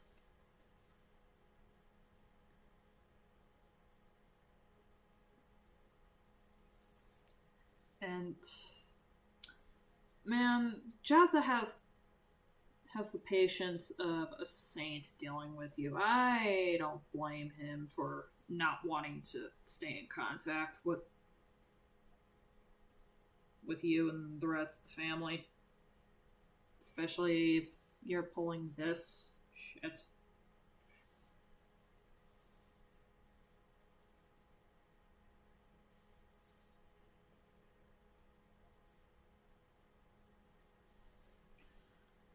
Should have been doing far more research to find out if this is actually true or not. Speak to the developers, speak to people who use AI art to find out, and they say they've heard the arguments, and then they're like I said, I've found certain, spokespeople against AI art being somewhat disingenuous, using very emotionally manipulative language to try and get people to think that there's something inherently wrong with it, ignoring counter-arguments, they're saying that I'm not informed enough to be able to comment on fair use, but suddenly I'm perfectly informed enough to comment on all these other things, and giving a very uncharitable interpretation of some things, skewing the proportion of other things to ultimately present a really negative picture that has convinced a lot of people. And the fact that so many people were so negative to my brother for making a video with me about how AI art can benefit you as an artist was a bit shocking to me, and it really illustrated how much these falsehoods have been spread around. They need to be addressed. And many people have already been trying to do this. I want to give a shout out to Royal Skies. He's done one of the most in-depth rebuttal videos to one of the most prominent anti-AI videos that was made by Steven Sabata Art. And honestly, I found Steven's video uncharitable, misinformed, spreading flat-out misinformation, falsehoods. He skews the information and facts to support his views.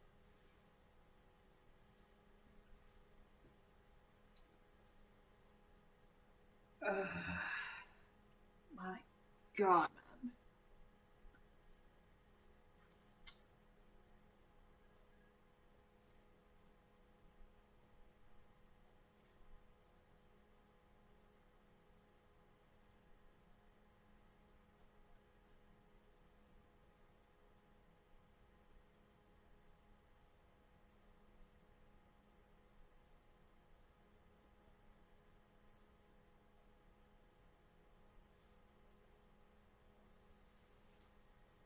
He vilifies the very notion of AI, as well as fear-mongering its potential outcomes, as well as being extremely emotionally manipulative. Royal Skies video does a great job at addressing each one of Steven's points. How's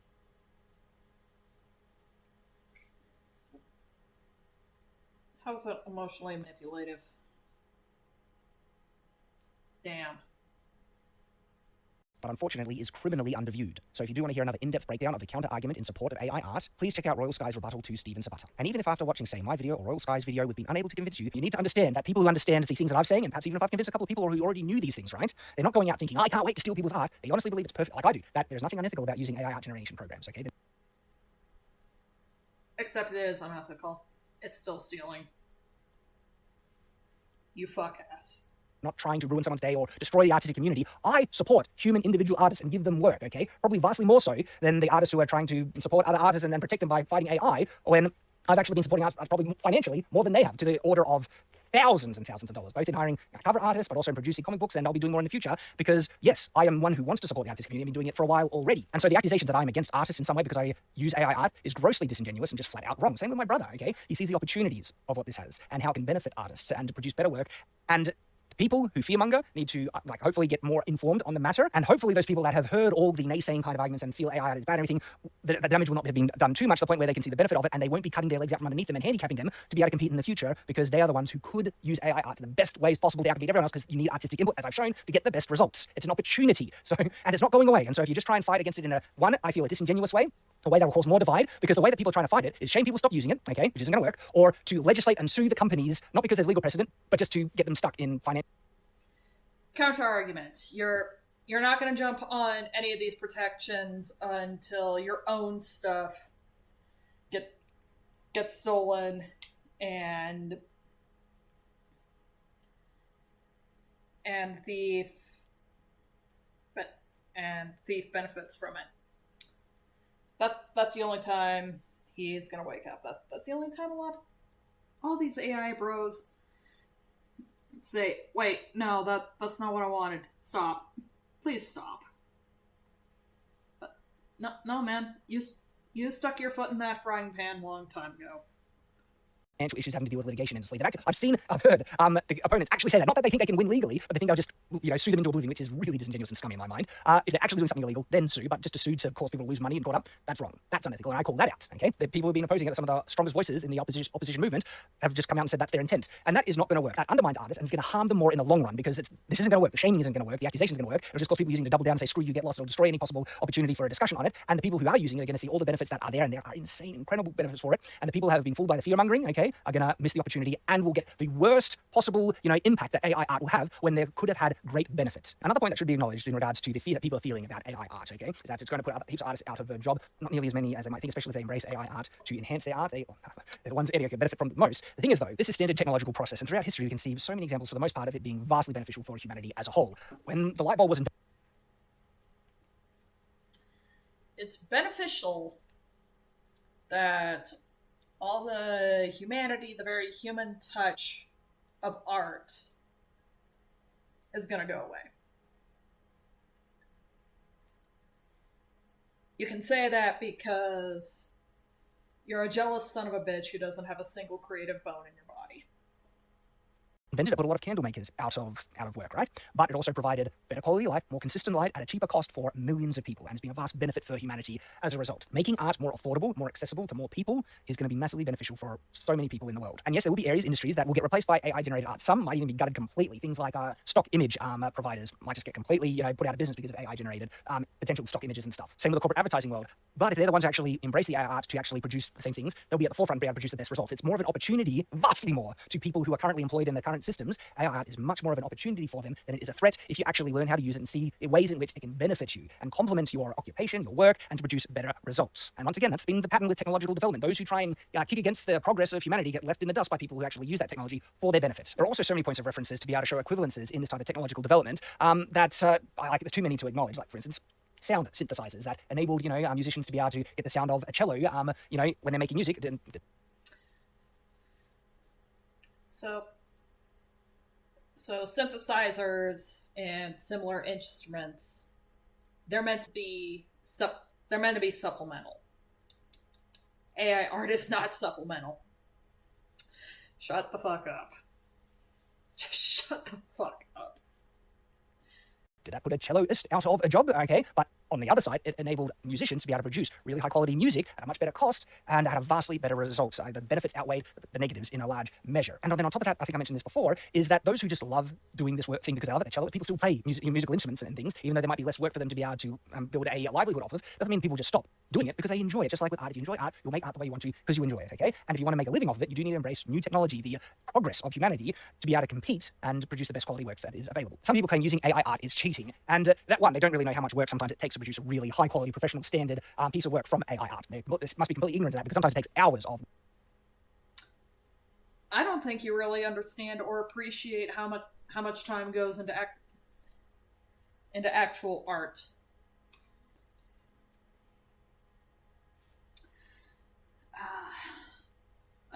Again, this piece that I'm currently working on,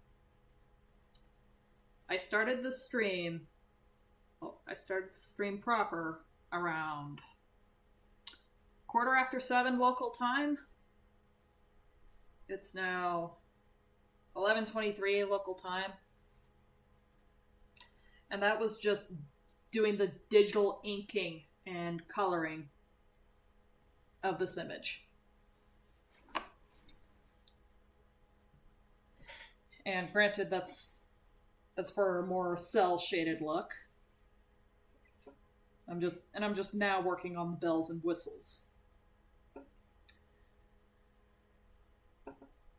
With traditional art, it would probably take me 4 hours from start to finish to do a similar drawing of just one character.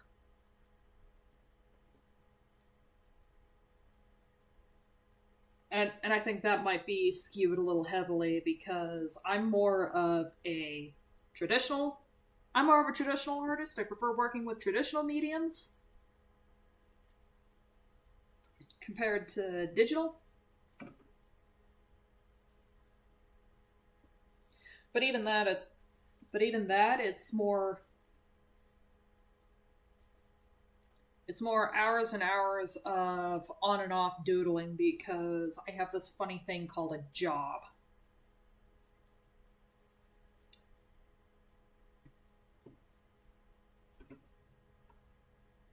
I don't think we could have gotten anything of quality from you in the time that took me to make this.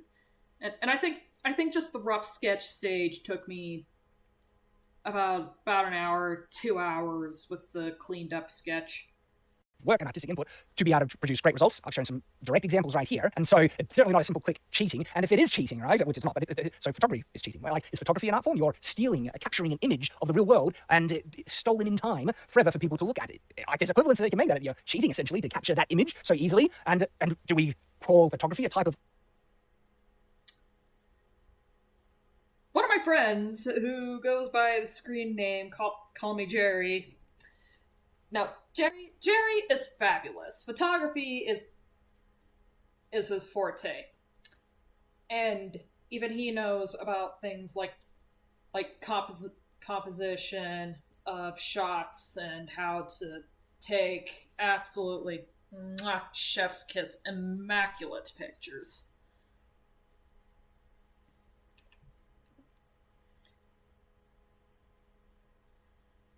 How about you, Mr. Artistic Eye?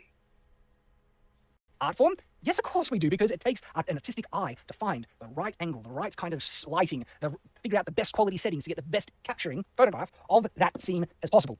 Of course, photography is an art, just like AI-generated art is an art, because guess what? There are similar types of skills that you need to get the best quality results. You need to understand how to work with the tool, just like you need to understand the best settings. You need to understand the best settings for the AI programs. You need to understand how to prompt, and then you need the artistic eye, just like you need an artistic eye with a camera, okay, to see what the best lighting angle is, to see the elements of the AI generation. That work, but that doesn't. I can regenerate that and fix it up, and all those.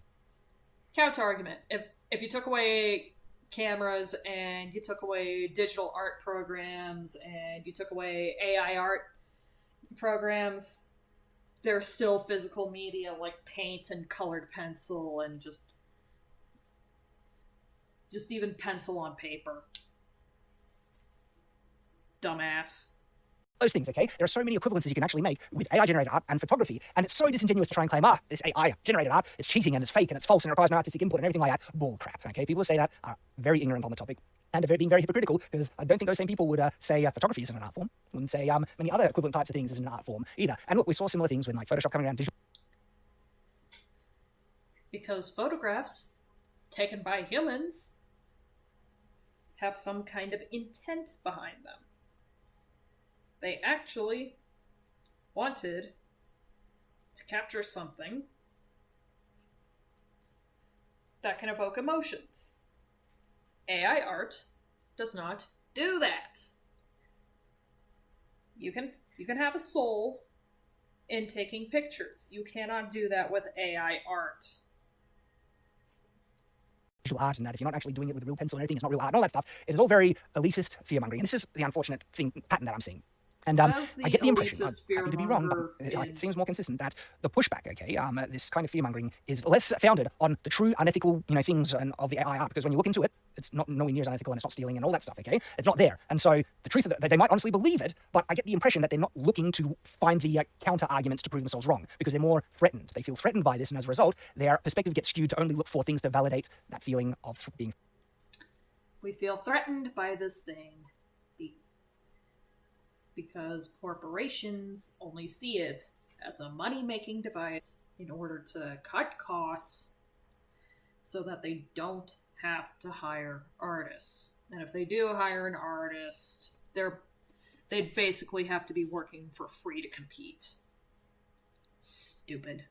Threatened, therefore let's fight it, let's oppose it, let's push back against it. They're not as inclined to see, hear, and then also acknowledge the counter-arguments that contradict the things that they've been saying about it being inherently unethical and stealing and stuff like that. And as a result, yeah, it very much gives the impression that this is more of a knee-jerk reaction from a feeling of being threatened than it is the actual validity of the moral, ethical, and legal, potential problems of our art. When you actually look into it, they're not really valid, those problems. And that's actually quite disingenuous, skewing the reality of the matter, okay, vilifying something because you're more feeling threatened and you don't want to embrace, this wonderful technological tool and the progress of society. Like, there's so many potentials, and also the fact of being willing to shame and accuse people of being morally unethical and stuff who support and everything, that's honestly disgusting, okay? And it does give me a good impression of these, but it's the result of, I think, which is genuine feelings of feeling threatened, feelings being replaced, and there's vastly more opportunity than there is to be afraid of this technology, okay? And you could benefit the most from it. Artists, you could benefit the most from it, more than anyone else, okay? And so those are the things that I wanted to share. It is a very passionate subject of mine, and look, I'm not defending AI art because I use AI art, and no, I'm defending it because honestly... You absolutely are defending AI art because you use AI art. Without AI art, you would be nothing, you talentless maggot.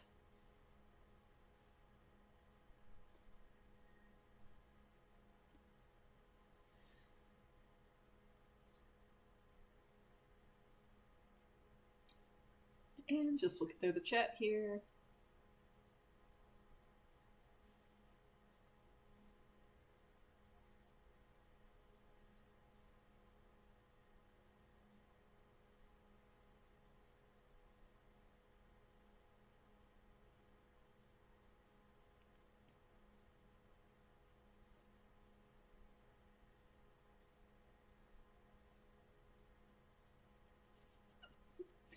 Yes, Zero. Let the rage flow through you. Let the rage flow through you.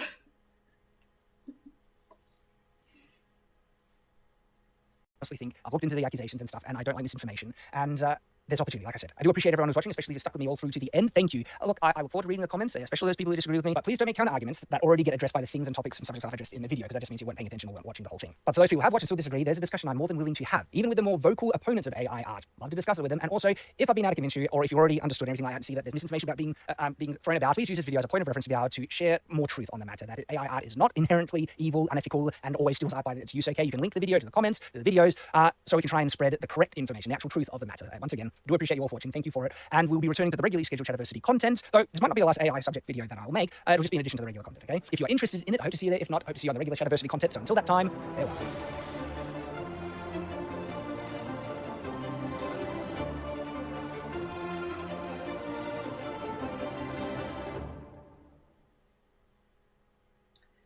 Counter argument, you're a moron.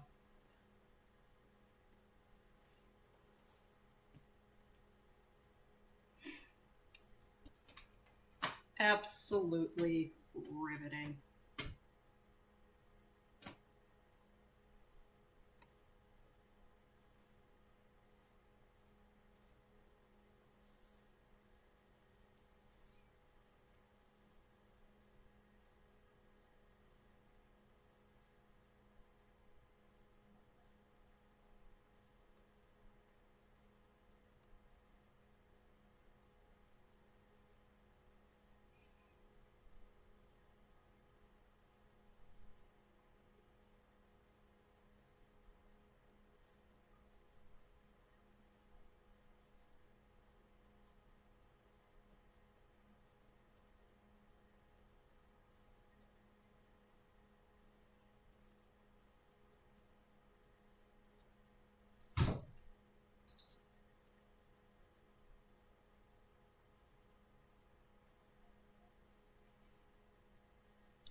I really don't know what I want to do with this freaking background.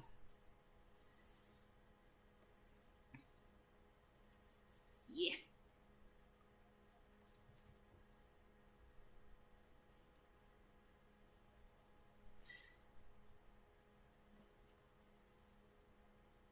Counter argument. Will there be cake? No, no. With AI, there will not be cake. The cake is a lie.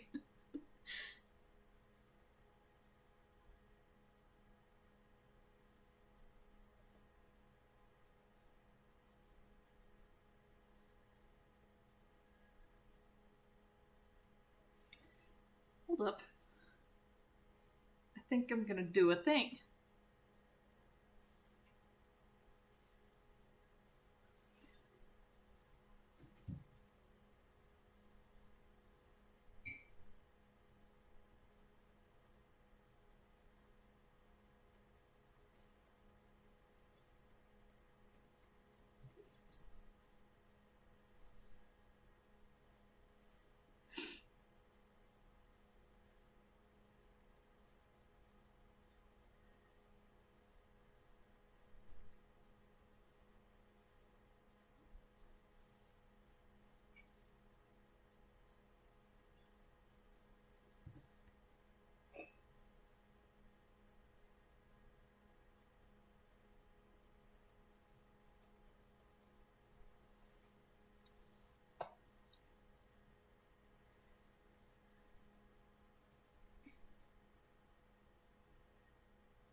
I mean, I'm not sure how I can translate void the void symbol.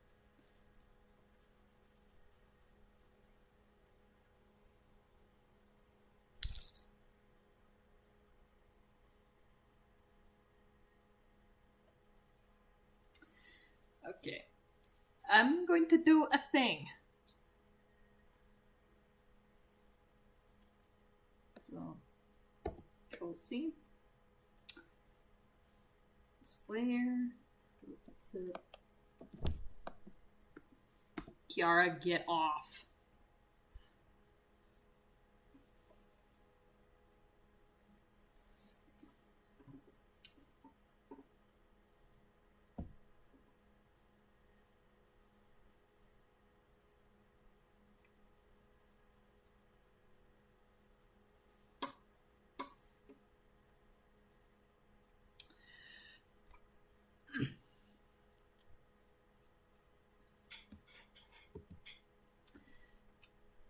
Cat, if you're gonna be annoying, at least jump in my lap.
Yeah, I'm just gonna also add Horus to the list of characters I really want to cosplay at some point, but don't really have the time to build the costume.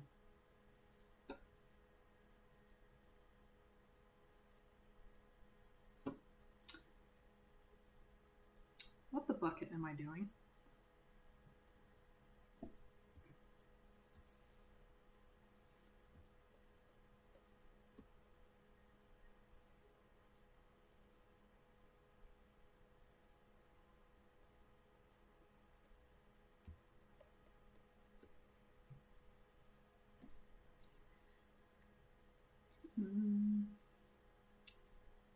Yoop.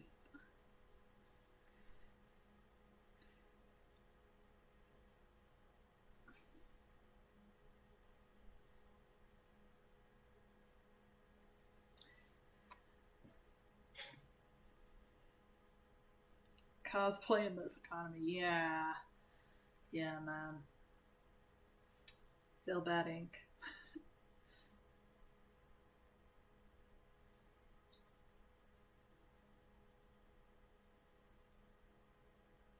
Oh, nice.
It's coming up. It's coming up. It's coming up.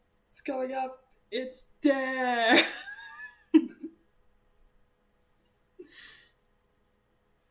Sean freaking Ryder being drunk off his tits. That one concert.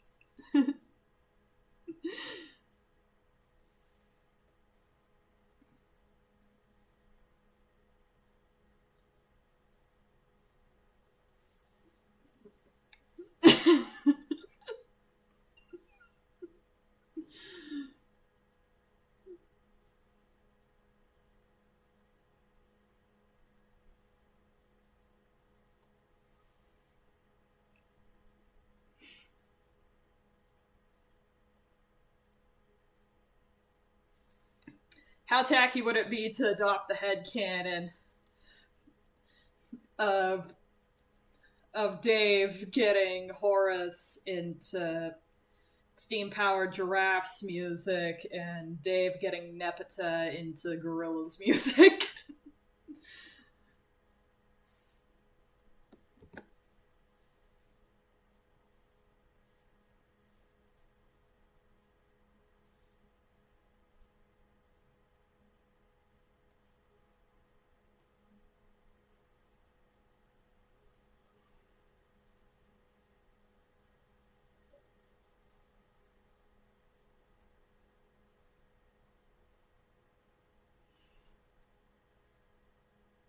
Yes.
Maybe I should throw on some music.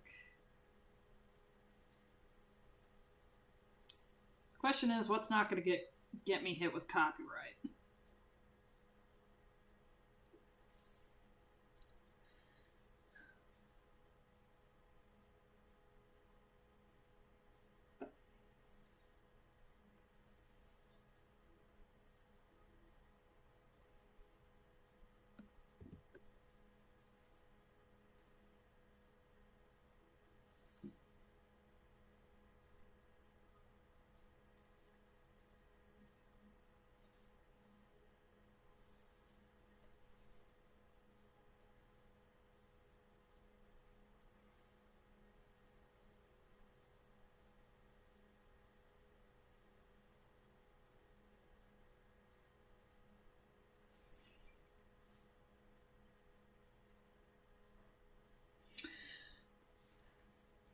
What the hell is Homestuck?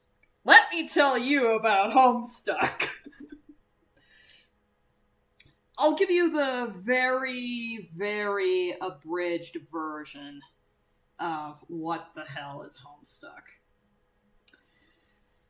On April 13th of 2009, a young man stands in his bedroom. This young man turned 13 years old that day, and he and his friends played a game that brought about the apocalypse. In order to survive, they allied themselves with an alien race that befell a similar fate. The wording is dense, the fights are intense, the timelines make no sense, and your favorite character will die.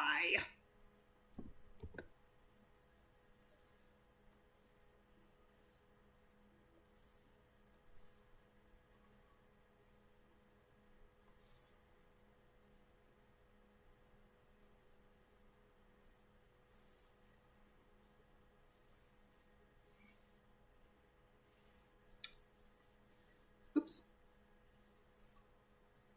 Do I have to... Let's see here.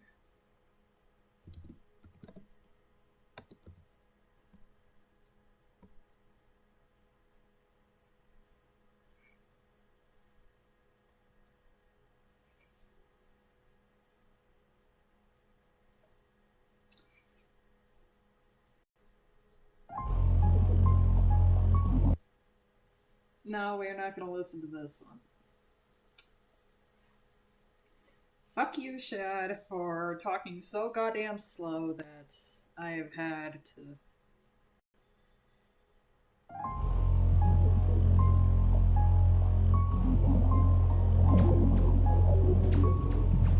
Yes.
That better?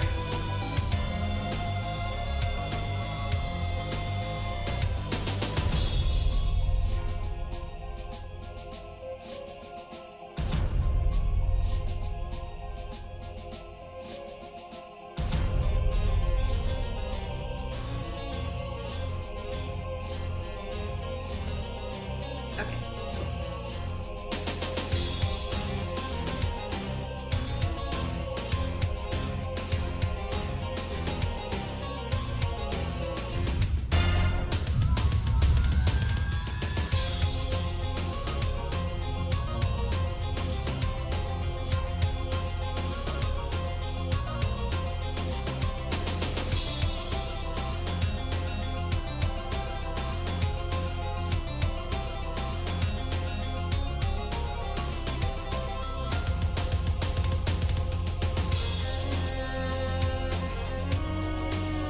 Yep. Friendship is Magic was certainly something special.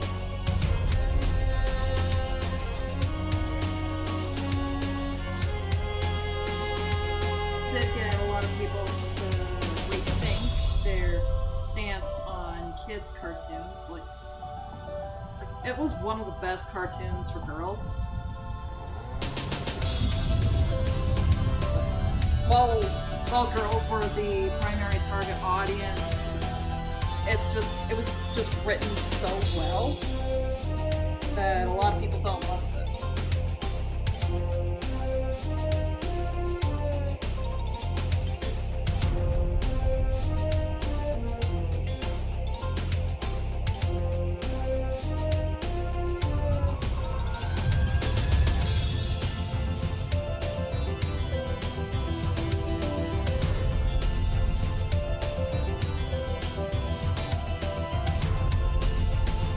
I'm gonna hide some layers, so this is gonna look incredibly cursed for a second.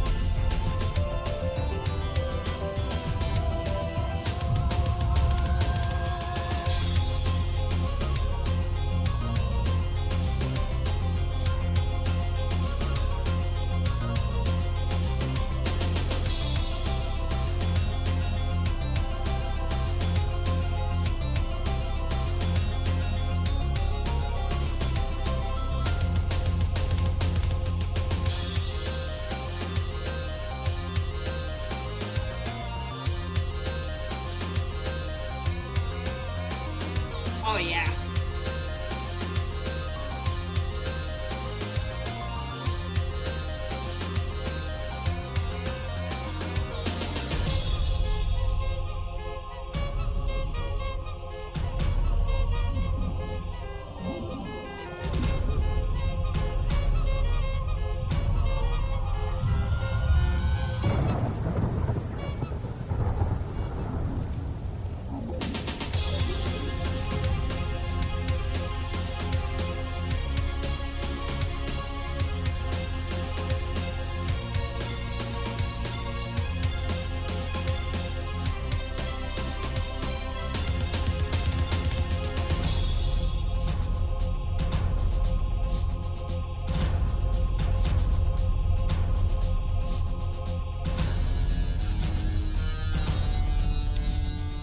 You are correct, Rufio.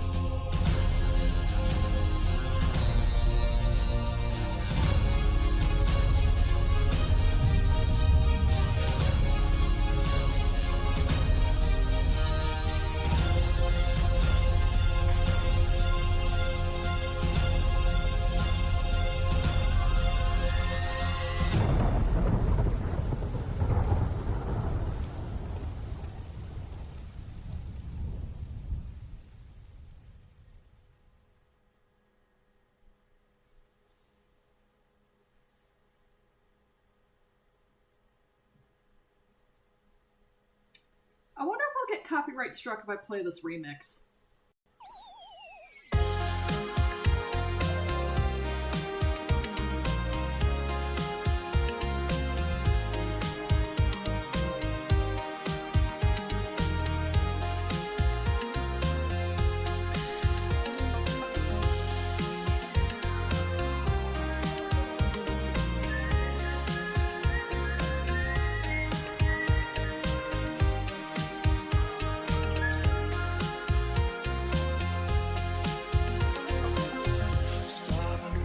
you're killing me. You brought me back and made me feel free. Right This has got to be my favorite song off of Cracker. you pulled me fragile from the wreckage. Like I so lost here. Machine assisted, I disappeared to a dream you don't want to hear. How I got caught up in nowhere again. It feels like I'm inside the morning, through the infinite pages I scroll out, searching for a new world. Waits on the sunrise. I'm silent running.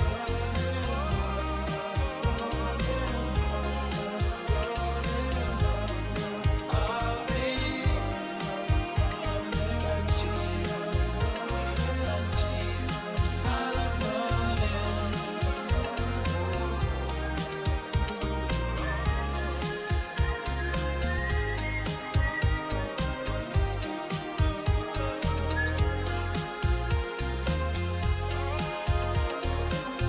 Sorry, boy, you made me cry. I think it's time. I mean, at times it would be nice to just have a film not deal with the really weird, Taking me. like, holy. There's no way out of here. In the labyrinth, I disappear to the dark freeze that got me here. I got caught up in nowhere again. It feels like I'm inside the morning, through the infinite pages and scroll out, searching for a new world. Waits on the sunrise. I'm silent running.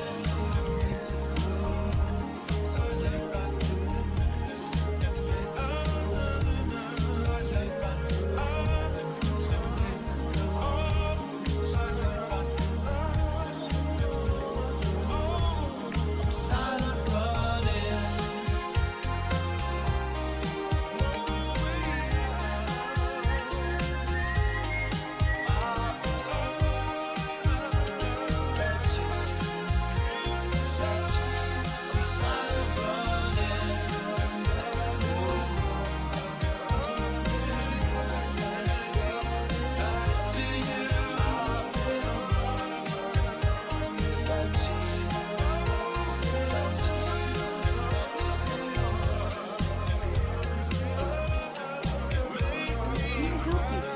Memories of triumph.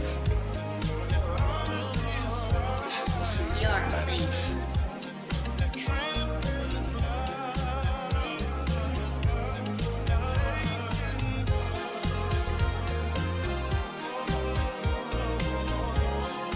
Oh my god, this kitty cat. She rubs her face all over him.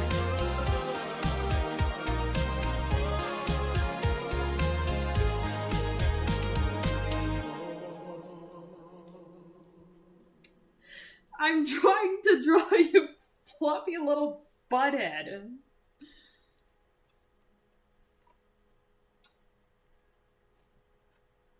Kiara, please.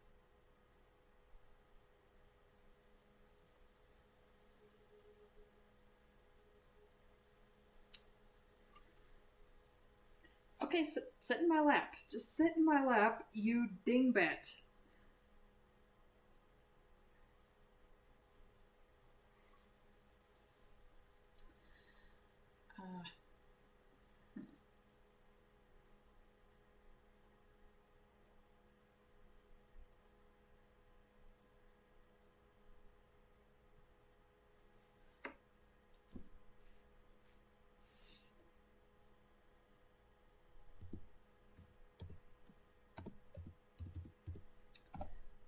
Lava Reef is always good.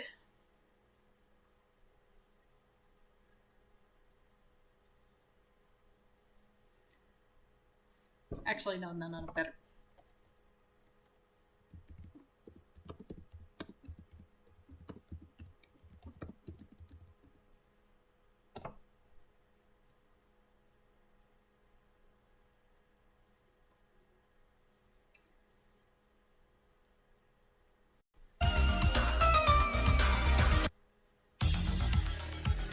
Alrighty, hopefully I don't get dinged by copyright.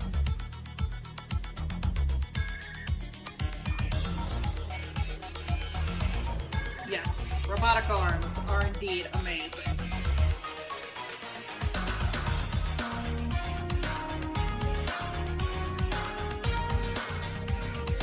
If only a certain Scorpio would learn just who is in control of the robotic arm that was built for her.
One video game, I can't remember what it was, I just know that it was published by Capcom,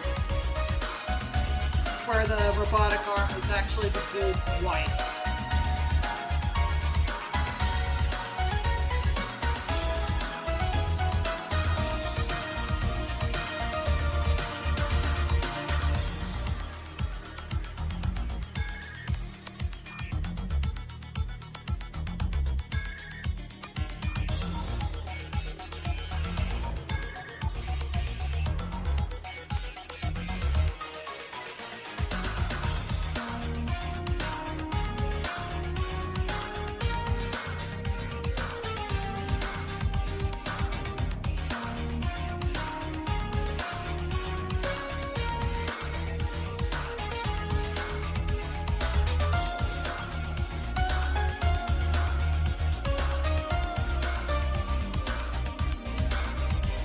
Yeah, that's the one.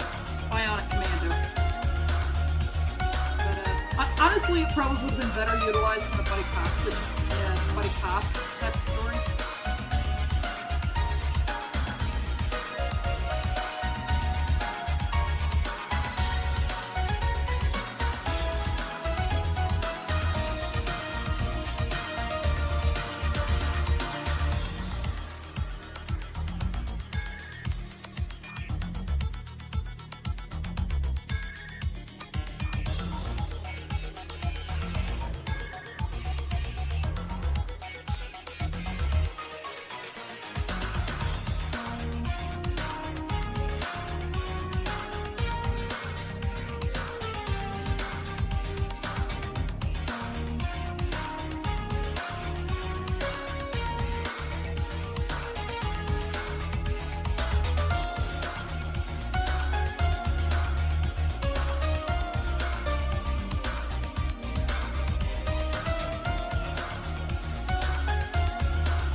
far off of what happened to my horse boy.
For how long?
Channel and server.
Let's havoc, shall he reap?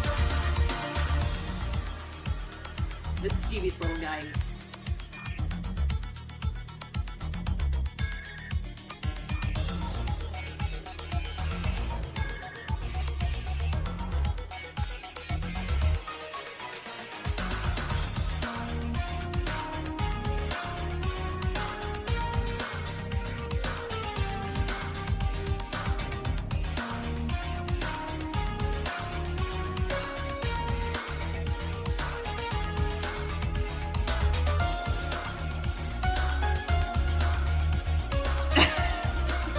He ate all the cookies.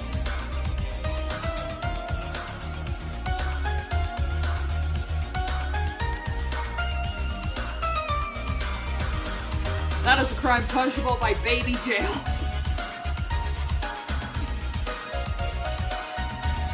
Throw him in the ball pit.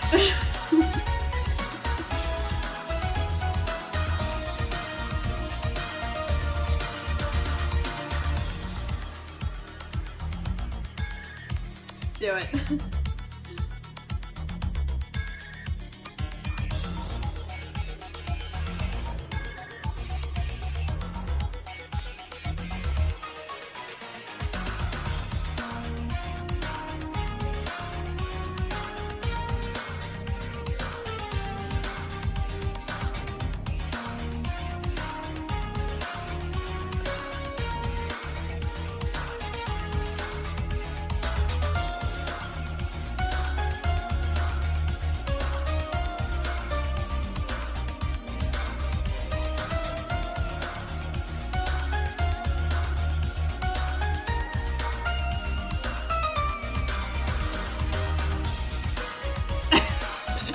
Into the McDonald's ball pit. As opposed to the Dashcon ball pit. His bail, $17,000.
don't believe I ever used that website.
This is the last one.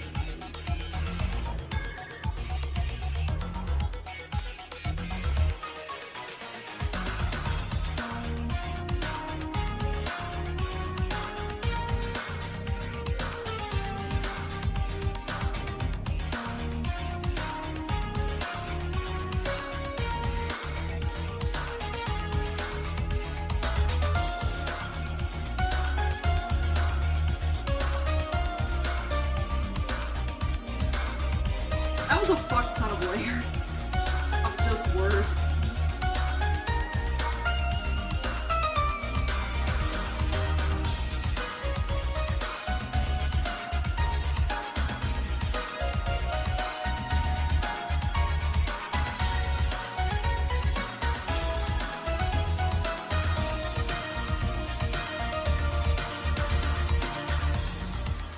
Guess I didn't need that one folder after all.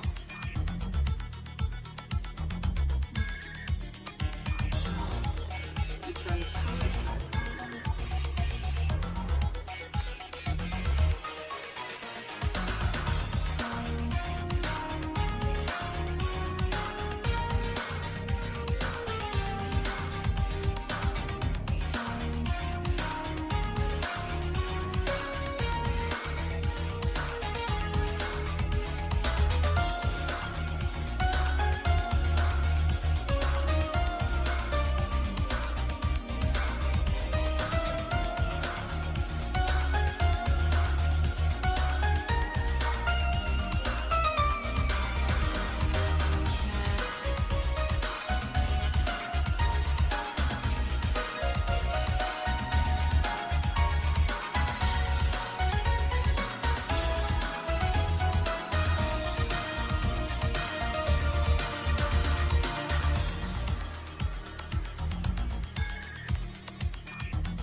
Glad I could help you out. Help you rediscover some fun.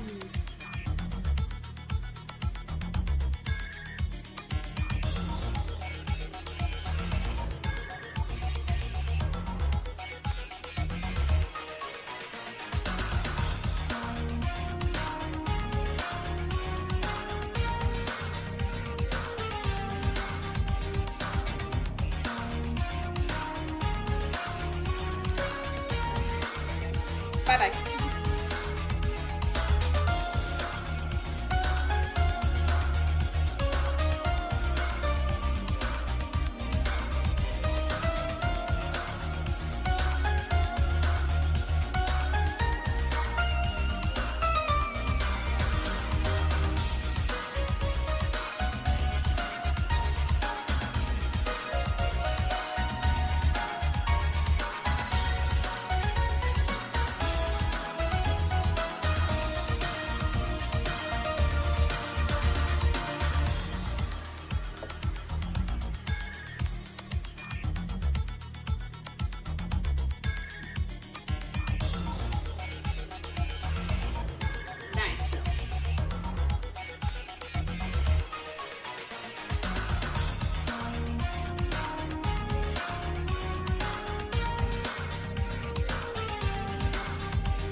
Man, there's a lot of old stuff in here.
I guess we'll just let Titanic Monarch's finish playing now.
I can assure you, Horace is a pretty lawful boy.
Yeah, I think naming this character that was deliberate on Hussey's end.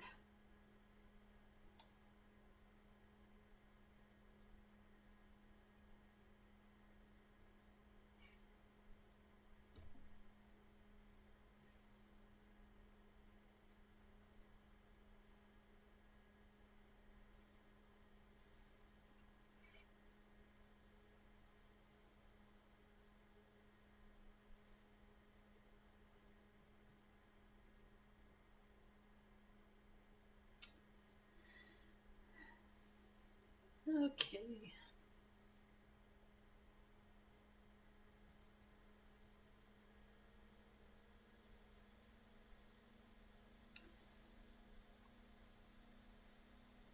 And with that, I think it's time to go to bed. So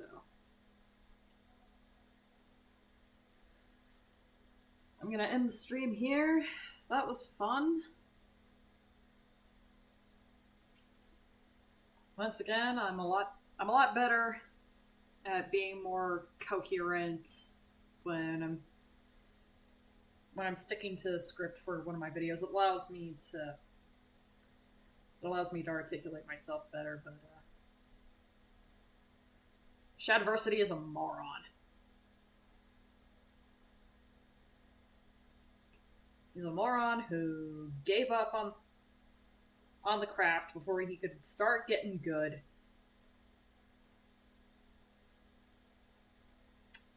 Yeah.